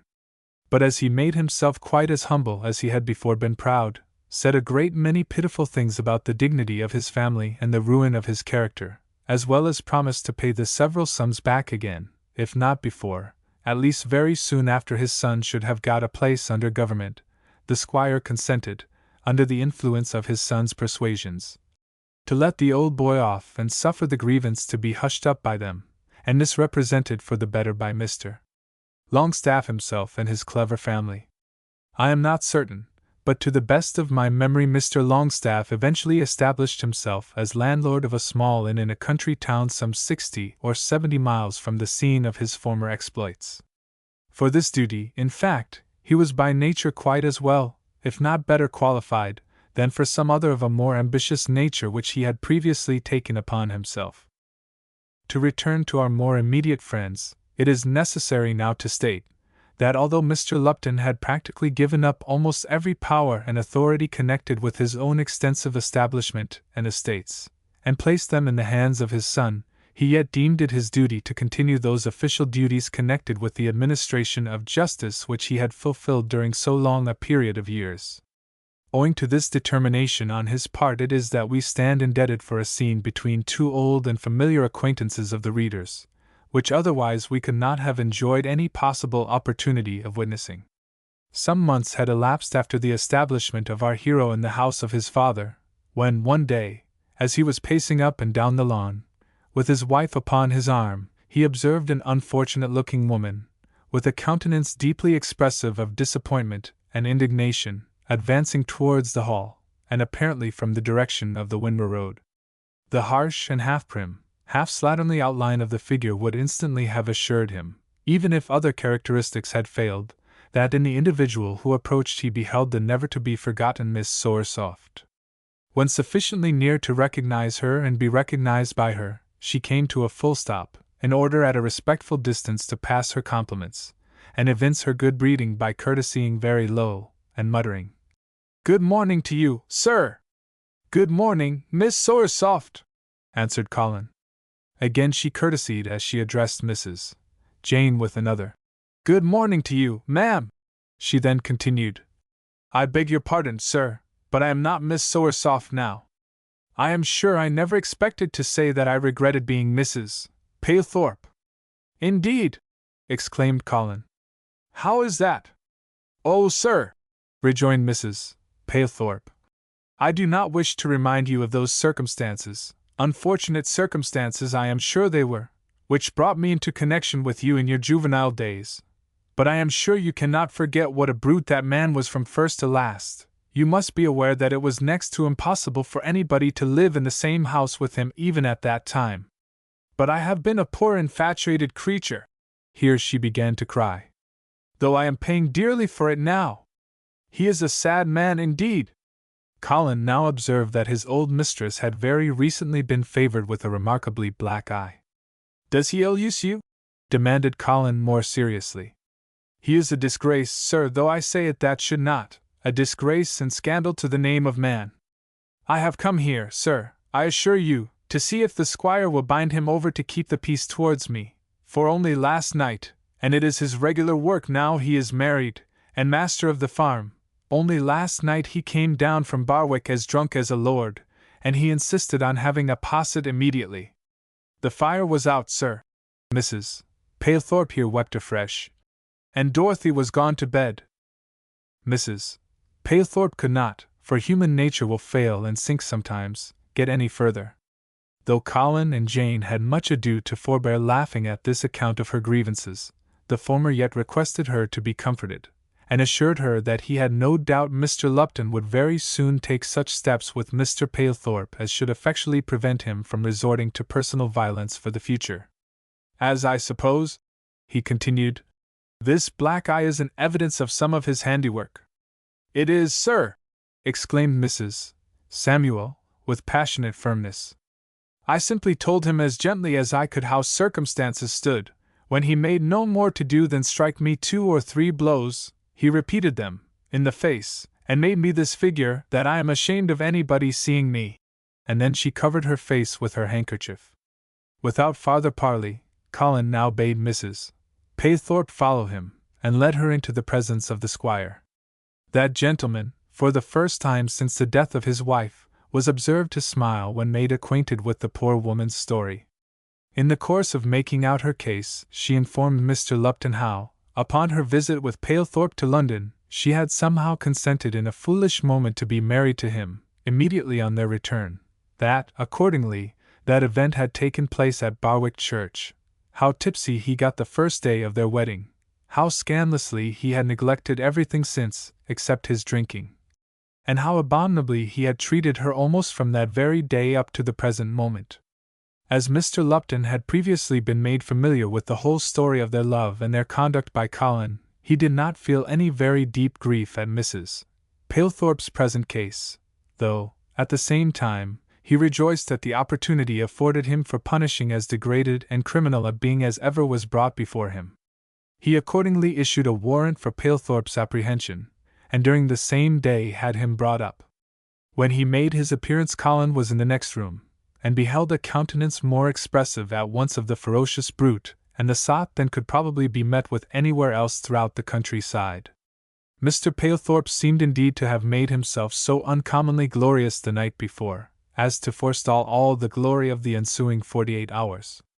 His eyes had much the look of a couple of red-cottled gooseberries, and his mouth that of one of those sun-made rifts which, during the dry summer-time, he trod over in his own baked fallow fields. I didn't mean to hurt me, sis, said he, in reply to the complaint urged against him. I was rather insinuated in drink when I did it. But you must be a most brutal fellow, replied the squire, to strike your own wife. I didn't want to marry her, exclaimed Palethorpe. She collyfugled me into it, by dint of liquor and possets, and so she has herself to thank for't. And on the delivery of this heroic sentiment Mr. Palethorpe stared at all present with the confidence of one who feels that the victory is already his. Unluckily for him, however, Mr. Lupton did not take that sort of logic as correspondent with law, but instead, ordered him to pay a crown for having been drunk, and committed him for a fortnight to that identical place to which the prisoner himself and his lady had once threatened to send Colin, I mean York Castle, for the assault upon his wife.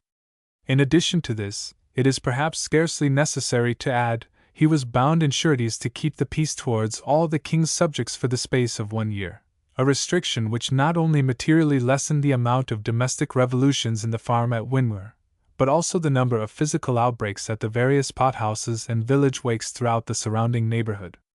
Unblessed with any of those delightful little children to rear up and spoil, upon which she had so enthusiastically counted, rendered still more crabbed than ever before by the lasting disappointment she had experienced, Mrs.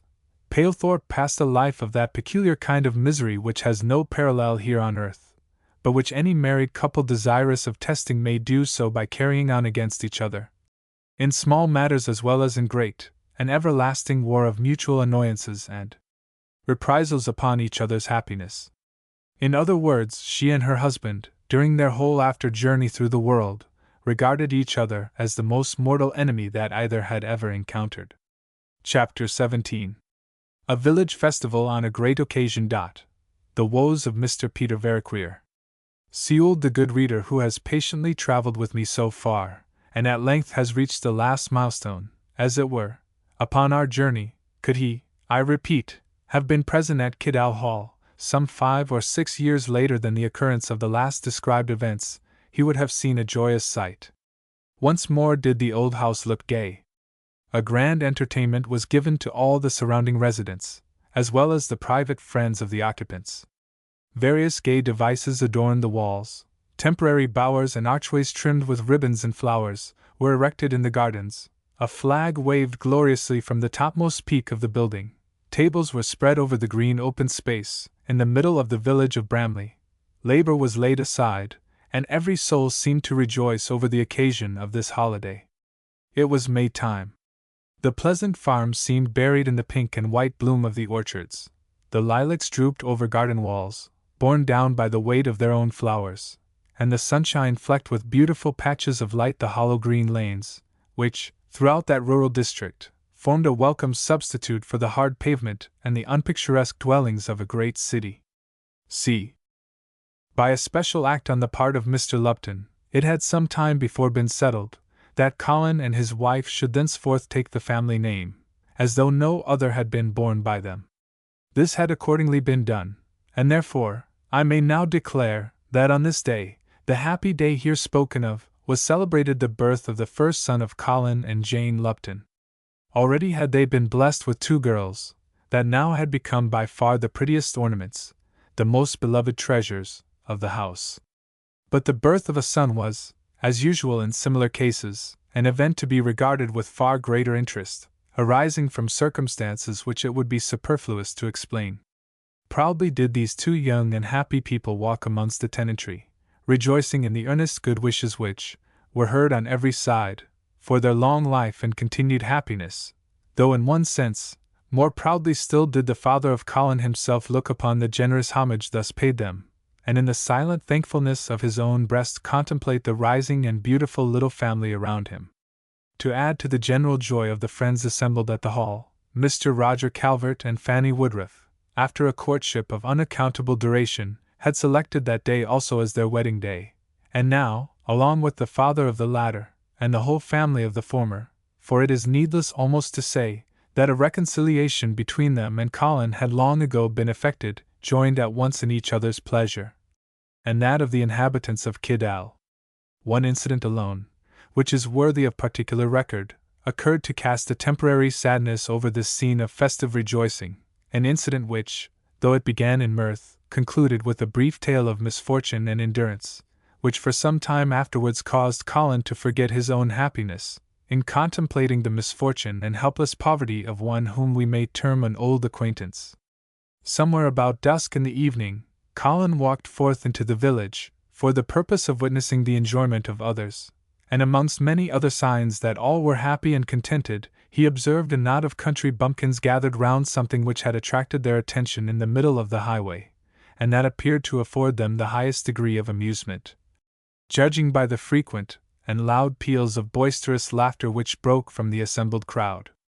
No sooner did the latter observe who approached, than they respectfully fell back, in order to allow him a sight of the object they had surrounded. Colin instantly perceived a man past the middle age, and apparently worn down by trouble and poverty combined, with a pack on his back, not unlike a traveling peddler, a stick in his hand to assist him in his progress, and a small, shaggy, wiry-haired terrier, cringing in alarm close at his heels. The first sight of this odd figure was quite sufficient to assure Colin that he beheld no other than poor Peter Veriqueer himself. Colin instantly ordered the people to stand back, and to the amazement of all the clodhoppers around, hurriedly seized him by the hand, with the exclamation, "Mr. Veriqueer, or is it possible I can be mistaken?" "Whether you are mistaken or not," replied the individual thus addressed, "is your own business and not mine. Just as it is my business to say I am very glad to see my old assistant, Mr. Colin Clink. But how, under what strange circumstances have you come here, and in this manner?" demanded Colin. "That," replied Peter, "you must be aware is my own concern and not yours. Though perhaps," and he paused a moment, "perhaps I ought to make it my business to tell you all about it." "Certainly," responded Colin, "for I can assure you, in your own language, that I feel it to be my business to know. But come," he continued, and at the same time motioning as though to lead him away, "let me conduct you to better quarters than you will at present find in the village, and where we can talk over in a more private manner those things which I certainly feel somewhat anxious to hear." To this proposal Mr. Veriqueer at once assented, with the remark that as Mr. Clink made it his own business to take him to good quarters, it could not possibly be any concern of his to object. And accordingly Mr. Peter Veriqueer and his dog accompanied Colin to Kidall Hall, where the first-named gentleman soon found himself seated at a plentiful table in the great kitchen, while the companion of his travels was accommodated, much to his satisfaction, with equally as abundant a meal provided for him at the entrance to an empty kennel which stood in the courtyard. When Peter had sufficiently satisfied himself after this fashion, he attended the summons of the friend who assuredly in former times had been indebted to him, and was conducted into a private room where Colin had proposed to meet him alone. "Ah, sir," said Peter, as he took a chair and placed himself over against Colin, "you will feel quite as much astonished to find me sunk so low, as I am to see how high you have risen. Though to be sure," he continued hesitatingly, "it is your business to be astonished at me, as it is mine to do the same by you." "Why, what can possibly have happened?" asked the other. "Sad things," replied Peter. "In the first place, I have lost everyone. There is not a single soul left, of all my family. Mrs. Veriqueer, the little Veriqueers that you used to take such pleasure in drawing about in the coach, all have been taken away from me. One of those horrible fevers which it is the business of Providence sometimes to send into the heart of a great city like that in which I lived, laid them down almost altogether on beds of sickness. They lay ill for some time, during which the doctor made it his affair to physic them so much that the stock of bottles in my warehouse was very materially increased. At the same time the rag trade was torn to rags by competition, while the rents became bigger every year in proportion. One after another the family dropped off, until really, grieved as I was, I could not help thinking that the undertaker did nothing in the world else but make it his business to go backwards and forwards from his own house to mine." Colin scarcely knew in what manner to reply to this statement, as it would have raised a smile on the face of Pity herself, but by dint of considerable efforts he contrived to look sufficiently grave, and bid Mr. Veriqueer proceed. "The consequence of all this was that nearly everything I had saved to keep my family alive was spent in putting them into the ground. The marrow, as I may say, of my bone of fortune was picked out, and my poverty was left with scarcely a rag to cover her. However, I thought it my best way to bottle up my complaints, and since Providence had made it her business to visit me with afflictions, I would make it mine to endure as patiently as I could."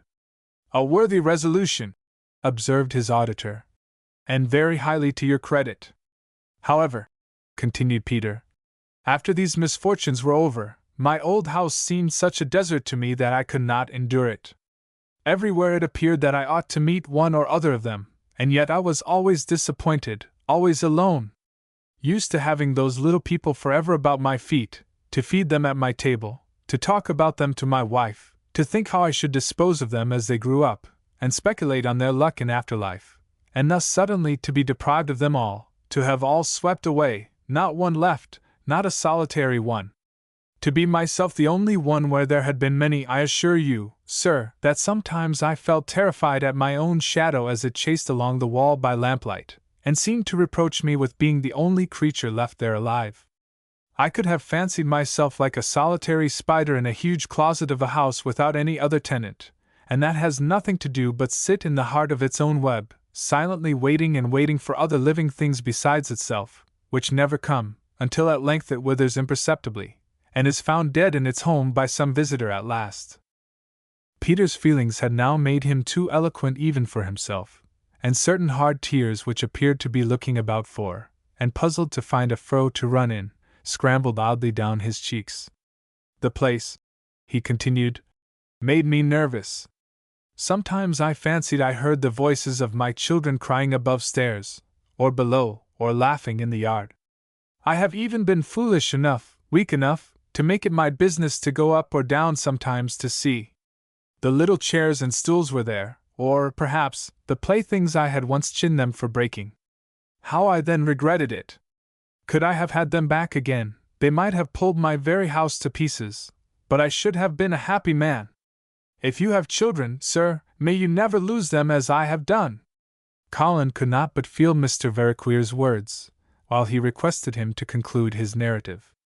At last, added Peter, I made it my business to dispose of my business, and sell all off I had. And though it was a good deal to look at, it produced me little money. However, as I could no longer endure the place, I made the best of the case I could, and resolved to travel back to the place where I originally came from, and pass the rest of my life there, without any other attempt to make my fortune. And pray, Mr. Veraqueer, asked his entertainer, in what part of the country may that be? I was born, answered Peter, in one of the Orkney Islands, and am now going back on foot, as you see me, only as I suppose very possibly I might find you here, or, at least, hear something of you. I came partly out of my way in order to do so, and in fact, I was making inquiries of those clowns at the very time that you made it your business to come up to me. Mr. Colin Lupton certainly felt more on hearing this story than he expressed in words to the relater of it. But by his actions its effect upon him may be judged, as he insisted on poor Peter being well lodged for the night, and before his departure on the following day, made him such a present as, most probably, would entitle him to be considered a man of some small substance in the little Orkney Island, towards which he shortly afterwards finally steered his course. Having now brought the fortunes of most of the principal characters who have figured in these pages to a close, it only remains for me to relate some few stray scraps of information upon subjects on which the reader may not now feel fully satisfied. It will, perhaps, be remembered that the last time we parted with Dr. Rowell, that infamous agent in as infamous a description of practice as ever man carried on and escaped the gallows, we left him in a state of high mental excitement, bound in his carriage and conveyed by his friends to the house of his brother, on the borders of Sherwood Forest. To reduce that excitement, or even to prevent its eventually increasing to a state of violent and confirmed madness, all medicine, restraint, or care, was found unavailing, and eventually, he was confined for life in a public institution for the reception of demented individuals. There he raved almost continually about an imaginary skeleton, in an imaginary box, which he supposed to be placed close to his bedside. He declared it lied for having told such tales of him, and often gave utterance to certain unintelligible jargon, wherein the names of Woodruff, of his sister Frances, and of his niece, were mingled in curious confusion. Sometimes he would roll on the ground, and cry out, as though some powerful hand was on his throat, and a weight upon his breast, telling, almost, that the fearful struggle between his former prisoner and himself yet retained doubtful hold upon his mind, and yet occasionally punished him over again, more severely perhaps than even at the period of its actual occurrence. Altogether he continued to exhibit to the very last a picture of misery and horror, not easily, even if it were needful, to be described. With respect to Mrs. Lupton's early friend, Miss Mary Shirley, her entire devotion to that unfortunate lady, through a long period of years, the tenderness with which she had comforted her in her afflictions, and the constancy with which she had maintained the spirits of that unhappy wife, endeared her to all who in the least were acquainted with her merits. For a while she took upon herself, at Mrs. Jane's earnest entreaty, and in conjunction with herself, the management of Colin's little family. The end.